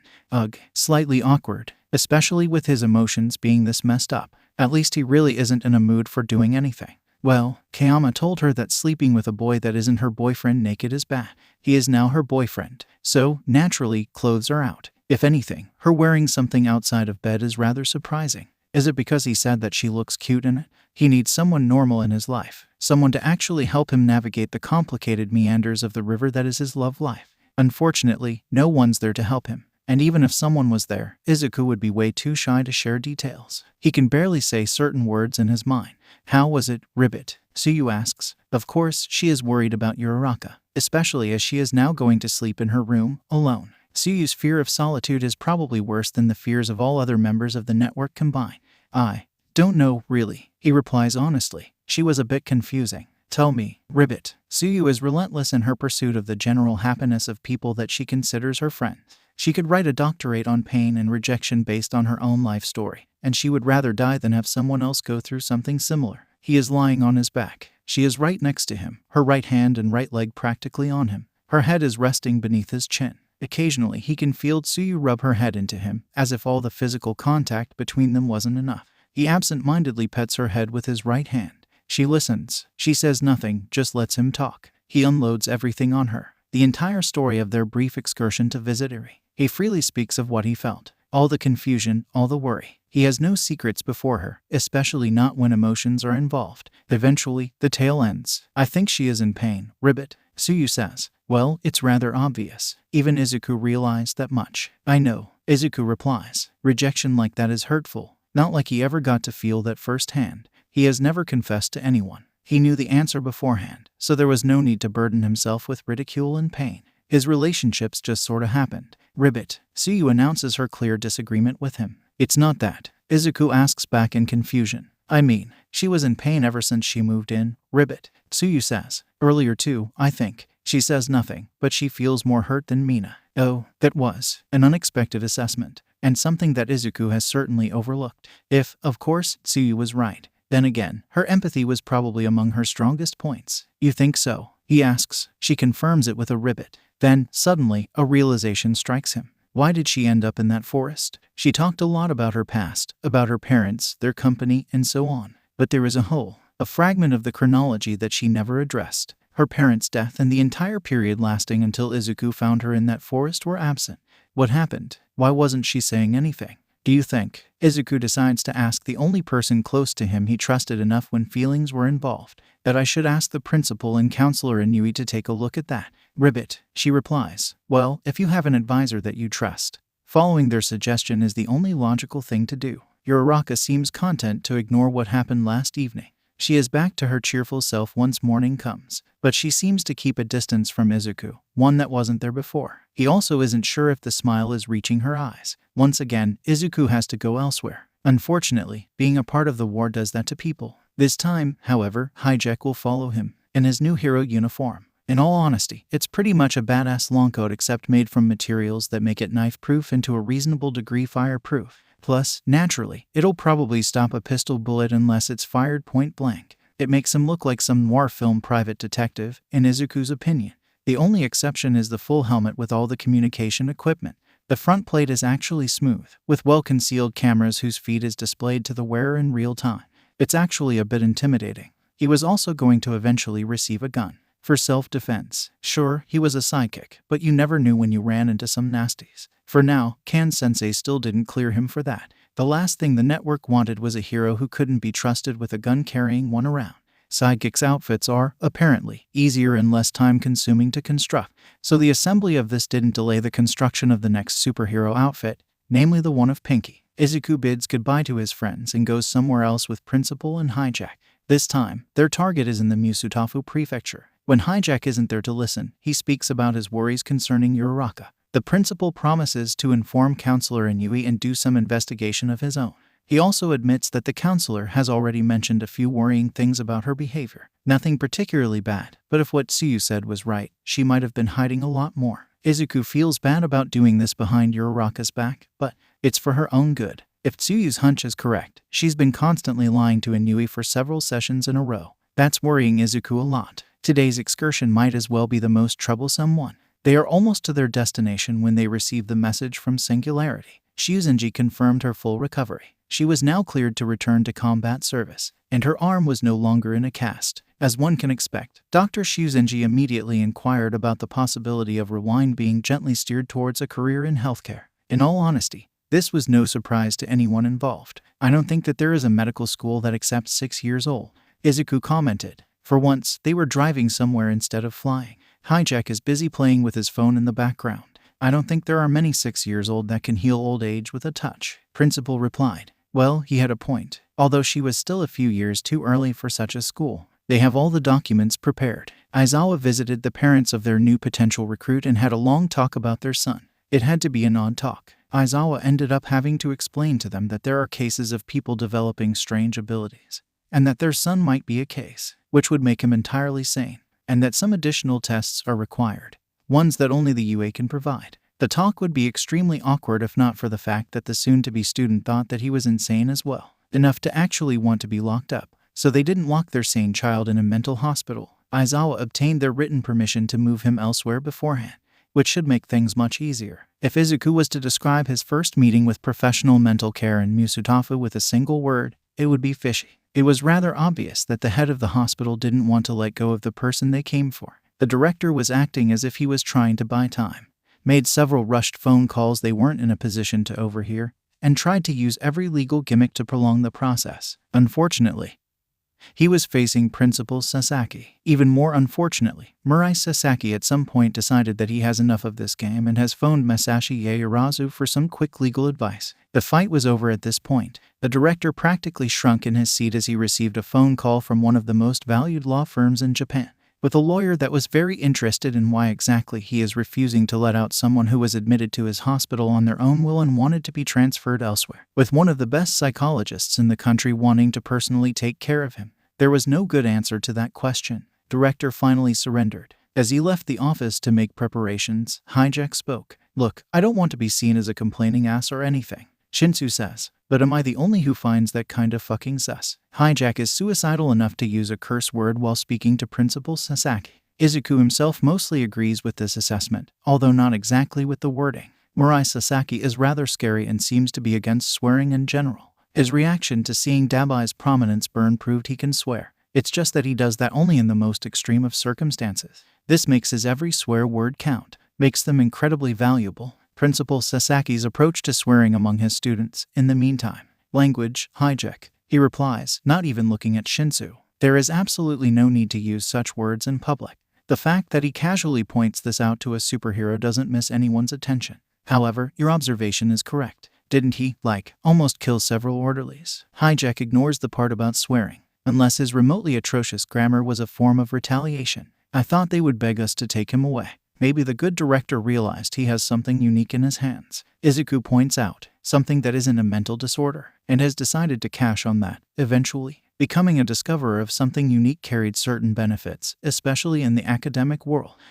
Maybe. Shinsu sounds unconvinced. Or maybe he just thinks that me and you are sus for being masked during a meeting like this one. I mean, I certainly don't look like the normal guests they have here. Probably more like one of their patients. That was an option as well. Principal Sasaki doesn't offer his opinion on the issue. The director quickly arranged for the release of their priority patient before pulling his phone out of the pocket. He didn't have that number saved in his phone's memory, but he remembered it himself. It was easier that way. Safer. After a few signals, someone picks it up. Akihiko, my dear, how nice of you to call me. The voice on the other end says, what happened? Someone just took the patient you wanted out of my care. The director replies, I couldn't do anything. I see. The voice went quiet for a moment. Akihiko Asai once truly enjoyed working with that man. For a while now, there was something wrong with him. He couldn't quite pinpoint it, but, well, that's if you excluded the unexpected blackmail in order to ensure Asai's total compliance. But he could pinpoint very well. Who was it? Murai Sasaki. Director replies, with the support of Yaoyorozu's legal brigade, accompanied by two odd-clothed people that stayed silent the whole time. Could you describe them to me? He does as ordered. Their outfits were most peculiar, but Sasaki promptly deflected the talk whenever Akihiko tried to ask. Oh dear. There is a long pause once the description ends. Defiant has just stolen one of my most prized possessions. How incredibly unpleasant. Defiant. Who the hell is that? Or what? Well, I guess I'll need to put some back into this. His co-worker turned blackmailer says, you've done well, Akihiko. Cooperate with them. Once they leave, return to standard operations. If you notice cases of patients displaying weird abilities, inform me immediately. Understood. Yes, Dr. Garaki. Akihiko replies as quickly as he can. Hyundai says nothing more and thus the call ends. The director sighs with relief. He was spared. For how long? Well, that probably depended on how compliant he was. Considering what sort of dirt Garaki had on him, he planned to be extremely compliant. The patient is loaded into an ambulance by 2 orderlies. They appear to be extremely relieved when Principal Sasaki tells them they can leave it at that. Instead of qualified orderlies, the patient is going to make the trip to the UA with Hijack and Defiant. If what they know about the quirk in question was correct, they expected trouble on the road. The fact that everyone was too terrified to point out how taking a potentially dangerous patient from a dedicated mental asylum was a potentially bad idea for a school said a lot about the school in question, or at least its principal. The day started strangely. He was to be transported to the UA, of all places. His parents agreed to that, though he wasn't sure why. No one was telling him anything. I don't get why you are letting yourself get imprisoned like this. This tormentor of a split personality announces. No one can hear it except for its unfortunate victim. Just break free. Or, even better, just let me break us free. Can it? He thinks back. He tried to ignore it for as long as he sincerely thought that it was just a mental disease. But no mental disease almost kills several people while its sufferer is forced to watch. It was also a massive dickhead. Like, seriously, it could have just showed itself a bit goddamn earlier. But no, apparently whispering inside someone's head and making himself, and everyone around him, think that he is insane is a cool thing to do. Until it had a really bad day and started wounding people who were just doing their job. In my defense, you called me a mental disease, schizophrenia, and my own delusions. His absolute goddamn tormentor completely ignores his attempt to think to himself and announces loudly. That's not exactly a welcoming environment, nor a ground for common cooperation, Fumi. It's fumicage for you. No, shut up. No you. You know, Shinsu suddenly says. Through a comlink, the only ones who hear it are himself and Izuku. I get the feeling that we're missing something incredibly entertaining. Izuku sighs. Several people almost died when Fumikage Takoyami's shadow went on a rampage. Now the teenager in front of them is having some intensive internal debate, and Shinsu is finding this funny. Did someone ever tell you that you have a crooked sense of humor? Izuku says, his voice flat and emotionless. Like, seriously, Todoroki is at least funny in what he does. Well, just consider me an ironic big-brain Todoroki and leave it at that. Shinsu replies. Besides, Himiko likes my sense of humor. Izuku sighs again. Shinsu is being himself and that hurts. Himiko would have said yes even if you asked her if you count as a good-looking person. Izuku says, she is not an authority on anything concerning you, Shinso. Well, that's just. Wait, did you just suggest that I'm not good-looking? Shinsu seems to have taken offense. Good. That was, at least partially, the point. First of all, when was the last time you looked into a mirror? Izuku replies dryly. Second of all, yes. Now quiet down. I think it's happening. All right, screw that Fumi. Shadow announces directly into his mind. We're not staying here. Besides, look, it's dark outside, and it's making it dark inside, and it's making me dark. Oh God, not this again. It acted like that before it tore out his room's door, dragged Fumikage outside, and started beating random people around. Due to apparently being too bored with the isolation. Shadow, do anything and I swear to God I'm going to try exorcisms. Fumikage replies angrily in his mind. They won't work on me, Fumi. Shadow appears to be amused by it. I'm just a part of you, you know. You can't exercise your love for D&D. And you can't exercise me. Also, if anything, you should start from trying to get rid of your slightly obsessive love for dark clothes. It just made you look like an emo. Yes, but are you sure that you won't be affected if I truly believe that they can get rid of you? Fumikage decides to be smart about it. Auto-suggestion and all that. Well, there is only one way to find out. Shadow says. WEA. Shadow, STO. Izuku almost missed the moment Takoyami's quirk sprung to life. They lowered the lighting level within the ambulance, hoping to provoke that reaction. It's truly the easiest way of making sure that they are truly facing a meta ability, and not a very odd mental disorder that fooled everyone. Certain evidence they gathered suggested that it was a thinking meta ability. A sapient quirk, a concept truly alien, even among everything they saw thus far. And it seemed to be disinterested in openly showing up, unless for certain circumstances. Now, however, Takoyami's shadow suddenly vanished, as if pulled back into the body. An act that, of course, was going to freak out May as one more violation of common sense and scientific knowledge. This time about the way light worked. Takoyami clearly freaked out as well, except right now. He opened his mouth to say something. But that's when something black bursted out from under his shirt. Something black and with a lot of sharp edges. And it lunged towards Defiant and Hijack. It was all according to plan. The only real question was whether Takoyami's shadow is solid enough to be influenced by force. Considering the fact that it could throw people around and cause rather nasty cuts, the answer seemed to be yes. Shadow was the one most surprised when its charge was interrupted by an invisible wall. What the hell? The voice was rather odd, distorted, really freaky. Although after getting used to Tsuyu's looks, Izuku had a really large level of oddity tolerance. What is this even? Takoyami froze and was busy gazing at them, his mouth open. I won 1,000 yen. Hijack announces. I told you it would come out during the first hour. He says that aloud. So Takoyami and his shadow hear him clearly. You did? Yeah. Defiant replies. He is only a bit bitter about losing the bet. Ugh. Shinsu is going to be mentioning this victory on every occasion for at least a week. Great quirk expert that loses a quirk-related bet to poor little Hijack. Now to your magic. Shadow was repeatedly smashing into the telekinetic wall with quite a lot of strength, clearly increasingly angry and confused at the same time. Takoyami, in the meantime, looked only confused. It really wasn't what he expected to happen. So, you're the mysterious Shadow? Huh. Hijack says loudly. I thought you'd be bigger. What's your problem, you ass? The Shadow tries to reply, only to halt its attack and freeze. Return to your inert state and stay in it until we arrive. Hijack says, and Shadow obediently goes back into Takoyami. What? Takoyami finally asks a question. You're not the only one with a special power. Defiant replies. It's just that you're the only one whose power talks, and is an ass. Takoyami, for a few seconds, looks remarkably similar to Principal Sasaki when he is ruminating about something. There is a lot of gear turning on the inside of his head. Plus, he is probably trying to check if his quirk is answering him in his mind. Oh, he eventually settles on just being surprised by the whole development. Well, it's great. I thought it would attack you. He scratches his chin. Who are you guys, actually? Someone probably realizes that they might be en route to a secret government research facility. Superheroes. Defiant replies. Having superpowers, fighting the bad guys, getting into love triangles, one involving at least one girl that's kinda a frog. Shinsu decides to be an ass, and certainly not a princess. Well, I'm at least not mind controlling anyone as a part of the bedroom roleplay. Izuku almost says it without getting startled, and he still cannot use the words he initially thought of. Also, Tsuyu is a human, and probably more than you. Ouch, Shinsu states dryly. Takoyami seems to grow more and more confused. Look, the point is, we know you are not insane. Izuku focuses on someone actually worth being focused on. In fact, we believe we know how to make Shadow cooperate. Oh, really? Takoyami blinks at him a few times. Like what? Some sort of mental exercises for greater willpower or blackmail? Hijack deadpans. We know of a guy who deactivates meta abilities by looking at you. Since Shadow is a sapient being, I don't think that it will enjoy getting temporarily deactivated.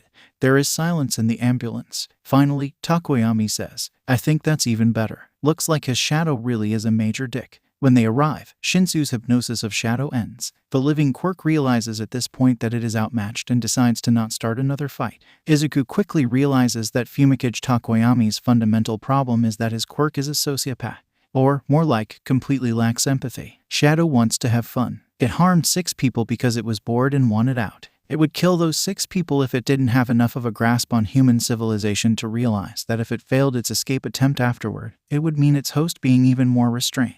And thus, Shadow would be even more bored. That's it. That was its entire thought process before it began to throw people at the walls. And the entire thought process behind Shadow not slitting their throats or clawing their hearts out. Shadow's 2 main agendas were its own fun and Fumikage Takoyami's safety. The latter's mental health, not exactly. It fundamentally disagreed with the idea of obeying its host. Clearly not buying Shinsu's threat about Aizawa's quirk. It changed when Aizawa got close. The assistant commissioner didn't even enter the room. But Shadow suddenly froze, only to yell at them to get him away from it.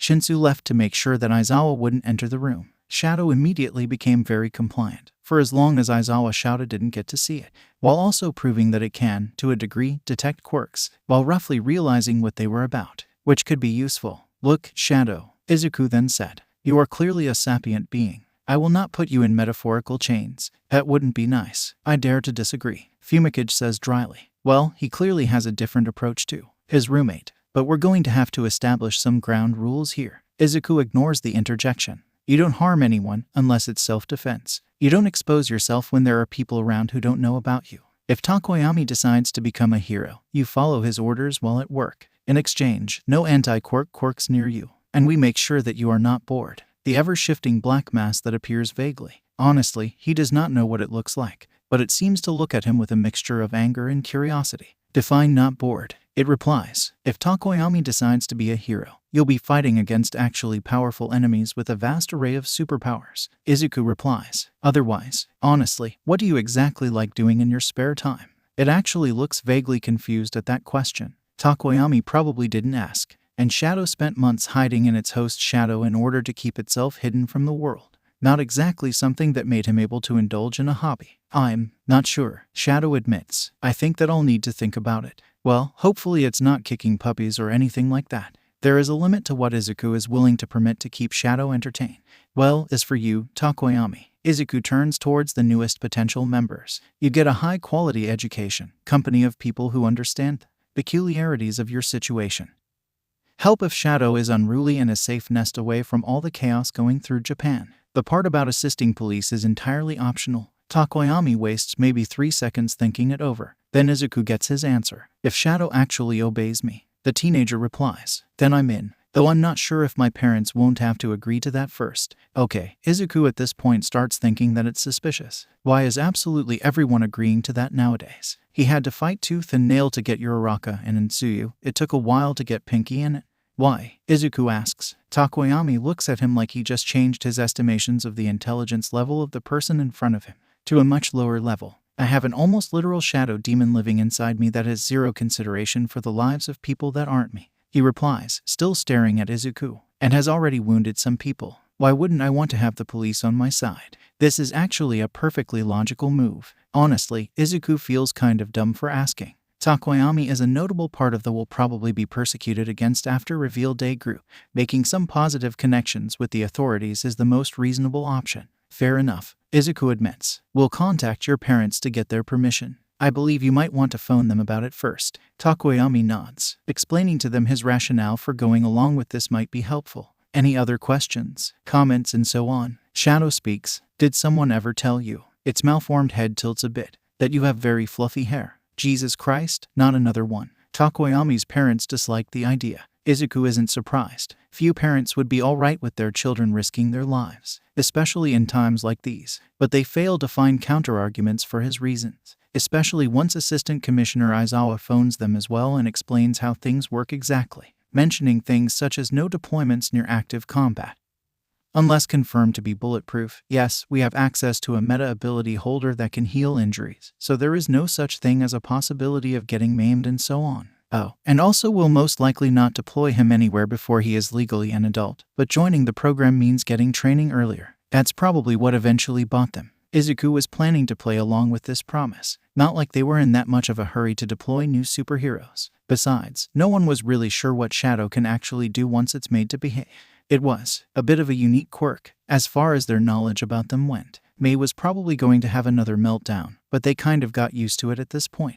Takoyami moved into the network headquarters. They were way past the limits of what could be achieved with their hydro generator. The constant energy brownouts were an absolute pain in the ass. Uraraka claimed she was going to fix this in a day or two, together with Todoroki. That was worrying, all things considered, especially as they refused to elaborate on details. Izuku suspected another one of Todoroki's jokes in the making, but had no proof thus far. Not long after that, Momoye Urazu joined the party officially. Izuku decided to leave meeting her again for just a little while longer. He decked himself in the back of the room as Mina, Tsuyu, Toga, and Uraraka decided to get to know the newest member ahead of everyone else. It's a mistake. He gets to hear the words he would prefer to not hear. Damn, now that's a beauty. Miko whispers to Kyoka. Izuku is, unfortunately, within range. Do you think she's in for some teamwork? Mikan, please stop being horny. Kyoka says the words that are actually floating around Izuku's head as well. I'm serious. What are the chances of Eclipse actually taking that advice to heart and no longer acting like that? Bold words for someone who would like to taste that booty as much as I do. Miko immediately proves that the chances are either close to zero or that it was a terrible role. I'm at least not talking about that in public. Jiru replies, proving that she is as much of a lost cause as her girlfriend is. Izuku decides to go towards the corner of the room where Todoroki is soaking himself with soda, while Shinsu is pretending to be that cool character that approaches everything that happens with stoicism and mostly broods in the background. Todoroki, considering his lack of interest in sex, should be a safe bet for surviving this meeting, without having to hear very irritating comments about his friend. Shinsu's the price that Izuku is ready to pay for survival. So, Izuku tries to speak. He isn't given enough time. You know, Todoroki either decided to interrupt him or was planning to start speaking at the same time. His eyes are still on Yaoyorozu. I'm starting to think that I'm actually not asexual. I'm incredibly confused right now. None of said confusion gets displayed on his face. Shinsu's questionably cool position is compromised by shock at that statement. Midoriya, in the meantime, freezes for maybe like 5 seconds. Then, with a face resembling Aizawa, he speaks back. First of all, I'm not sure if it works like that, he says, and Todoroki gives him a questioning gaze. Second of all, what the hell, Todoroki? What? Todoroki appears vaguely surprised by him being surprised. I think, Shinsu adds, that we really need to get the internet and some other entertainments going. Like, ask Takoyami to set us up for a D&D campaign. Because there is a bit too much horny in the network nowadays for my taste. Oh my god. Izuku stares at him in shock. Shinsu looks surprised and maybe a bit worried about it for a second. I actually agree with you on something. That makes him chuckle. Yeah, I don't like it either. Hijack replies. Also, I'm still something like 70% sure that Todoroki is just pulling our legs here. Todoroki clearly refuses to elaborate any further on what the truth was. But it does that sound like his type of jokes. It's that or his childhood was more messed up than anyone expected. Honestly, Izuku isn't sure if he wants to know. He can try helping only so many people on his own.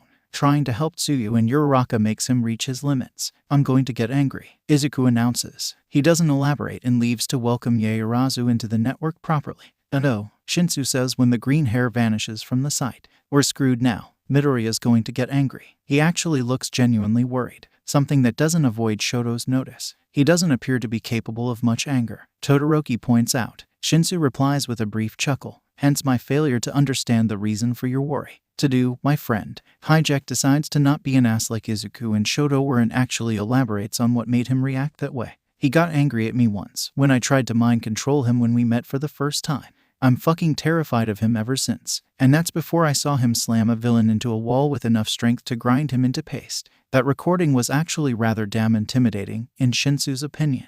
Todoroki actually blinks at him a few times. It wasn't something that was mentioned next to him thus far, and he can scarcely imagine Defiant doing such a thing. Then again, he was yet to witness him in a fight, or using his quirk to its maximum potential, even if that villain recovered. And fucking deserved that. I sincerely think that Midoriya is such an all-loving hero because he put all of his anger into some small, tiny and well-locked part of his mind. Hijack continues. But one day, it's going to boil over. And I don't want to be anywhere near him when that happens. It's a surprise for very few people when Midoriya sends out a message to all members of the network through its personal messaging system. In said message, Izuku Midoriya informs his fellow superheroes that if they'll make his friend, Momo Yaoyorozu, uncomfortable with their antics, he's going to use the people responsible during his next fight against Overhaul as projectiles. He also gently suggested finding some hobbies and asked Takoyami to set them up for a D&D campaign in the evenings to actually give them all something to do. They take a few days to start it properly, but once they do, it actually ends up being quite popular. Izuku also notices a sudden drop in the rate of horny talk, at least in public. Momo Yaoyorozu remains blissfully unaware of what happened and spends her time at the university, talking about quirks with Mei, Izuku and Miko, and helping in Mei's workshop on the UA. Next day is Sunday. Mei arrives and quickly says hi to everyone in the network, especially the new members. She also decides to finally announce who she is. There is no real point in hiding, especially as Momo knows her. During that day, they have their first proper combat training with Takoyami. Shadow actually cooperates, and Izuku throws some ideas on how to actually apply him in combat.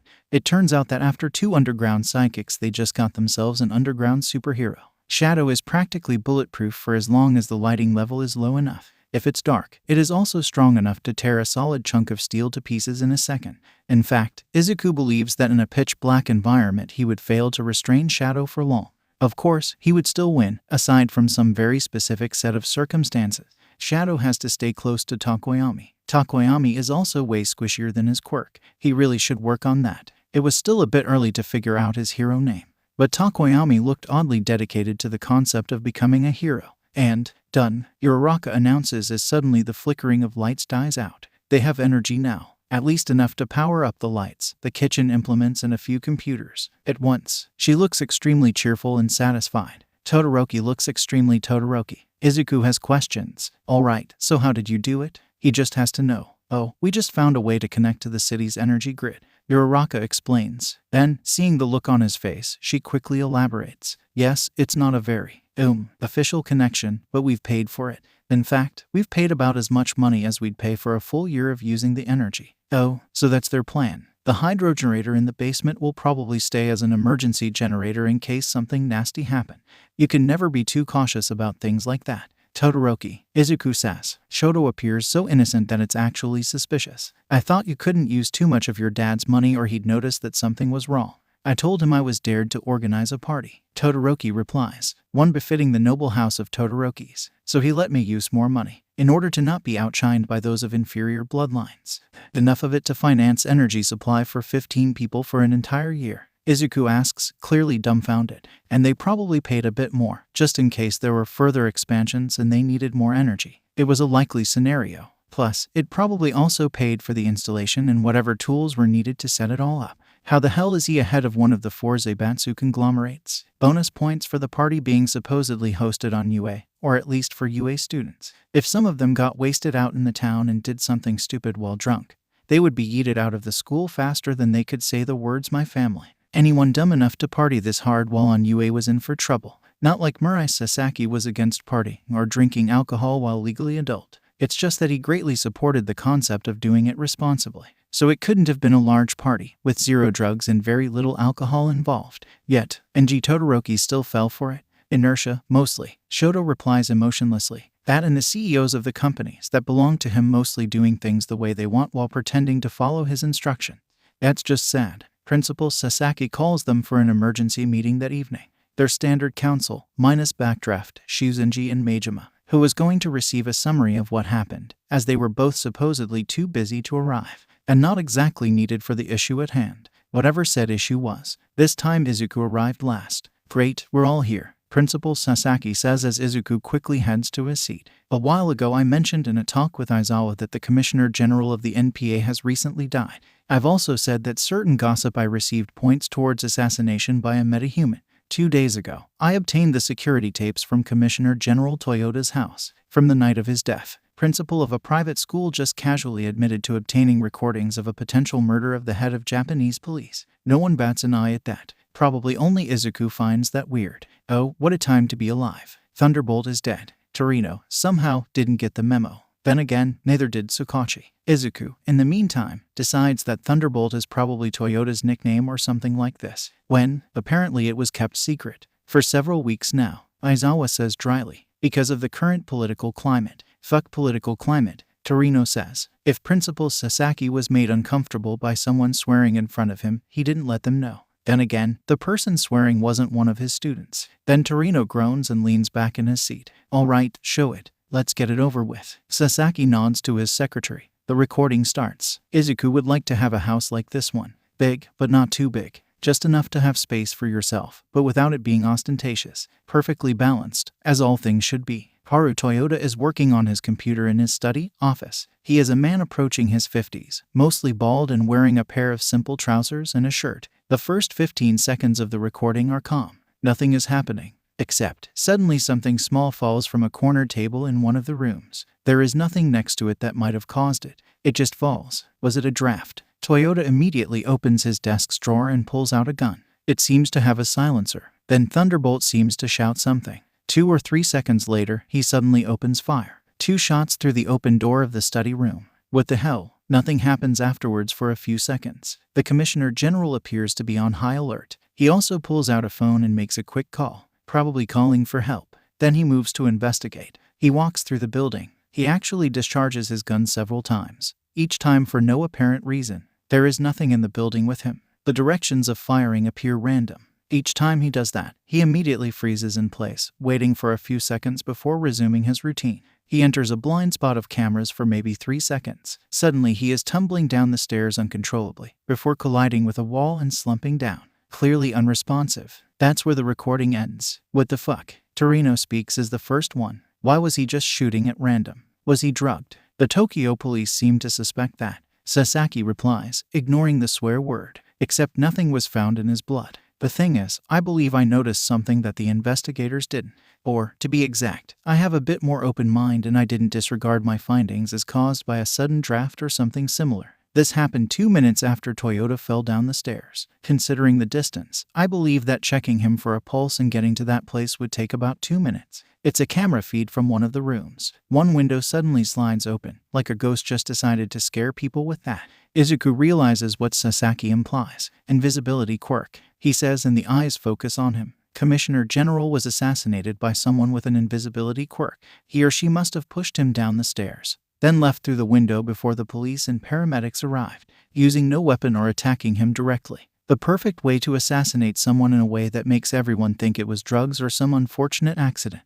That's my suspicion exactly. Principal confirms it. I made this meeting because the implications of such a quirk actually existing are rather worrying, especially as we know nothing about its holder, besides the fact that they killed one of the highest-ranked police officers in the country. I agree, Aizawa says. Honestly, unless they walk into me, how would we even? If they tried to assassinate him, they would be in for a surprise, but only if he got to see them before they got close enough for the kill. Wait a second. Izuku interrupts the assistant commissioner, because he just had a sudden realization. It might have been some random connection that his brain made, something inspired by half-forgotten plots of numerous comic books and films about government conspiracies that he watched or read, something that evaded others present in the room, others that were much more grounded in the common sense of the bygone era. This doesn't add up. What? It's Torino. Aizawa gives Defiant a worried and slightly irritated glare. The government doesn't know about meta abilities being powerful and a security threat, right? Izuku asks. Principal Sasaki nods. Why is that if Commissioner General Toyota acted in a way clearly suggesting that he knew that there was an invisible assassin going after him? He even had a Gotham silencer on the ready. It didn't make gunshots quiet, but it made them significantly less deafening in closed space. But it's not normal police equipment, and certainly not someone that you kept at home. Haru Toyota clearly fired his gun at the direction of sounds he heard, only to immediately pause his movements, recovering his hearing and listening for sounds of the intruder, who might have used that very moment to charge at him from a different direction. After, for example, making him fall for a decoy. He knew that there was an assassin. He knew beforehand. And the existence of invisible assassins clearly shouts meta abilities are a serious security problem. Judging from the sudden realization he can see on the faces in front of him, Izuku Midoriya isn't the only person who realized this, although they needed a slight push. Shit, Aizawa actually summarizes it pretty well. Media were silenced with a gag order that everyone forgot to rescind. If you excluded them, then the second most likely source of intel for the government was the police. And if the Commissioner General was making sure that none of it got past him, not to mention some carefully crafted false information to the contrary that he has been feeding the government with. Enough to, considering the fact that he was a person trusted by said government, made said government ignore all but the most overwhelming arguments to the contrary. That didn't come, especially as the media weren't there to provide them. Incompetence, Mirai Sasaki asks back, or a plot. And if it's the latter, then what was the point of it? And if it was a plot, then who assassinated him? On his face, a rather intense worry. The mystery of Haru Toyota's death has only added more questions. Answers were suspiciously scarce nowadays. Izuku returned home. Mei was waiting for that. They had a lot to catch up on. Suyu decided that the Saturday and Sunday nights are something that she'll be spending in Uraraka Ochako's bed. She needed to have a friend next to her to feel less lonely at night. The fact that Uraraka needed someone to not be so lonely herself only made it more logical. Uraraka seemed to not have any issues with that. Then again, Uraraka seemed to find very few issues with anything. Sata eventually came and went. Pinky's hero uniform was close to being ready. Mei was at this point done with the designs for the hero uniforms of Earworm and Eclipse, neither of them requiring anything particularly unique. In all honesty, the communication and identity concealing were the whole point of them. Tornado and Amplitude were having their outfits designed by Mei right now. Their uniforms were going to be a bit more gimmicky. The two not yet named members were still waiting for their turn. Suyu was an enigma. Mei had some ideas about a uniform for her, but to actually test it, well, Kappa would have to agree to wear some clothes, even underwater. That was still a problematic subject. Then Sunday came. Aizawa Shouta has some distinctly mixed feelings about Yokimaru Mira. Oh, he was decent enough as a head of the police department at Alder City, and he looked like he was suffering from terminal insomnia. The real problem was that Yokimaru Mira was a suit. As an administrator and organizer, he was excellent. There was absolutely no doubt about it. If Mira offered Aizawa to inspect the work in his precinct and suggest some improvements, Aizawa would have been almost enthusiastic at the prospect. It's just that his skills in regular police work were so-so. Not bad, but so-so. There was also the ages-old antipathy between the police officers in the field and the suits to consider, which was quite sad, as Mira wasn't a bad guy. Slightly irritating occasionally, but manageable. Unfortunately, Mira also lacked imagination, and enjoyed things going by the book, or at least in a way that was predictable. He didn't fare well with surprises. That was the chief reason Aizawa wasn't overjoyed to have to be the one to bring the news to him. This Sunday, there was a bit of an informal meeting scheduled between Aizawa and Mira, a dinner in a restaurant in one of the safest districts of Takoba, an occasion to gossip about the office situations, compare some information about the ongoing investigations, and, perhaps, talk about superpowers now being a thing. Oh, joy. Aizawa is there first. He is, well, almost the host. To his surprise, Mira doesn't arrive alone. Instead, he is accompanied by Hawks. Well, that's the one thing that Aizawa didn't expect. Sup, Chief Inspector Keigo Takami of the Musutafu SAT unit says while quickly borrowing a chair from the neighboring table and moving it over to where Aizawa sat. Mind if I join you, old man? Will my objection affect your presence here? Aizawa replies. Hawks gives him a wry smile. Mira sighs painfully and sits by the table. Most of the meetings are rather standard. Gossip is exchanged between Aizawa and Mira. They talk about some of their investigations. Hawks is mostly silent. He probably joined in for free food. At some point, however, Mira unleashes a bomb. One that has succeeded in completely blindsiding Aizawa. Beast is somewhere in Aldera, Mira says. He says so rather casually, despite it being a vocal earthquake. That serial killer. Aizawa actually blinks at Mira a few times in shock. The word serial killer fails to fully describe what sort of horrible monster the Beast was. He was almost a mass murderer at this point. He carved his way through the country, killing no less than 60 people, including 2 regular massacres with close to 2-digit numbers of casualties each. And that's the confirmed murders. There might have been more. Many were probably unreported, attributed to wild beasts or else. Yeah, Mira says. We had few sightings, including one on CCTV. One of his victims must have given him a serious fight, enough for him to lose an eye to something sharp. He probably fled here to heal in peace. Considering the fact that Beast was certainly a powerful metahuman, the person who took his eye was probably one as well. Mara's theory made sense, especially with Aldera being a rather calm city. It sounded like a perfect place to lie low for a while. Except, Beast's face was well known at this point. It's just that no one knew how the hell he was doing the things he did.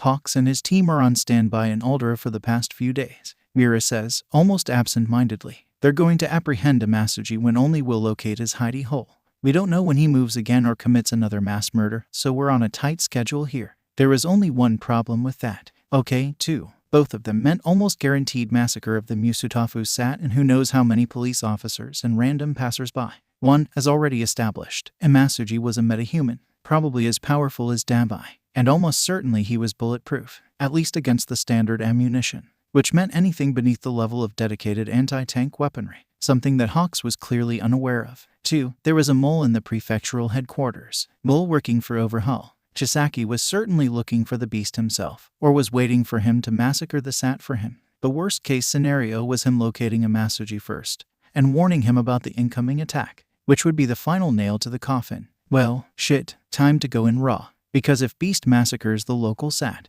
well, this is going to be a massive blow to the ability of the local police to actually fight back against the Shy Hasekai. Gonna be fun, Hawks says, with his signature wry smile. The smile clearly doesn't reach his eyes. You're going to get massacred, Aizawa announces, and Amasuji will run away, unhindered, or lightly wounded. That took them off guard. They both know him enough to know that he isn't one to joke, and that he appears to be very serious right now. What do you mean? Mira says, eyeing Aizawa strangely. He is just one man, dangerous, and extremely so, but only one man. And we have the entire local SAT team and you know how he did all of that. Hawks proves to be much more vigilant than most people suspect him of. His eyes are now focused on Aizawa like he was a hawk circling around his prey, ready to dive in. I do, Aizawa admits. I recently got an excellent source of information. Almost government level. Actually, more than that. But he was cautious about sharing too much. It's just that finding a way of sharing this intel without getting laughed at is a bit problematic. Look, old man, Hawks leans back in his seat. Do you know what I do each time when I receive an info that we're about to be deployed? Aizawa shakes his head. This is one unexpected interjection. He wasn't sure where Hawks was going with it. Mira looks similarly surprised by the development. I pray, Hawks says. I literally visit every shrine, church, and any other place of worship in my vicinity. Shinto, Christian, Buddhist, Muslim, Jewish, it doesn't matter. Do you know why? He pauses his speech, but not for long enough to give Aizawa time to offer him an answer. It's because we all know that Chisaki has a mole high enough to know where and when we're getting deployed. So we're all going to die the moment he decrees it. All he needs is to evacuate his lackeys from whatever business we're sending after and plant bombs there. True, although wiping out the prefectural SAT unit would be, well, a major escalation. almost as bad as trying to wipe out local precincts. The government is collapsing, but it still has enough strength left to respond in force to an escalation of this scale. It could still rain hellfire on those who stuck their heads up a bit too early. That's what kept most of Japan remotely functional. No one wanted to be the first one. So, trust me here, Aizawa, Hawks says, while looking at him with an almost uncharacteristic sadness. You could have told me that a Masuji is possessed by a demon and my reaction would be dipping bullets in holy water,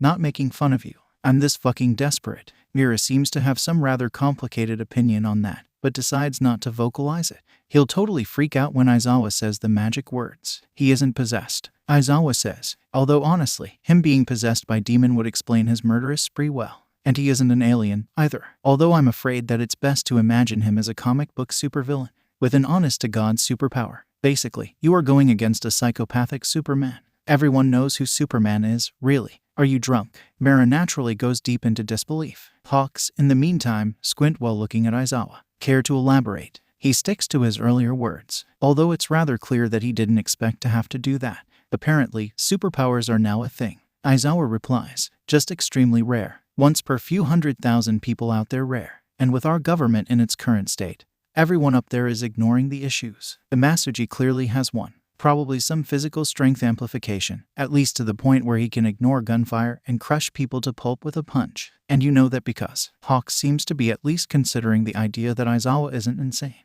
Mira, clearly, seems to be actually shocked by his lack of instant rebuttal.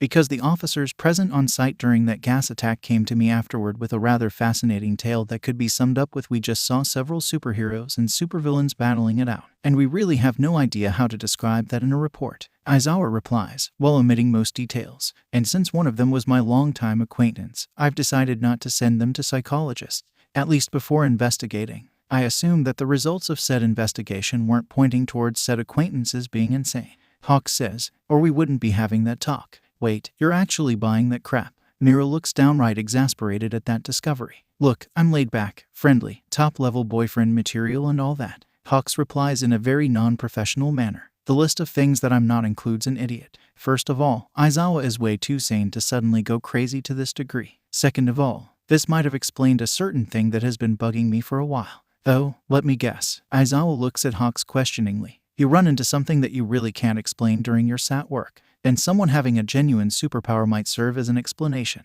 Hawks nods. Some thug got a jump on me during the action against the Shy Hasekai.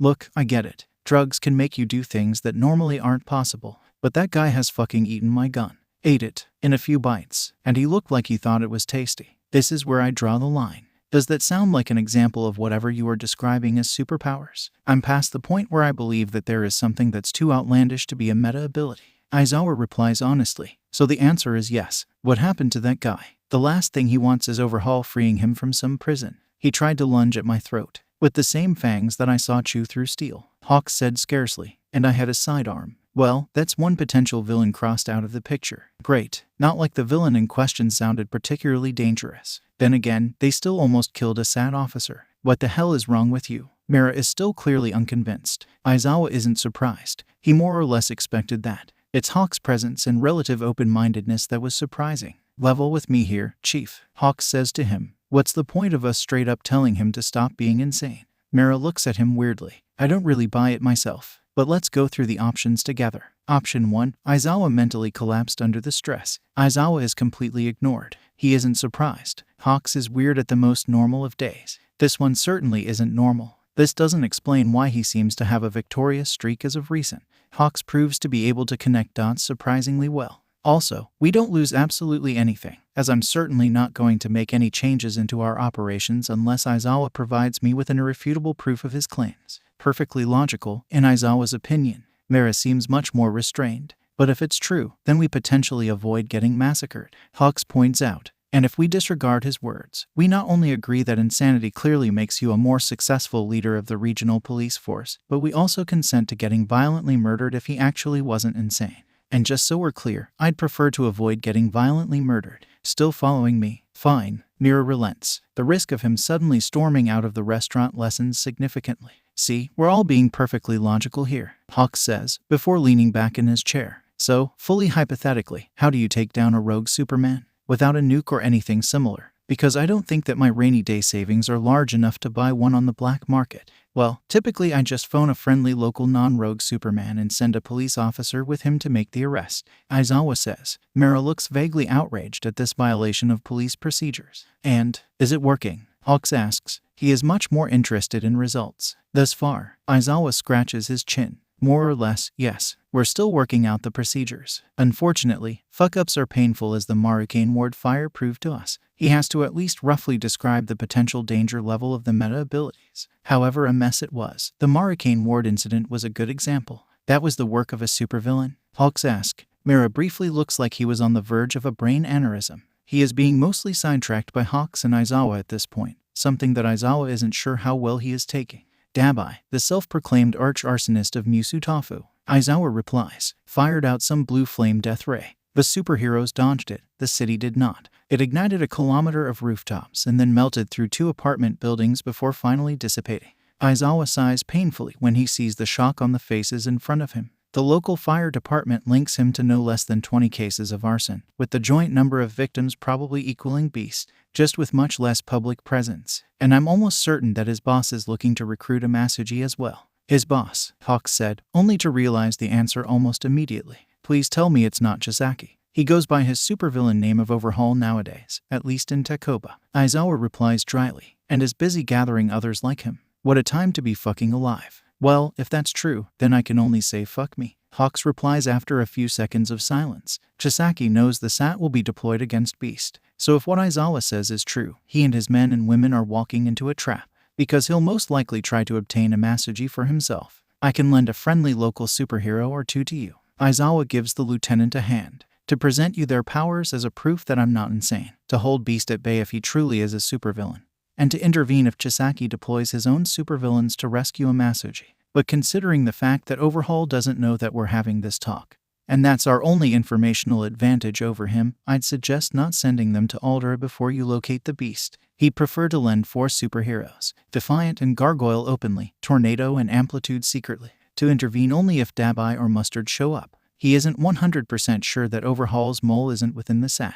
This is unlikely, but you never know. Having 2 additional superheroes that are a perfect counter to his 2 strongest pawns on standby was wise, I think, Hawks says after a second of thoughtful silence. That I'll take you up on that offer. Aizawa's revelations about the local SAT and the Aldera police slowly cornering the infamous Beast came as a major shock to Izuku. They had a lot of villains in the rogues gallery, most of them based on rather circumstantial evidence. Actually having to deploy against one of them was a new thing. It was way better than having to be at the receiving end of such a meeting, such as it was with Dabai, who came at them out of nowhere, resulting in a disaster and civilian casualties that could be avoided.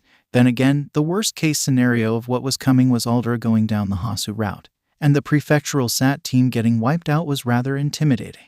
No pressure. Yeah, no pressure at all. He began making plans, while training himself very hard. Other superheroes followed in his footsteps. The psychics continued to assist the police in a way that was perhaps less glamorous, but just as important as what the superheroes did.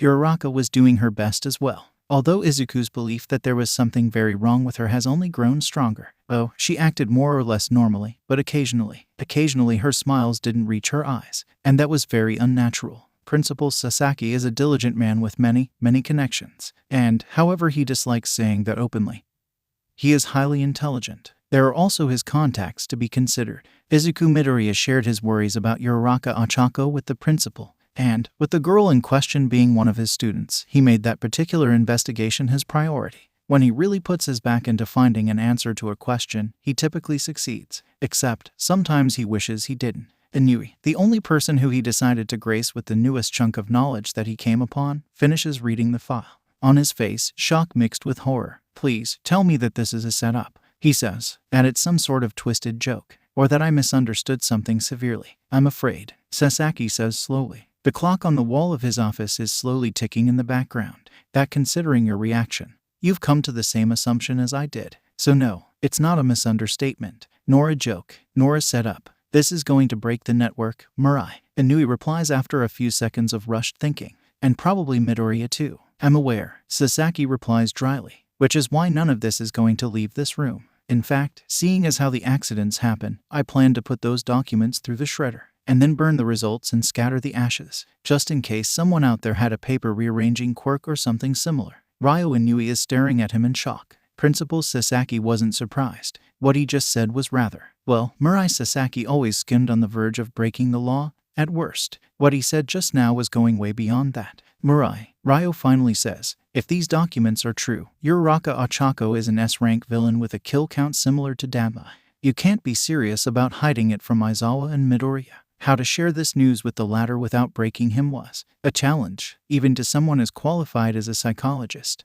Midoriya derived his entire sense of self-worth from his friends. Uraraka Ochako was his friend, and if he loses faith in his friends after discovering this, what will he have left? Principal pulled out another small stack of documents and pushed it in front of the school counselor. He says nothing, merely stares. Inui reads through it. He knows that asking questions right now is pointless. Sasaki wants him to read through them and develop his own opinion on them, without being burdened with whatever suggestions that he might have gotten from hearing him out. The documents are just as varied as the first stack. Several of them were stamped as secret by the GSDF. The fact that they were in Sasaki's office acting as one more reminder of just how powerful the man in front of Inui was. There were also the assessments of Uraraka Ochako, from both Counselor Inui and Dr. Shuzenji, with certain parts of them highlighted with a colorful marker. At first, it all seems disconnected and unimportant, pointless even. But Ryo Inui knows that Murai Sasaki always has a point in whatever he does, even if it appears illogical. So he continues reading. Slowly, the dots are connecting.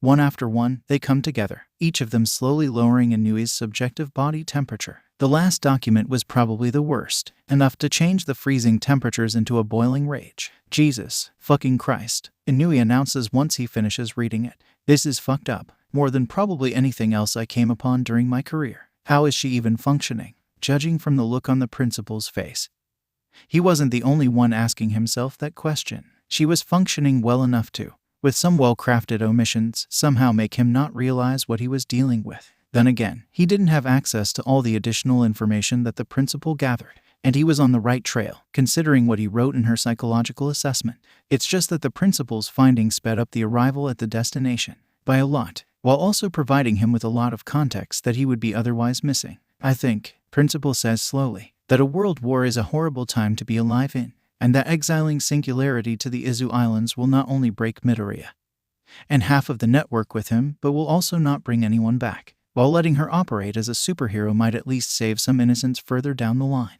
There is a logic to those words, logic unacceptable in better times, a fact born from the sad truth that you can never be sure when a person like that will snap again. But nowadays, tough decisions sometimes have to be made. I'll keep her under strict overwatch, Inui says, and I'll try to fix her, because she is functional only outwardly. All of what she does is an act, her own desperate attempts to act like she always did. But under all of that, she is an emotional and psychological wreck, probably worse than Ashido and Tsuyu combined. Dealing with external threats was one thing. How well the network was going to deal with a threat on the inside. On Wednesday, Aizawa got a call from Hawks, Mira's police department located Beast's hideout, a ruined storehouse in a rather seedy district of Aldera. That it was Hawks who called Aizawa about it rather than Yokimaru Mira himself was telling. The fact that the metahuman network had access to someone with a teleportation quirk was one of the greatest secrets, one probably crucial to the ongoing war effort. That information leaking to the Shy Hasakai would be a disaster, considering how valuable Eclipse was. They would eliminating her a priority. As a result, Tsukachi was tasked with driving Defiant, Gargoyle, Amplitude, and Tornado to Aldera. While acting as an official handler, Aizawa would have done it himself, but there was a risk of accidental uncovering of his own meta ability. And that was another trump card to be used at the direst of moments. Todoroki and Yurashi were both wearing identity-concealing hoodies. They've also both left the car a bit earlier. Mei was going to instruct them on how to follow the main assault party in safe distance, to intervene if necessary. The remaining two superheroes, naturally in their hero uniforms, continued their journey alongside Inspector Tsukachi, all the way into the local headquarters of the police, where, in the briefing room, Lieutenant Hawks and his team were busy strategizing, together with Assistant Commissioner Mira. Considering the rather specific nature of that meeting, they invited no one else. In fact, the strategizing was all done with a clause it will all fly out of the window if Aizawa isn't insane. So, Yutakama was clearly impatient about the whole thing, something that none of the remaining Musutafu SAT members shared. Do you think that this is bullshit or not? It was, in all honesty, hard to say how much the local SAT was still qualified to be called SAT. It was the newest SAT unit countrywide before the war, treated by the NPA as some sort of reserve force for central Japan. That, or perhaps it was because of the Nabu Mountains in the eastern Musutafu having lots of space for outdoor training. Even if the main local training center was bombed during the war and never rebuilt, the war decimated the unit. New transfers were increasingly scarce as the police throughout the country dissolved. Also, many members simply stood up and left at some point, as pay cuts grew worse and the operations were increasingly common and dangerous. Today, the Musutafu SAT was a shadow of its former self. In all honesty, it wasn't officially dismantled yet, mostly because the Musutafu police figured out that it would make most of the members leave the prefecture hoping to join the few remaining operational SAT units. And no one wanted that. It was a good deterrent. So the illusion of a working SAT unit in Musutafu was maintained, despite, for example, its sniper section shrinking to a single member, and its technical support section vanished entirely. The whole thing should have about 30 members. Today it had 9. It was, by all intents and purposes, operating as a vanguard unit for the special investigation teams and riot police unit. Elite, yes, but less and less capable of achieving anything on its own. Not to mention that it was no longer operating as a purely anti-terrorist unit. Today it was more like an anti-everything that has a gun unit. No one was going to pay them for looking glamorous and being scary as hell. They had to do things in the field. I thought we all made the bets already. Shinji Nishio replies, his voice tired. They had that talk already, but for some reason, Takayama was on the edge of her seat. The two of them were friends, but patience goes only as far. Hawks, of course, told them the whole truth about Beast supposedly being a real-world supervillain, superpowers being a thing nowadays, and Assistant Commissioner Aizawa having his own personal superhero brigade. They naturally made bets. Takayama, Takami, and Toyomitsu made a bet that Aizawa is sane. Kamihara, Nishia, Mizushima, Tsutsumi, Yuichi, and Suzumu were against. The nicknames were both a tradition and inside joke. When asked about it by someone from the outside, Hawks always said that it all started when during the training he freaked out over an accidental grenade throw and jumped out through the open window on the 3rd floor and almost right into the Commissioner General, who was just inspecting their training facility. This, together with his desperate flailing of hands mid-flight, earned him the nickname. After the incident, his teammates have written his false request for the transfer to the Japanese Air Force. As a dive bomber, his response was to use every occasion to conjure nicknames for them, referring to their greatest and most hilarious fuck-ups. Keigo Takami was this type of man. He also had an extraordinarily good hearing. Well, I guess it's time to find out the truth, finally. He gives Takayama and Nishio one of his patent wry smiles, because I think we're about to get visited. 2 or 3 seconds later, there is a loud knocking on the door. Takami nods to Gunhead, who is standing right next to them. The man opens them up. It's one of Aizawa's police officers, Inspector Tsukachi, if they remember it correctly. They met a few times when Takoba City needed their help. He is accompanied by 2 more people, one big in some rather casual-looking outfit, with a closed helmet that really stood out, and one small, in a hoodie. Or not. It looked like a hoodie, but it wasn't. The fabric didn't move like it should when the person in question walked. It felt more like an armor, except modeled to look like a hoodie, a fact that most of the people present in the room noticed immediately. Inspector Tsukachi of the Takoba City Police Department.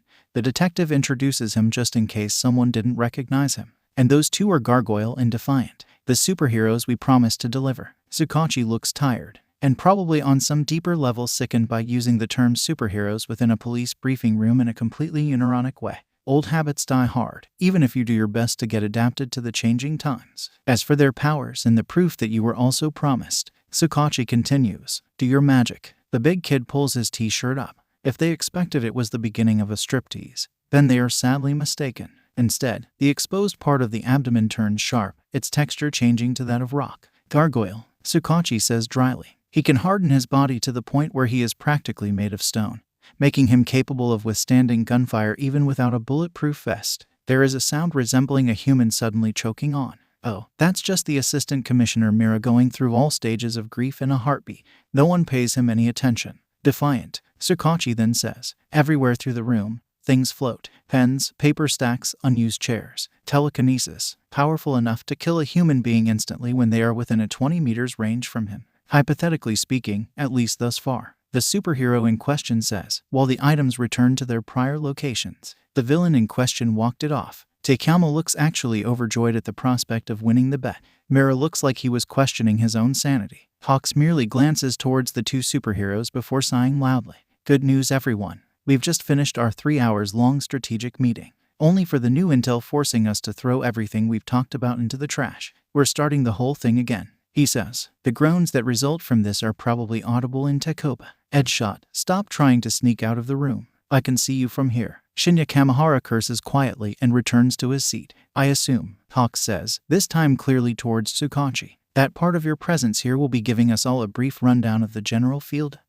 What's the official term, again? Meta abilities, Tsukachi replies, although we also call them quirks. Well, nice, Hawk says in an uncharacteristically dry way. Give us a rundown, then we'll have a serious talk about the operation. What follows that is a roller coaster of existential dread and a variety of other emotions playing the supportive roles to it. It's also not just a rundown, but much more. In all honesty, it's almost everything that's currently known about meta abilities. From the meta abilities taxonomy, through their generational differences, to known examples of them. The list includes members of the network that are already known to Overhaul and known members of the Overhaul crew. They get to see recordings of Defiant's brief fight with Overhaul, of Gargoyle's brawl with Glassmaker, and of the events preceding the Maricane Ward fire. Asat and Assistant Commissioner Mir are also treated to a rather detailed description of the system currently established in Takoba. Superheroes, sidekicks, the hero agency, and the villain classification system. They mention having a temporary holding area for the villains, but also do not mention where it is. For security, it's not that much of a surprise when Assistant Commissioner Mir at this point speaks to Tsukachi about the possibility of exporting the system to Aldera,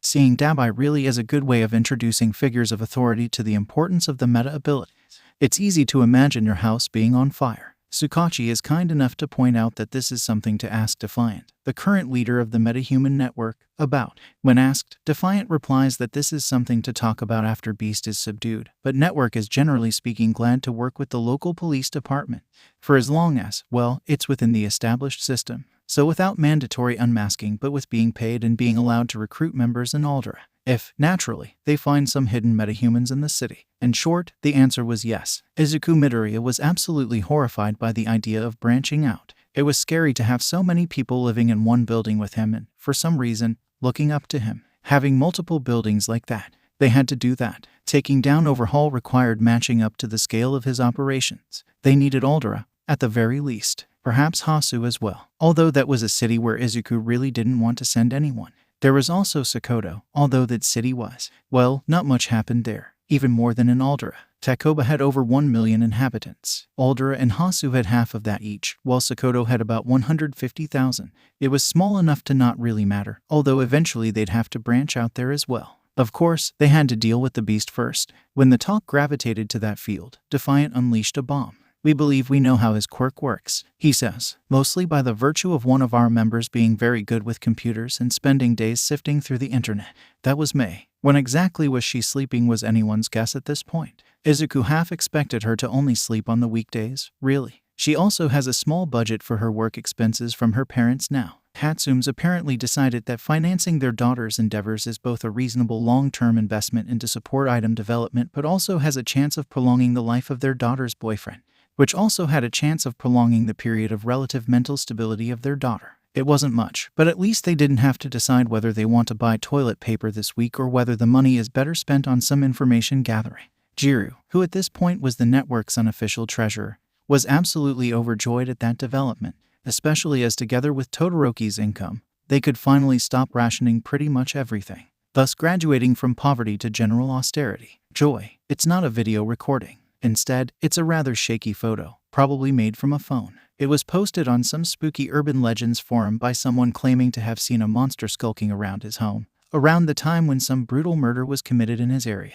Whoever the poster was, they were lucky to not have been noticed by a Masuji. Still, a picture was made, and May got to it 3 days ago, and has successfully linked it to the beast. Goto is much bigger in the picture, bigger and almost fully covered in something. His hands are massive but their shape is completely lost to said something. Some dark liquid seems to drip off them, most likely blood. The head isn't visible, which probably was the reason the police didn't find it. There were some exclamations of surprise from the people in front of him at the picture. Izuku decides to show his expertise on quirks to the world.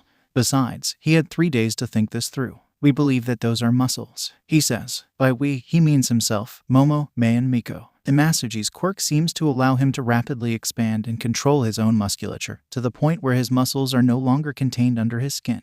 This grants him a superhuman level of strength and speed, considering the fact that he went against guns numerous times and is still walking around. We can surmise that he can layer his muscles densely enough to withstand gunfire. He sighs a bit. Basically speaking, we're going against the Hulk. Well, Hawk says, while the room is silent. That's really not what I expected to be doing today when I left my bed in the morning. Some scarce chuckles. Hawks has dismantled the tension that Defiant spread with his rather problematic news. He is good at things like that, it seems. Weaknesses. He then asks. Head. Defiant nods. Hawk's assumption is correct. It's rather logical to suspect that the stronger the muscles already present somewhere in his body, the more he can amplify them. He adds. Head lacks strong muscles, so this is most likely a weak spot. Except, by magnifying the muscles in his legs, he can probably move around extremely fast. We can't tell how fast, but I wouldn't be surprised if he could outrun police cars on foot. And he can simply cover his head with his arms. Hitting him in the head might be hard. Anything else? Hawks asks. He seems to already have an idea, although he has clearly decided to check for alternatives first. The only alternative we can think of right now is the fact that it's clearly a transformative quirk. Defiant replies. If we take Gargoyle as an example, we can safely assume that continuous usage of Beast's meta ability will tire him out. But without fighting him, we simply don't know how long it'll take for him to hit his limit. The alternatives that he didn't mention were Hijack and Assistant Commissioner Aizawa, but the latter was top secret, and the former, well, merely secret. Deploying either was an option, one that Aizawa agreed to, although Izuku could only play this card if there was really no good plan on Hawk's side. Getting the local sat slaughtered was too much of a price to pay for secrecy. Do you think you can hold him in place for several seconds? Hawks then asks. I mean absolutely still, or at least his head. With my meta ability. Defiant tilts his head a bit, looking at Hawks quizzically from under his helmet while trying to figure out what it is about. Probably, unless he is twice or thrice as strong as my estimations. The answer is yes. Wonderful, Hawks says with a wry smile on his face, while clapping and then rubbing his hands together. Because honestly, after hearing all of that and remembering that one US Army vs. Hulk scene from the 2008 movie, I just decided that I'm not paid enough to get anywhere close to that thing. Kinda, darling, we're pulling out the toothpick for this one. Izuku does not know what this is about, but he isn't sure if he enjoys seeing the excited look on the face of one of the SAT troopers in the room. For all the beasts in human strength and speed, the operation went perfectly according to the plan. Meta abilities were, in the end, a weapon. Some of them were more powerful, some of them less. But none of the meta abilities known to the network made you invincible. Once the local elite counter-terrorist unit realized what it was facing and had the time to prepare accordingly, well, Izuku was almost certain that they would kill Imasuji even without Defiant and Gargoyle there. Their presence merely lowered down the risk of something going disastrously wrong, while also making things easier for everyone involved. The SAT pretended they didn't get the meta ability memo.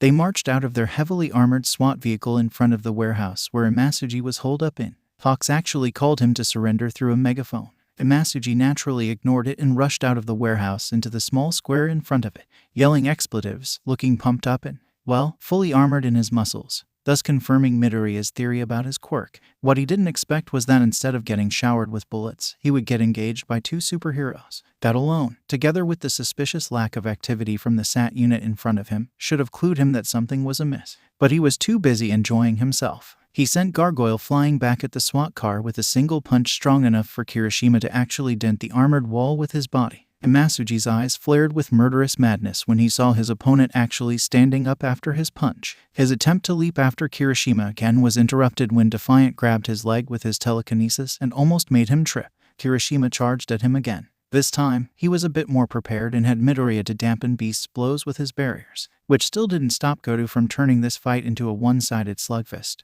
Gargoyle being relentlessly beaten up, Beast was a monster in more ways than one. At this point, the SAT has finally responded with gunfire. This forced Goto back for a while and gave Kirishima time to refortify himself after the beating. It was worse than what Glassmaker did to him, by several orders of magnitude. Yet, he was still holding ground. Is that all you have? Goto yelled. I thought you'd be a challenge. Despite that, he is clearly enjoying himself. He jumps back a bit, tears a chunk of asphalt and tosses it at one of the SAT soldiers. Izuku doesn't have the time to notice who was the target. Instead, he grabs the projectile mid-flight and slams it into the pavement. The beast looks vaguely irritated at this. This time he clearly leaps at Defiant, crossing the 20 meters between them in a heartbeat. His punch goes through the telekinetic barrier and actually connects. However, Izuku made some progress in the field of creative application of his quirk. He didn't just erect a shield. He also pulled himself in the opposite direction of the enemy, with enough strength to further dampen the attack once the fist touched him. He didn't really have a name for that technique,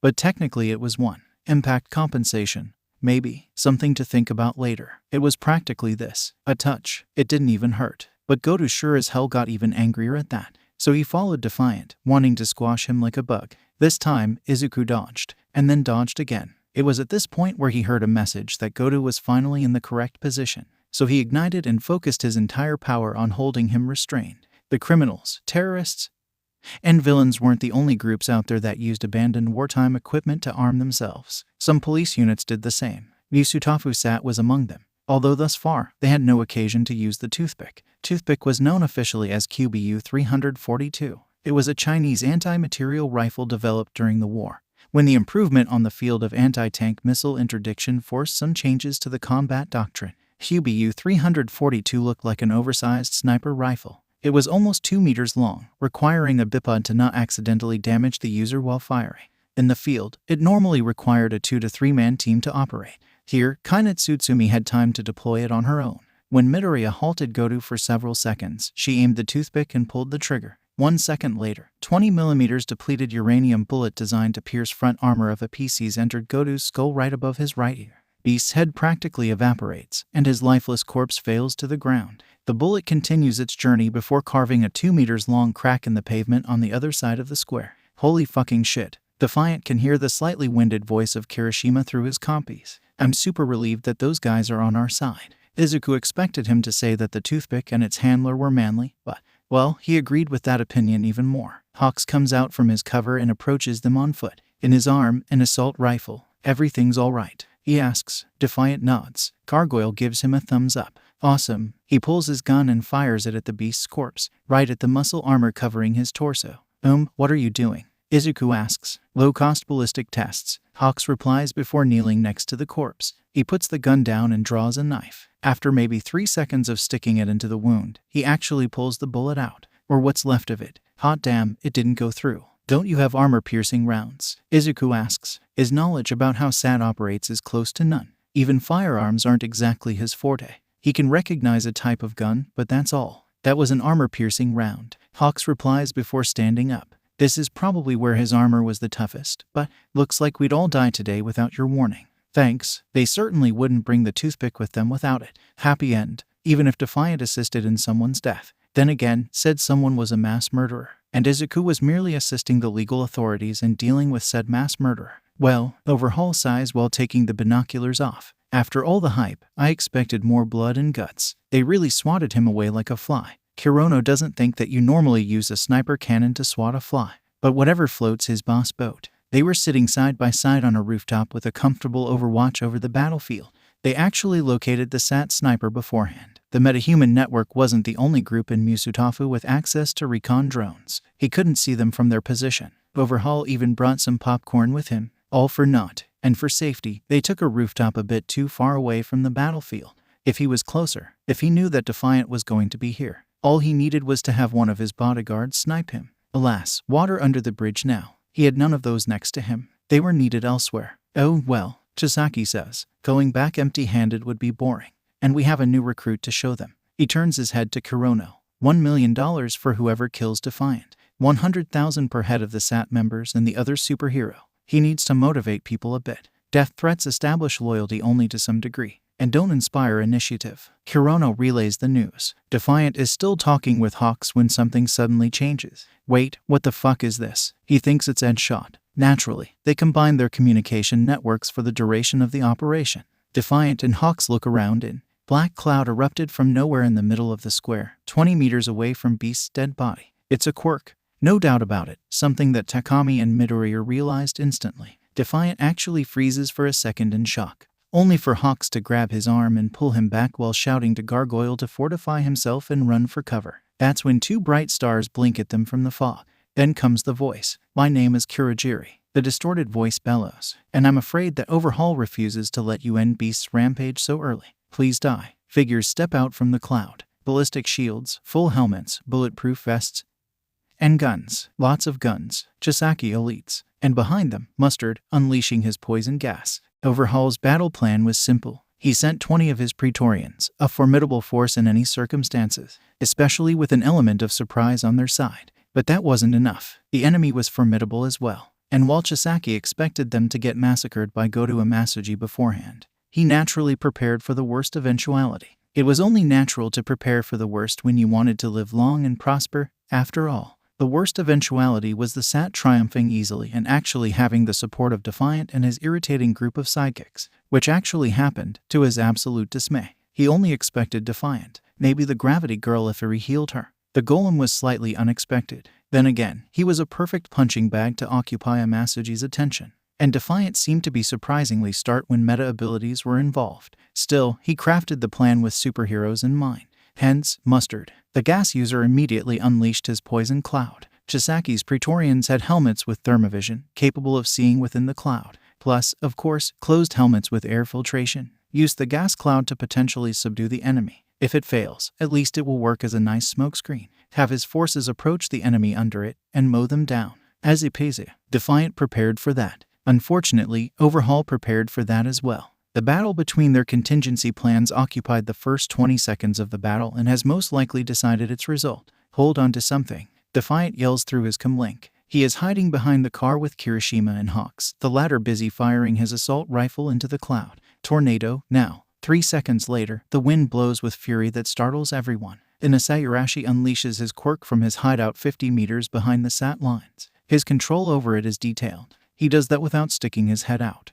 The wind is slightly curved upward. Mustard's gas cloud is pushed from the streets into the air above, where it dissipates. Kurogiri's cloud is much more concentrated and appears to be holding its position in the middle of the plaza. Hawks is a man who thinks fast. Within 2 seconds he realizes that Defiant brought another superhero to the field in secret, and all the tactical prospects it just opened. And since Defiant yelled the orders on their communication network, the additional hero was clearly listening in on that. Tornado, kill the wind for 5 seconds, he says, hoping that Tornado was the hero's name, not a technique name. That would be kind of dumb on his end. Nagant, on it, he hears. The wind dies for exactly 5 seconds. That's all that Kainatsutsumi needs to aim toothpick and pull the trigger again. Right before the wind resumes, a 20mm round punches through the line of ballistic shields, one of the Praetorians behind it and then Mustard's abdomen. The scrawny teenager is almost severed in half by it. And Mustard is down. Overhaul comments from his spot. In his right hand, binoculars. In his left hand, popcorn. This is going to get ugly for us, I think. He also notes that Aizawa obtained another superhero, one who appears to be a perfect counter to Mustard. Oh well, his enemies can't be everywhere, and Mustard can always be deployed against his other enemies, who, unlike the Sat and the local police, are much less likely to be carrying gas masks. Thankfully, losing Jetstream taught them something about maintaining their assets. Shai Hasakai came prepared today. Whiteline wasn't much in terms of combat strength, but he had other uses. Hawks curses in his mind when 3 white tentacles, whatnot burst from Kurogiri's mist and grab the downed elite in 2 halves of Mustard and pull them back, where Overhaul can heal them. The remaining Praetorians push towards the dead beast, hiding behind a line of ballistic shields and keeping his men and women pinned down. They are good, but the attack completely surprised them, while the attackers came fully prepared for it, which included bringing 2 light machine guns to keep applying suppressive fire on the police officers. They need to shatter the wall of shields and silence the machine guns, and fast. Normally, merely witnessing someone getting shot wouldn't tell him much. However, with the sheer firepower of the anti-material rifle, calculating the trajectory was child's play. The round practically carved a straight line in the pavement. All he had to do was to follow up on it. Kurogiri now had 2 such straight lines, and figuring out what the sniper was going to fire against was easy enough. Those 2 light machine guns were such tasty morsels for the enemy. The rest was just opening some warp gates and waiting for the fish to catch the bait. Kainatsutsumi aims again and pulls the trigger, taking advantage of another brief interruption of the wind. 2 seconds later, something punches through the edge of the rooftop she was decked at. She realizes immediately that it was her own bullet, somehow redirected at her. The enemy missed for less than 2 meters at a distance of 700 meters. She is in no mood to check if that was a fluke or skill, the only positive side of the situation. Hawks realizes once he hears Nagant's report is that the wind means that the enemies can't throw grenades at them, and have to approach against the wind, which slows them down. Of course, his unit retaliates with grenades of their own, only to discover that Dabai is right behind the line of shields, wearing the standard outfit of Overhaul's Praetorian, ready to immediately melt any sufficiently slow projectile mid-flight. Hawks can't hear it through the sounds of raging wind, but he is almost certain that Dabai is ecstatic. The remaining grenades mostly explode before the line of shields. In a few cases, they reach it. Dabai melts the grenades rolling under the shields as well. This is not good. Not good at all. The enemy clearly beats them up in combined metahuman soldier operations. Neither Defiant nor Gargoyle had any training in that field. and both are clearly weakened by their fight against Amasuji. Sending them out is just asking for troubles, and Hawks, as a police officer, doesn't enjoy risking the lives of kids, at least not more than absolutely necessary. The enemy vanguard reaches Beast's corpse. At that moment, Defiant ignites, still behind the now shredded car together with Hawks. The nearest shields are thrown sideways, their bearers finally getting close enough to the superhero. One of the machine guns is silenced, thrown out of the Praetorian's hands. This is the moment that Hawks and his team was waiting for. Chisaki's Praetorians start dying. Dabai is a simple man. He came here today to burn new things. But how many things can he burn for more than $1 million? He is still partially hidden behind the still operational shields when he sees one of Sat's soldiers firing an assault rifle from behind one of the cars. The whole throwing people around smells of Defiant. And considering the fact that this is the only suitable cover near Beast's corpse, Defiant simply has to be behind that car as well. This time he doesn't yell the name of his super move. No one would hear it either way. The wind is raging too much. Hawks notices what's happening 2 seconds too late to shoot Dabai in time to stop him from unleashing Prominence Burn. Amplitude, with his position on one of the adjacent rooftops, saw it coming a bit earlier. Dabai's legs are impaled by 2 ice spears that arrived out of nowhere. The shock makes his attack misfire and his flames dissipate. A second later, Keigo Takami puts 3 bullets into his chest. He is still using armor-piercing rounds. The bulletproof vest only slows down the bullets, not stops them, especially at this distance. He knows how dangerous Dabai is, so it's only the first of several bursts of bullets, with the chief inspector taking full advantage of the nearby Praetorians being unable to respond in time. Arch-Arsonist is practically riddled with bullet holes before he slumps to the ground. Another new hero, great. Overhaul comments. He didn't see what hit Dabai well from this distance, but spear launchers certainly weren't part of the standard SAT equipment. Well, he'll have to ask the man himself once he gets resurrected. Now that they have dealt with the enemy sniper, the officer in charge of the assault party moved White Line into the battlefield to extend his range, hiding him between 2 more ballistic shields. He has Dabai evacuated into Kurogiri Warp Gate. Unfortunately, his tendrils aren't strong enough to pull such a monster of a man as Beast. Like with Gargoyle, Goto's quirk affects his weight when activated. The surplus muscles aren't weightless, and he died in his maximum strength mode. Also, unfortunately, Kurogiri is too busy fending off the enemy sniper to do the precise evacuation stunt himself. Instead, they have to do it manually. Some of his remaining Praetorians reach Beast. One of them attaches the hook to his body. The wire is connected to a machine behind Kurogiri's warp gate. It immediately begins to pull Beast into the warp gate. Defiant, of course, tries to counteract it. Unfortunately, the machine is tireless. He isn't. Overhaul's theory that Defiant's quirk is limited by fatigue seems to have found its confirmation.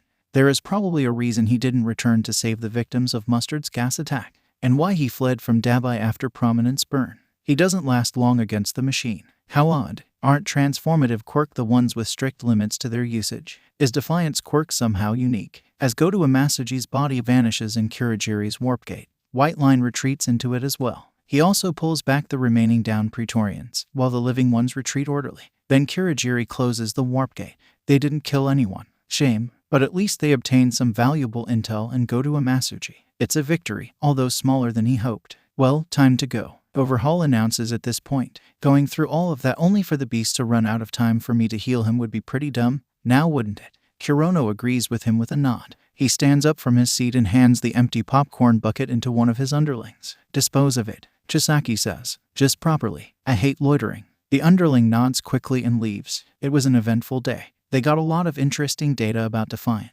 learned of 2 more superheroes, and recruited another S rank into his little collection. Taking him down again won't be even nearly as easy. Overhaul will make sure of that. Aizawa gets a phone call. Well, it's on the MetaHuman Network's tablet, through a line that's secured better than the phone in his office. The list of potential callers is rather short. This time, it's Defiant. And that's potentially important. The attack on Amasuji's hideout should have ended by now, unless Amasuji is on the other end of the call. At the very least, Defiant is still alive. Aizawa Shouda is at home. Still, his wife understands the needs of his job enough to have no problem with him picking it up. Besides, they weren't doing anything that interesting. How did it go? Aizawa says after picking it up. Bad, Defiant replies. He sounds winded, probably from overusing his quirk. Absolutely the last answer that Aizawa wanted to get. Really. His day was so-so. He really didn't want to turn so-so into really bad. Everyone is alive and unharmed, Defiant says before Aizawa asks the question. Well, Gargoyle is seriously beaten up, but thus far, nothing seems to suggest that he requires anything more than a few days of rest. That, unfortunately, concludes the list of positives. Imasuji escaped, Aizawa states. It's rather obvious at this point. Worse, Defiant defies expectations in the worst possible way. Sat Sniper killed him with a 20mm round to the head. Unfortunately, that's when 20 of Overhaul's Praetorians rolled in, together with Mustard, Dabai, and 2 new villains. This time, we have no captives. They all got away. With Imasuji. Shit, this is literally the worst-case scenario. Overhaul just recruited Beast. The entire operation was supposed to deny him a chance to do that. So, a general failure. The only thing worse was Overhaul doing it after Sat and the heroes were slaughtered. Well, if they needed a final confirmation that there is a mole in the prefectural police headquarters, they had it now. Well, damn, Aizawa eventually says. At least you all got away as well. Any more bad news that I need to face today? Overhaul pulled it off because one of his new villains is a teleporter. Defiant says. His opinion on that fact seems to not diverge greatly from Aizawa's, at least judging from the tone of voice. I know nothing about range and precision, but he warped all of them at once, and almost killed Sat Sniper by redirecting her round through his warp gates back at her. Which, on its own, suggests that he was stronger than Eclipse, or at least much faster. Fuck, looks like the day can get even worse. Oh, how utterly wonderful. Worst of all, they have absolutely no idea how to imprison said teleporting villain. Even Izu Island won't slow him down. Worst of all, if there'll be more captives there than just him, he'll warp them all out. I'll contact the others. Aizawa says. They should probably figure out a name for their little council. They'll have to spend some time looking through the recordings. They decided against watching live relation from the operation this one time. It was in another city. Worst of all, seeing a network's drone in the air would alert Overhaul about the superhero presence in the area. What about Mira and Hawks? Aizawa asks. That's all that he has to know as soon as possible. Mira did 180 and is extremely interested in having a metahuman network branch in Aldera. Defiant replies, considering the presence of Eclipse, we can send some of our members to live there while still operating together against Overhaul, and having them visit our headquarters regularly, at least until we get some local recruits. Makes sense. Defiant will probably inquire about volunteers among the network members and then tell them the results during the next General Council. Mira will probably have to get included in it as well, maybe together with Hawks. Of course, Sasaki and Aizawa still had to be 100% sure that they were clear. The mole might have been elsewhere than in the prefectural headquarters. Unlikely, but they don't have the Inquisitor to simply ask them the right question. Hawks in the meantime. Defiant sighs. I think you should have a long and serious talk with him. I think he has some ideas about incorporating the local SAT into the meta abilities business and the war against Overhaul. Aizawa doesn't tell that to the superhero, but this isn't war. Not yet. Oh, he himself sometimes refers to it that way, but this is merely a mental shortcut. Both sides are gathering forces, testing each other and waging a proxy war against each other. The police are operating against the Shai Hasekai and vice versa pretty much normally. The villains and heroes in the meantime. Once the government collapses, that's when the real war starts. And thus far, their attempts to seriously weaken Overhaul are for naught. 2 villains arrested, some businesses closed, almost nothing in the greater scheme of things. Sure, they lost much less, but the situation still hung in balance. Fine, Aizawa replies. Go back home and rest, kid. You earned it. He doesn't even have to see the recordings to know that much. I'm not a kid. Defiant sighs. But I'm going to take you on that offer. I don't think that I'm going to be in shape for any serious thinking during the next 2 days at least, so have a council meeting without me. Just tell me the results once I wake up. The rest of the council gets to watch the full recording of the battle the day after. Defiant, according to Alchemist, has slept for 16 hours straight and was still mostly out of it, so they let him recuperate on his own. Gargoyle, in the meantime, was still rather sore after the entire battle. Or, to describe the situation better, he was one big walking bruise. In all honesty, not much came from that one meeting, except for the general agreement to incorporate Mira and Hawks into the general war effort. Not as full members with full knowledge of everything, at least not yet. Hawks at this point was clear with 99% certainty, while Mira was clear with something like 95% certainty. Aizawa wouldn't feel comfortable with anything less than 100%, not with how much they would lose if someone leaked intel into the Shai Hasekai.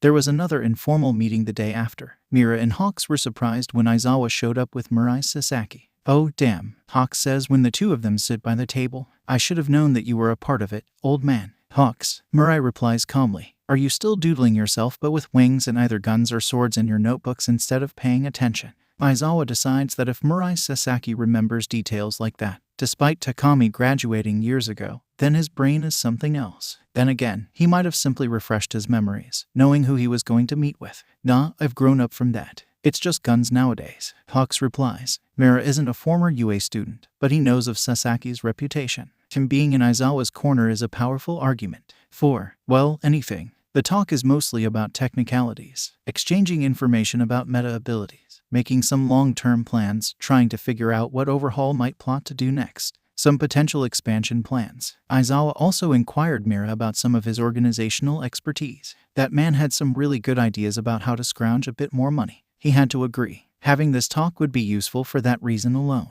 At some point, Hawks takes the field, considering the mess that this operation was. He says, I think that it's time to tell the senior commissioner that the local SAT unit will no longer inform his office about our deployment. At least beforehand. We'll still be giving him reports in the aftermath. Mira froze, with some sushi almost at his mouth. Aizawa was only narrowly less surprised. You can do that. Sasaki decides to be the one to ask the key question. No, Hawks replies. He's going to be an ass about it. He is either oblivious enough to not notice that someone is leaking intel from his office to Chisaki or ignores it for some reason. Either way, the only reason my unit wasn't murdered was because literal superheroes showed up. That says everything there is to be said about the senior commissioner Koji's leadership. This will end badly, Mira points out. For you. Hawks actually chuckles at that. I don't give a flying fuck about that. Pardon my French, he says, the second part of it clearly directed at Sasaki, who frowns a little. I had the talk with what's left of my unit. If he says no, we'll all resign. And then we'll join the Takoba City Riot Police Unit. Technically, the Riot Police Unit were a part of the prefectural police headquarters. Practically speaking, this was no longer a thing, at least in Musutafu. Aizawa had his own small RPU. Most of its members fired from the Musutafu RPU when budget cuts came.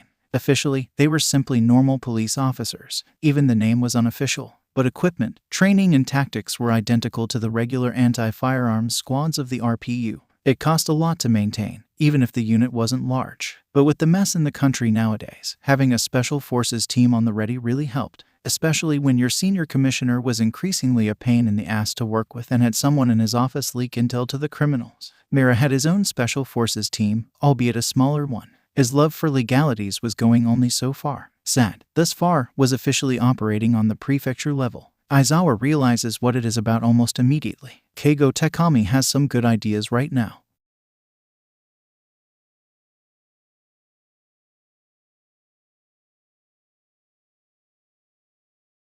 Look, the way I see it, Hawks doesn't give them a straight answer and instead continues talking. You are mostly pushing for the whole superhero dig because it's a good way of giving people something to believe in once the reveal day comes and everything goes to hell in a handbasket. It's a good idea, both because of the whole maybe this will save what's left of Japan and because of maybe making the potential attempts on ethnic cleansing of metahumans lose an edge. Not something any of them want to think about, really, but it might happen. Aizawa, in the meantime, is actually a bit surprised by how well Takami deciphered their motivations. He might pretend to be a fool, but he is much smarter than most people think, and that's all good and jolly. Hawks continues, but do you know what would work well alongside that? Something that makes people realize that no, metahumans aren't untouchable godlings and some superior form of beings. Something like a dedicated police anti-quirk counter-terrorist unit, which proves that even quirkless folks can kill a supervillain or two with plain old guns, while also teaching some metahumans a thing or two about humility in the face of the muggles, not to mention being able to test dedicated equipment and tactics ahead of the curve.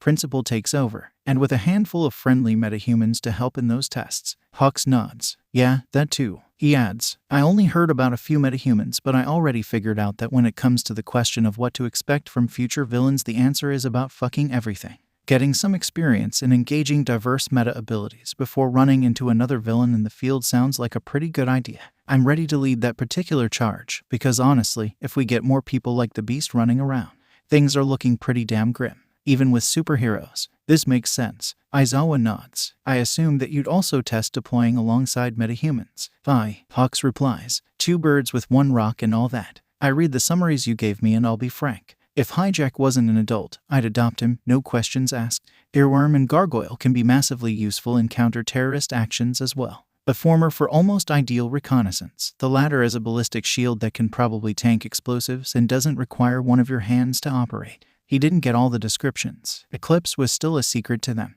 and the summaries that they got had some crucial mistakes. Security means. But if some villain acted in a way suggesting that he read those slightly falsified information in combat, that would tell them everything they needed. We also need some combined arms training. Hawks continues, because Overhaul beats us in this by a lot. They did not massacre us this time because Defiant pulled 2 superheroes out of his ass, and we can't expect that to happen next time. So we can't get caught like that again. So, he gives them a wry smile, just in case the senior commissioner was an idiot. And we had to transfer into a brand new branch of the local riot police unit. How does the Quirk Suppression Squad sounds? Dedicated counter-terrorist unit for dealing with quirk users is one more thing that should be done on the national level. Alas, the local departments had to improvise. Battling the beast managed to completely exhaust Izuku. The amount of strength he had to put in restraining him was significant, but he could easily hold him for twice or thrice as much, igniting again to shatter the shield wall and, worst of all, trying to stop Overhaul's goons from pulling Amasuji into a warp gate. In the meantime, he tried to hold his ground for a bit too long. When he did that, he really overextended himself. He could use his quirk normally for hours, but ignition was something else. This really knocked him out. Thankfully, he wasn't alone. He left the door to his room open. Tsuyu took that as an invitation. Izuku wasn't even aware of how much of the time of his recovery nap he spent embracing Tsuyu, who fully accepted being his body pillow, accepted and enjoyed. Her need for sleep wasn't even nearly similar in scale to his, so occasionally she snuck out of the room to eat or spend time with Ochako. But most of the time, when she wasn't asleep, she spent in his embrace. She could see him, smell him, hear his steady breath, feel him next to her. She loved every second of that. When their position allowed it, she played with his hair, lightly so as not to wake him up. He deserved to rest. He was so exhausted because he put his back into his quest to save as many people as he could. Just like he saved Tsuyu. Just like he kept saving Tsuyu. She didn't have a way with words. She could read others well enough, but she knew it didn't go the other way. She hated that fact. She hated not being able to communicate with others as freely as they could do with each other. She did her best, but she was still far away. Thankfully, her friends didn't care about her oddities. They were still her friends, regardless of that. But Izuku went beyond that. He did not know that Tsuyu kept falling deeper and deeper in love with him each time he guessed what she wanted to say, but wasn't sure how. Merely from hearing her ribbiting or seeing her so expressionless face. Helping him rest properly was the least she could do to pay him back. Being able to play with his fluffy hair to her heart's content was a bonus. Izuku finally woke up almost 60 hours after the battle against the beast. He could feel Tsuyu right next to him, the warmth unmistakable. He opened his eyes to see her big eyes looking at him from up close, with their standard intensity. Looks like he didn't miss anything important. The building was still standing, to begin with. It was nice knowing that things might work without you around. Ribbit, Tsuyu announces. Izuku smiles at her. She's clearly happy, and equal parts lazy and satisfied with her life. He figured her out well enough by now. Well, I'm happy for you, Tsu. Izuku replies. The frog girl gives him a slightly odd stare. But don't you think that it's time to get up? He most likely has a lot to catch up on. How long did he even sleep? She is staring at him for several long seconds, the two of them still embracing each other under the quilt. And, naturally, she is naked. Some things never change, such as his body's natural reaction to that. Then she ribbits, in a way that's somewhat familiar, but what might it be? Oh, he remembers when he heard it. That morning when Tsuyu became his girlfriend. Well, if that's what you want, he says, blushing red. Tsuyu lets out a light ribbit of confirmation. Then I guess we can stay in bed a bit longer. Izuku eventually steps out of his room. Turns out that he slept all the way to the weekend. Mei was at the UA, but after a brief talk with Tsuyu, she left her boyfriend to the frog girl. Resting, apparently, is important, and she is way too hyperactive to let Izuku sleep properly if she was to sleep next to him. Mei has matured in the ways of normal people enough to realize that. Izuku is slightly proud. Izuku quickly goes through the summaries of missed events. He missed most of the post-action cleanup. Not to mention whatever passed as debrief among the Musutafu law enforcement. Hawks was apparently called to explain the monumental fuck-up to Senior Commissioner Koji. So they were going to find out where the SAT was sitting in all of that mess soon enough. Izuku exchanged all the greetings and other social stuff with his friends. Then he announced an emergency meeting that evening. They had to talk about something. Everyone was there. Even Momo and Takoyami, who still didn't pick any hero names and were technically not members of the metahuman network. The common room in the headquarters was rather crowded. Izuku really doesn't enjoy talking to a group of people. How did he become a leader is anyone's guess, really. Somehow, people were looking up to him, and he had absolutely no idea how that happened. I would like to announce, Izuku says once the last two stragglers arrive, that we're branching out. A matter of time. Thus far, they contracted more than expanded, and that wasn't a good thing. Assistant Commissioner Mira of Aldera City Police Department decided that having metahumans in his order of battle is a good idea. Izuku continues. However, we've located no local meta ability users for us to recruit, at least this far. This means that we need someone to move there. He lets the unspoken implications hang out in the room for a moment. The people in front of him are busy swallowing the news. He lets them do that in peace. Whoever moves can still come back through Eclipse's warp gates, right? Surprisingly enough, Takoyami speaks, so it's not a permanent separation? Generally, yes, Izuku replies. But if we, in the future, develop more regional branches, doing that without overworking Eclipse might be a problem. So the regularity of visits might drop in time. Why do you ask? No reason. Takoyami dodges the question. Unfortunately, Shadow doesn't let him. He doesn't want people to drop out of his D&D campaign. It yells from underneath Takoyami's clothes. He's super serious about finishing it properly. Oh, just shut up already. Takoyami is clearly exasperated. The people in the room either laugh openly or pretend that they aren't laughing. Shadow has recently become slightly more reasonable, as in, not bored at all. Takoyami questioned its choice of entertainment, but at least it behaved, more or less, changing its antics into a sort of comic relief, as there no longer was a threat of a bloody murder hanging over it. Mad banquet of darkness, Fumi. Shadow retorts. Oh yeah, those words again. Not Fumikage's best idea for a campaign name. Shadow is making fun of it relentlessly. Too grim, and it's a living shadow speaking. Also, can I be called Dark Shadow? It really fits the naming theme. No, Fumikage states flatly. He is clearly tired of this. Also, Midoriya, please continue. Yeah, I will. Izuku replies. We need someone intelligent, hardworking, charismatic, and streetwise as a leader of our new branch office. Unfortunately, I had to settle on Hijack. Another explosion of laughter. Hijack doesn't join it. Then again, he also doesn't feel angry. He probably expected what was coming way ahead of it. The regular needle stabs between the two of them are something rather regular, at least ever since Shinsu kind of got over his acute fear of Midori. Well, with all due respect, boss, Shinsu replies. Fuck you. He actually flips him the bird. So you do not wish to be empowered with mostly independent command of all metahumans in a city while being moved away from my direct oversight? Izuku asks curiously. Shinsu clearly rethinks his position. All right, Hijack nods. I'm changing my reply to frick you, kindly. Also, I think that this is a good idea, except, he actually looks worried, while completely ignoring the chuckles his answer provoked. Do you think that this is a good idea? I mean, considering my past. Look, Izuku replies, just don't tell Mira about it. The worst case scenario, you'll only build the foundation and then get recalled here once we'll have local heroes to work with. You know the procedures, and having an underground hero in charge might help persuade some local small-time villains to convert. After all, if someone like them can get accepted to that point. He pauses, while giving Shinsu a knowing look. That's fair, Hijack replies. So besides me and Carmilla, who else is going there? Of course, not sending Carmilla with him simply isn't an option. Not like Izuku planned to do that, either way. Well, I thought about Tornado and Amplitude. Todoroki gives him an odd stare. Urashi gives him a questioning stare. The locals already saw you in action. You both have highly versatile quirks that can be helpful in rescue and combat. You are both powerhouses, enough to give Hijack some serious arguments in case of an attack. Todoroki is also the closest thing you have to a friend. I disagree, Todoroki says immediately. Shinsu actually looks shocked. But Todoroki, in his clearly emotionless state, doesn't seem to care. You are clearly more of his friend than me, Midoriya. Shinsu lets out some choking sounds. Midoriya makes a pantomime of trying not to vomit. The room explodes with laughter. Carmilla appears to find it the most hilarious out of them all. Oh god, to do. Shinsu finally manages to say. Izuku has stopped pretending he isn't my friend. What the hell is wrong with you? Todoroki doesn't answer. Instead, he pulls out a sheet of paper from his pocket.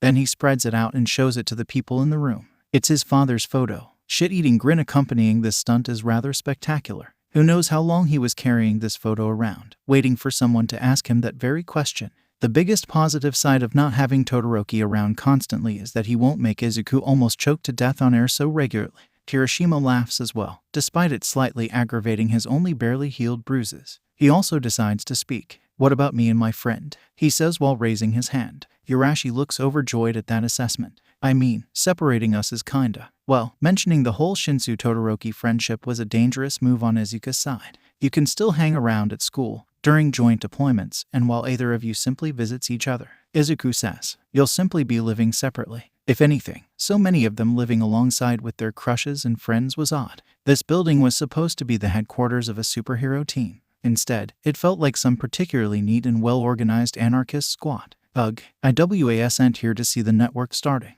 Urashi announces, which is a shame, as I believe the founding such an organization in order to help people is super passionate and, to quote my friend, extremely manly. Kirishima gives him a thumbs-up gesture. Mina grins. Urashi responds with a combination of both reactions before continuing. Getting to help in organizing a completely new sub-organization is the closest I can get to partaking in such a hot-blooded feat. It'll be my pleasure to assist Hijack. He looks pumped up. Reactions to this announcement are overwhelmingly positive, except for Shinsu. Shinsu sighs painfully. You included him to torture me mentally, didn't you? He says to Midoriya. No, Midoriya lies in a surprisingly convincing way. Hawks phones Aizawa on Monday morning. Using the secure phone, the one provided by the network, that they had to rely on it to be sure that they aren't being overheard by Overhaul is rather sad. Sup there, old man. Aizawa hears from the phone. He is busy trying to manage his police department. It's like herding cats. Most of the time, expect there are people out there who want to murder said animals. Aizawa likes cats. Letting them die is a large nope in his book. He was in his office, sorting through the paperwork. Contrary to popular opinions, the police were like the army. 99% of the job was boredom and paperwork. Only the remaining 1% was the problem.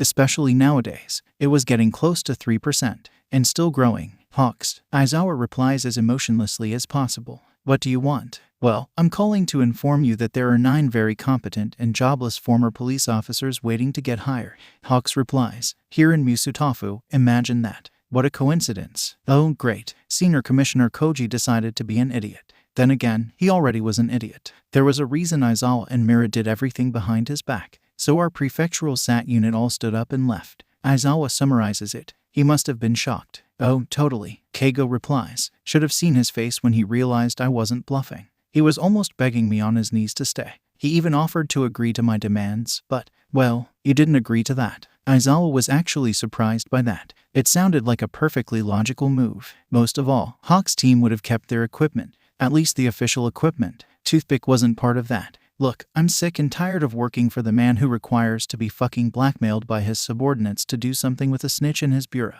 Hawk says. His voice is almost uncharacteristically angry. Then again, said snitch almost got him and his men and women killed, and his something isn't looking for the source of the leak seriously, but making me excluded from being a potential victim. I have no clue what game is Koji playing, but it's certainly not for the greater good of Musutafu citizens. Wait, Aizawa actually develops some sudden suspicions. You don't think that I don't think that Koji is working for Overhaul. Hawks interrupt him. If he did, we'd all be dead and buried by now. And Overhaul would simply have you booted from the force under some false charges when you started being a problem for him. That makes sense. But he is. What was the word? Washy. Fishy. Aizawa replies. Hawks was being weird again. Yeah, fishy. Keigo says and goes on. Koji is fishy. I do not know what he is planning, but, I mean, let's be real. You are practically doing his job at this point. You and Mira, Koji, and Takehiko are more of an obstacle than help. In all honesty, Aizawa kept forgetting that Takehiko existed, despite Commissioner Izuri Takehiko being the head of the prefectural police headquarters, which made him the direct boss of Hawks, and the actual head of the prefectural police force. So, technically, Aizawa and Mira's boss. That man was practically absent. There was a long-standing joke among the police officers in the prefecture that Izuri Takehiko is a perfectly independent officer who absolutely isn't completely dominated, controlled, and micromanaged by Koji.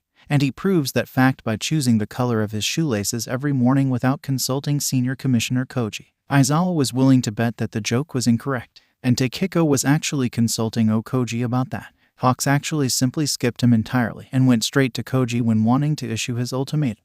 The perfect description of the absolute no one that Izuri was. Takehiko was technically the head of the prefectural police, while Koji was supposed to oversee the police on the regional scale. So not only this prefecture but also the neighboring ones. How he had the time for this while micromanaging Musutafu to the point where everyone was completely ignoring Takehiko was a mystery. Aizawa would have suspected Takehiko of being the spy out of spite against Koji, but he was too much of a no one to do that. Absolute scaredy cat. They would not enlighten the senior commissioner without knowing what the hell was he doing, really. The last thing they wanted was him demanding their metahumans for himself in order to use them in some weird something. They did not know what. But Aizawa wasn't taking any chances. Well, great. Aizawa sighs. Naturally, you and your team are hired. I'm probably going to have to beg Sasaki for some money to pay you without having to fire anyone. And I'm not fully sure where to get equipment for you, but I'll figure something out. He has some ideas. Isn't Hatsumaris a part of the network? He's willing to beg her parents for a loan if it brings them all anywhere. Besides, Hawks probably has some small arsenal of illegally owned equipment and weaponry scavenged from who knows where and stored who knows where. Like toothpick. Then again, so does Aizawa. According to the latest stocktaking of the police arsenal, half of the guns and ammo available to the Takoba police were previously confiscated from some criminals. They should have been disposed of, but if he did that, he wouldn't have enough weapons for his men. Instead, he doesn't have enough men for his weapons. It's an improvement. Sort of. Sweet. Hawks replies calmly. There was a time when I thought that working for Mirai Sasaki after graduation would be cool. Then I wanted to become a police officer. Funny how things turned out in the end. Aizawa doesn't find it funny. Then again, he doesn't find a lot of things funny nowadays. His wife is doing her best to alleviate that, and it sometimes works, but on a side note, we've decided to merge our special units. Aizawa continues, we as in me and Mira, and give them some proper name instead of referring to them as riot police units, which was wrong on so many levels. Like, the actual RPU had only one section dedicated to counter-terrorism operations, namely the Anti-Firearms Squad. If you excluded the dedicated counter-NBC terrorism units tasked with dealing with nuclear, biological, and chemical threats, and the Bomb Disposal Squad, not to mention the fact that they had both the official and two unofficial riot police units, it made things way too complicated. Mira had a good idea that it's time to change that if they are going to operate against Overhaul together. Oh, Hawks is only briefly surprised by that. That sounds kinda cool. So, how is your personal death squad going to be called? Refer to it as the death squad again. And I'm going to get angry. Aizawa replies dryly. Neither of us thinks that creativity is very important right now, so we'll probably settle on a special operations unit. Considering the fact that you are the most qualified person we have, I think I'd like to offer you a seat of its commanding officer, and a promotion to the rank of a superintendent. Hawks actually wheezes into the phone at that. Wow, I didn't see that coming. He admits, so resigning from the force is ending with me being promoted. What a time to be alive. I'd be both the head of the Special Operations Unit and the Quirk Suppression Squad serving as a part of it, right? Because I assume that we're in too much of a crisis right now to be ready to keep qualified people behind the desks. Correct. Aizawa replies, find someone to do your paperwork for you if you want to focus on shooting people. Contrary to popular opinion, I'm doing my own paperwork. Hawks looks vaguely hurt by the unspoken accusation. The key is to stand before the mirror in the morning and tell yourself that when you'll do the paperwork, you'll be free to party hard without having to worry about some unfinished business. Yeah, sure. Aizawa is unconvinced. Anything to add? There is going to be more than just the Quirk Suppression Squad, am I right? Hawks says, any special name for the regular grunts dealing with the ye old firearms? And who's the oldest rank guy from the two merged groups? The former question is mostly irrelevant. The latter is actually on point, since the person in question will probably be Hawk's second in command, at least of the Hawks as Sioux leader. Quirk Suppression Squad will operate differently. Chief Inspector Ida. Aizawa replies, ignoring the irrelevant parts. Tensei Ida, formerly the head of my personal RPU analog. Hey, I know him. Hawks exclaims, he is a swell guy. Well, working with him will be a pleasure. What are the numbers we're talking about? If we persuade one or two people to unretire themselves, something that might be possible if Sasaki drops some monthly funds from his personal pocket. Temporary investment, no doubt, but it might save lives. And, in the long term, his school and private empire. We might get the suit of 30 members, which would mean more or less equaling the known number of Chisaki's Praetorians. Cool. Keigo Takami replies after thinking it over for a few seconds. Not much for having to deal with the prefecture-sized criminal empire with its own supervillains, but we'll manage. Well, probably. I'll drop by your office to talk about facilities, training, and procedures in an hour. Would it kill you to order a bucket of chicken wings from KFC ahead of the meeting? I'm absolutely starving right now. Koji was being an obstructive ass, and we wasted a lot of time on that. Aizawa sighs and quickly reminds himself that he might not like it, but they need Hawks. I'll see what I can do, he says, while adding the no promises are made clause in his mind. Anything else? Nah. Oh, wait. Hawks clearly corrects himself. Is there a chance that I could borrow Gargoyle for a few hours tomorrow or the day after? I need to drop by a friend in Tokyo, and I'd like to both enlighten them a bit about the superheroes biz and find out what exactly they know about it, for reference and so on. What? Who are you talking about, exactly? Aizawa refuses to go in blind. Tsunagu Hakamata. Hawks replies. Aizawa quickly connects the dots. The name isn't very famous, but recognizable enough to a police officer. Seriously? Aizawa asks. You think that it's a good idea? He, to put it mildly, isn't convinced. Look, I know him for quite a while and I owe him something. Hawks replies, I believe that enlightening him about the serious domestic terrorist threat that the meta abilities are is not only a good way of paying him back, but might also buy us some long-term positive feelings in the capital, and perhaps prolong the existence of the Japanese government by a few months, maybe even years. Aizawa thinks it over. He still isn't convinced, but Takami put forward some reasonable arguments. I'll contact Sasaki, he eventually says, and Mira. We'll see what their opinion on it is, then we'll talk. He'll probably consult the rest of the council as well, just in case. Sweet, Hawks replies. I'll be going then. Don't forget about the chicken wings. Ciao. The quick council meeting ends up deciding that enlightenment of Tsunagu Hakamata, the head of the Tokyo SAT unit, might be of a long-term benefit to them all. Hawks is allowed to borrow Gargoyle to go on a trip the next day.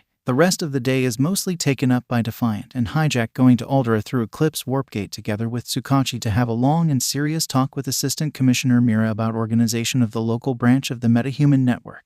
There was no reason to waste time with expanding. They needed to look for new metahumans, and Gremlin had several potential trails to follow. The local police. Once the local police officers that have been enlightened by Mira finish looking through its database, should have more to add. It wasn't Hasu where finding local metahumans was a fluke more than anything else. You'll give me good fights, eh? Beast asks. Not simple squishy humans, but actual superheroes to fight, like those two I fought earlier. Kodo Amasuji finally woke up from the post-resurrection stupor. High time, really. Getting your brain turned into red paste does that to people. It's even longer than the stupor you get from bleeding out to death or dying in other ways that do not destroy your brain completely. Yes, Overhaul says. He is sitting on a chair in one of the underground hallways of his villain lair. Next to him, Dabai and Mustard. The latter won't be that much of a help if the beast goes on a rampage here, but Dabai will be crucial. Or many squishy humans to kill. Generally speaking. He lets himself smirk a bit. We do a lot of killing nowadays. Good fights. Godu smiles maniacally. Lots of blood getting spilled and guts exposed. Just what I need to make my heart beat faster. I think I like this offer. Very much. Looks like the Shy Hasekai just got itself another S-rank villain. And a living tank that can scale up walls and enter buildings through the windows to massacre everyone inside. Brilliant. Any ideas for your supervillain name? Overhaul asks. It has become a kind of tradition among us nowadays. East is nicely descriptive, but also bland. They can do better. Overhaul is interested in practicality, something that his genre savviness ties in nicely with. But it's not like having a sufficiently intimidating nickname has no practical usages. Intimidation. Infamy. Short code name to refer to each other on the battlefield, etc. Not really. Imasuji replies. Throw something nice sounding my way, and we'll have a deal. Fine. Overhaul nods. He already has an idea. Several in mind. He'll try it one by one, starting from the one he likes the most. How does Carnage sound? It describes Imasuji's standard modus operandi well. I like it. Imasuji smiles. Even Overhaul is slightly scared of that smile. The talk that follows it isn't long, and mostly inconsequential. There is only one truly interesting part of it. So, Overhaul decides that it's time to ask. What happened to your eye? That's one nasty cut. A bit deeper and Carnage wouldn't be sitting on a chair in front of him. Instead, he only lost his left eye. But the scarred cut goes all the way almost to his mouth. Knife, sword, something else. For someone to wound Carnage in the melee. Most likely a metahuman. Unless Overhaul's expertise in wounding people lied to him and this was a bullet wound, just under an unusual angle. Two fuckers happened. Carnage replies. It's clear that he doesn't like to speak about it. Some vigilante duo from Tokyo. They've been going after local criminal cartels and people like me for a while. I didn't see their faces, but one was certainly a woman. I punched the man out, but not before he carved my eye out. That's when they retreated. Since they almost beat me up in the melee, they are almost certainly, what was the term? Metahumans. Overhaul nods. They'll have to be on the lookout just in case those metahumans were still following Imasuji around. Then again, after getting a punch from Carnage, at least one of them probably looked much worse than Musutafu's newest supervillain. Do you want me to heal it? Overhaul asks. It will take a while for a wound that has already healed, but he is sure that he can do it, eventually. Nah, Carnage surprises him. Not until I find those two fuckers and break their fucking spines in half. In the meantime, I'll keep it like that to remind me of that. I might actually have a job for you, Overhaul says at the end of the meeting. For you all. We're going on a road trip. His supervillains look vaguely interested. Overhaul's orders tend to be surprisingly fun. In the bloodiest way imaginable, in most cases. Having one so soon after the last one was an interesting change of pace. There is a potential supervillain living in some village in the Nabu Mountains, Overhaul says, with a very interesting quirk. We're going to go recruit him. Hopefully, the man in question will cooperate. If not, well, Overhaul will be displeased, especially with him having to pay Kurogiri for every use of his quirk. Oh, it was a trifle when business was concerned. Teleporting contraband around was actually cheaper and safer than transporting it normally. It's just that everything that puts the warper in danger costs more. Kurogiri was a man of business, a fact that Overhaul actually respected. He'd still prefer to change it, though. Unfortunately, the task that Kurogiri asked of him in order to obtain his soul was outside of his grasp right now. It was going to change soon, though. Very, very soon. The village is quaint, way too silent. Some people are moving around it, doing their meaningless and inconsequential things. No words are exchanged, for their master is yet to realize the intrusion, yet to mentally instruct them to behave not like the puppets they are. Their present movement is purposeful. The lord of this village makes sure that they eat, drink, and rest enough. Those who are satiated and unneeded are probably standing in their homes, staring at the walls. Overhaul walks through the street alone. The puppets around him aren't ordered to maintain normal looks on their face, so he sees their real selves. Wherever he looks, he gets looks of horror, despair, and, perhaps, a slight hope once they see an outsider. Their hope is quickly strangled when they remember what happened to those outsiders who had ventured into this village in the past. If you have seen the truth behind the village, you'll never leave it. He reaches the largest building in the village, the location of whatever official was running it in the past, or perhaps some particularly wealthy inhabitant. Not like Overhaul cares, but he needs to make a proper entrance. He touches the doorknob and within a heartbeat disassembles the entire front wall of the building, exposing its insides. He only left a few strategically placed pillars to avoid collapsing the entire structure accidentally. Small balls of wood, stone, and metal rattle around him. He is lucky. His target was on the ground floor, in the room right next to the entrance, busy fucking some unfortunate village girl. Judging from the look on her face, she was fully conscious, but unable to move her body and forced to live through the whole thing without being able to resist or escape. She isn't the only woman in the building that Overhaul can see. Someone had built himself a harem of mind-controlled sex slaves. For all his evil, even Chisaki is rather uncomfortable with what he sees in front of him. He, personally, finds sex disgusting, pointless, and the opposite of interesting. And using such a wonderful meta-ability to get laid like that is even more disgusting.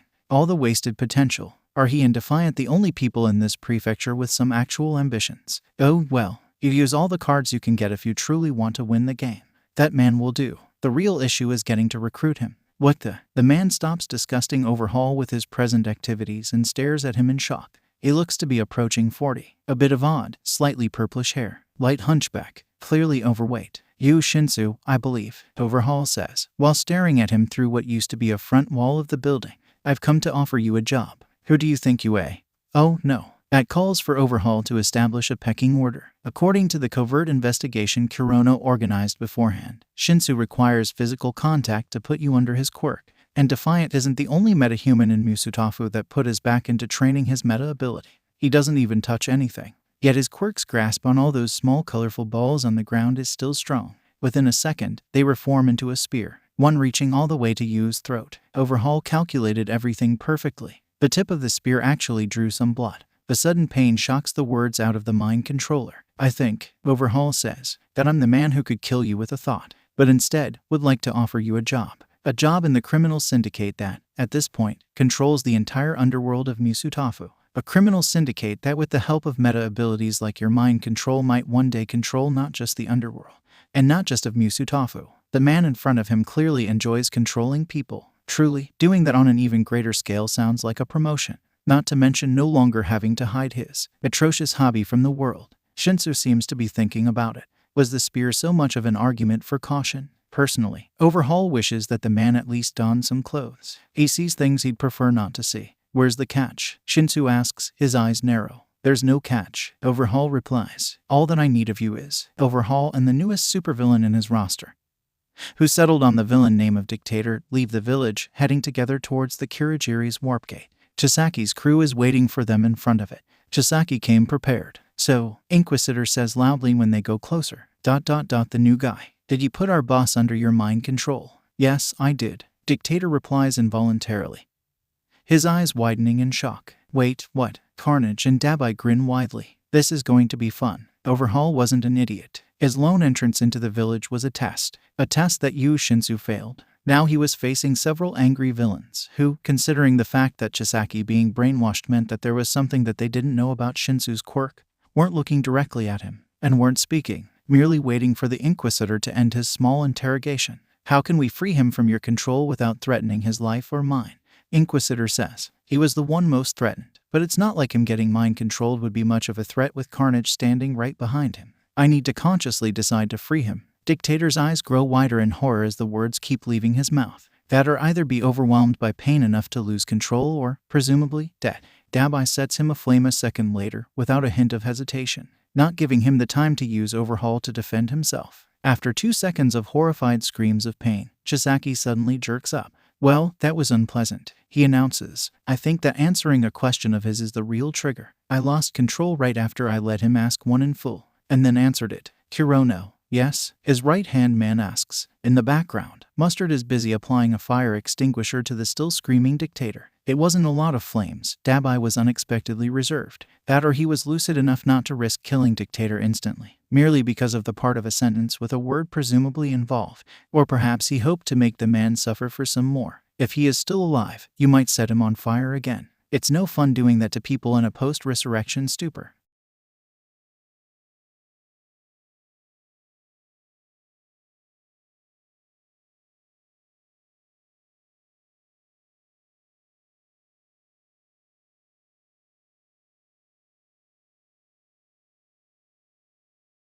It wasn't immediately obvious, but some questions that the man asked him once he got him under his mind control suggested that he knew of Overhaul being out there and investigating him. This called for some internal investigation. He is genre savvy enough to realize that killing underlings for things that they had no control over makes no sense, and getting caught in a quirk that they did not know about exact inner workings sounds like, well, something not under their control. Killing them for that was both wasteful and ruined the morale of those that remained behind. Overhaul was smarter than that. The last thing he wants is someone making a simple mistake and freaking about getting murdered for it enough to flee into police protection on the spot. He can differentiate bad luck or lack of success from incompetence. He killed only for mistakes that were sufficiently bad, like mistaking the trigger of a mind control quirk which almost led to Chisaki being changed into a remotely operated puppet. He had to draw a line somewhere. His own life and existence of the Shy Hasekai were a good place to do that. Sure, Hirono nods. What about Shinsu? The flame was by now extinguished. Hyu was still alive, even if a ruined mess with third-degree burns that needed urgent medical help not to kill him. Of course, with Overhaul there, it was irrelevant. Hyu tries to speak, but Overhaul doesn't let him. Instead, he touches his arm lightly. Within a second, the most pressing of wounds close. He also merges his upper and lower teeth together. Lips too, just enough to silence him. He can still breathe through the nose, and no ability to speak equals no risk of being mind-controlled. It's all about efficiency, really. If you obeyed me, I'd give you the world, Overhaul says, in his voice something that is almost sadness, not at Yu's plight, but at the waste of potential. I'd have realized whatever sick dreams you had in your head. Instead, you've proven that I can't trust you, so we'll have to make some changes. Being genre-savvy includes occasionally reminding your underlings that yes, perhaps you are rather squishy as far as supervillains go, but if they piss you off enough, then death will be the privilege that they won't be given. I'm going to use you for training the finer details of my quirk, my dear Shinsu, Overhaul says, looking at the horrified face of the dictator right in front of him. It'll be painful, horribly so. I'll experiment with your nerve receptors to see how much pain someone can feel before dying. I'll turn you inside out to see how long you can survive. I'll see how long you can continue breathing while missing 1 or 2 organs. Each time you die, I'll bring you back to start everything anew. The horror on Shinsu's face is, well, Overhaul is disinterested in pain. He is no sadist. Pain is a mean to an end for him. And then, after weeks, months or years of that, Overhaul says, years were added for some additional psychological torture. He doesn't need him years in the future. He needs him as soon as possible. But he doesn't have to know that. You'll break. You'll break so thoroughly that the very idea of disobeying my word will be alien to you. That you'll fail to understand what sort of madness made you even consider using your quirk on me. And then, once I'll become your god, then, in my endless generosity, I'll let you work for me. He gestures to Kurono to pull Shinsu back into Kurogiri's warp gate. He also gestures at Mustard, Dabai, and Carnage to wait. Inquisitor, Blaze, White Line, and Duststorm, their second villain league, leave as well. They got their lesson about not pissing their boss off. He doesn't need them for anything else tonight. I promised you some blood and guts, Overhaul says to Carnage. And you, some nice things to burn. He adds while glancing at Dabai. He points towards the village looming behind him. Village probably full of freshly freed people, too busy celebrating their freedom, trying to run away in case it was temporary or just failing to believe their luck, or thanking whatever god took mercy on them. I need the dictator to remain a secret, Overhaul announces. Most of the truly interesting usages of his quirk required the world to not be really aware of his existence, especially in the case of the police and the heroes. Leave none alive. The crimson madness that dwells in their blood makes Dabai and Carnage adopt similar facial expressions. Mustard, gas cloud, maximum size, minimal density. Overhaul adds, make sure to notice any potential escapees. When he does so, his cloud is transparent and a slight irritant rather than something actually deadly, but he can still detect movement within it. Mustard nods. Unlike his comrades, he doesn't find a lot of enjoyment in it. For him, it's work, not passion, but he is getting paid for it, so he obeys the orders, with the indifference that normal people reserve for things as simple and normal as visiting a convenience store. Overhaul leaves through the warp gate. Dabai and Carnage wipe the village out in less than 20 minutes. There is only a single survivor, a young woman that was close to the edge of the village and, after spending a lot of time in the dictator's harem, bolted immediately once his mind control vanished. Mustard failed to detect her. On an impulse, she leaped into the river going down the mountain before the gas cloud reached her. She swam downstream, her profile thus much smaller than the one of a normal human. She didn't go to the police. Instead, a few years in the future, she became the catalyst of several metahuman pogroms throughout Japan, all because of the brief bout between Overhaul and Dictator, neither of which cared about her existence. Then again, not like either of them would care about what she did in the future. They weren't among her victims. The massacre didn't remain undetected for long.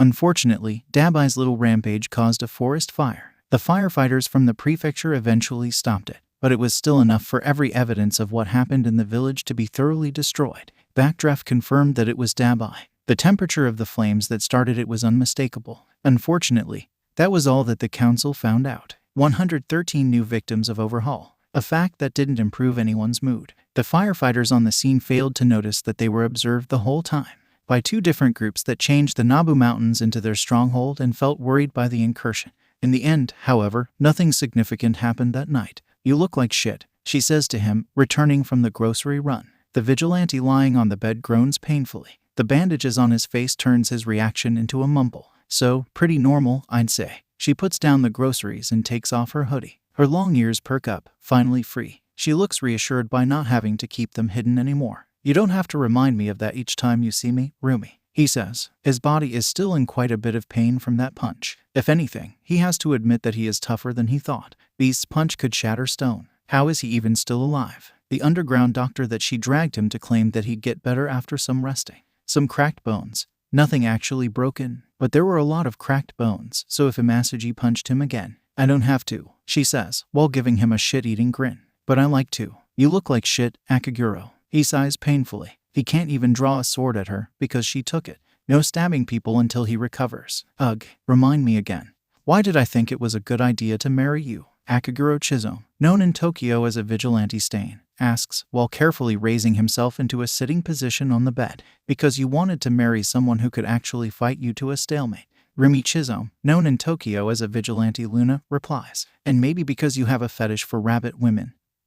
Who knows? Might also be the fact that he completely didn't care about her looking sorta weird. She could kick his ass. Nothing else mattered. Honestly, what was the world coming to? Rabbit people. The incredible fucking Hulk murdering people at random throughout Japan. And that's without mentioning several other superpowered individuals that they eliminated in the meantime. One of those theories is correct. Stain replies, I'm not telling you which one, so figure it out for yourself. She grins at him. Any news? Beast was spotted in Musutafu. She says she visited a friendly information broker on her way back, as their plan was. In Aldera, apparently, local SAT unit tried to get him down, but he got away. He got away, Stain asks, every word leaving his mouth with thoughtful slowness. He didn't slaughter them to the last one, but he actually ran away. Yeah, she replies. Apparently none of the SAT troopers was wounded. So he is either more wounded than we thought, or someone in Musutafu police actually knows about superpowers, enough to have some serious countermeasures in place. Serious is an understatement. The local police unit actually forced the beast to flee. Special assault teams are elites of the elites, yes, Shizome knows something about it. But Beast, you have to know what to expect to have a chance with that monster. Stain stalked and observed him for weeks, fully aware of the meta abilities, learning everything he could in order to prepare for the battle ahead. And their ambush plan still failed. Imasuji was wounded, but Stain almost died, and he had Luna on his side. Luna who, while her technique was so-so, had incredible reflexes, speed, and agility. In all honesty, they both suspect that he has some physical strengthening power on his own. He is resilient and strong. Too resilient and strong. stronger and more resilient than his wife. Resilient enough to keep standing after a punch that could cave in a stone wall. Strong enough to almost slice Beast's head apart with a combat knife when he got too close. Their ambush was perfect. It still failed. Musutafu achieved the same. Hence, they certainly knew about superpowers, or had some superpowered vigilantes on their side to hold Beast at bay and force him to escape. There was simply no other option. I think, Stain says, that it might be a good idea to visit Musutafu once I heal properly. Okay, sadly the chapter is over. And if you enjoyed the video, just leave a like and subscribe with post notification, so when the next chapter is ready, you will be notified. Okay, see you in the next video. Bye.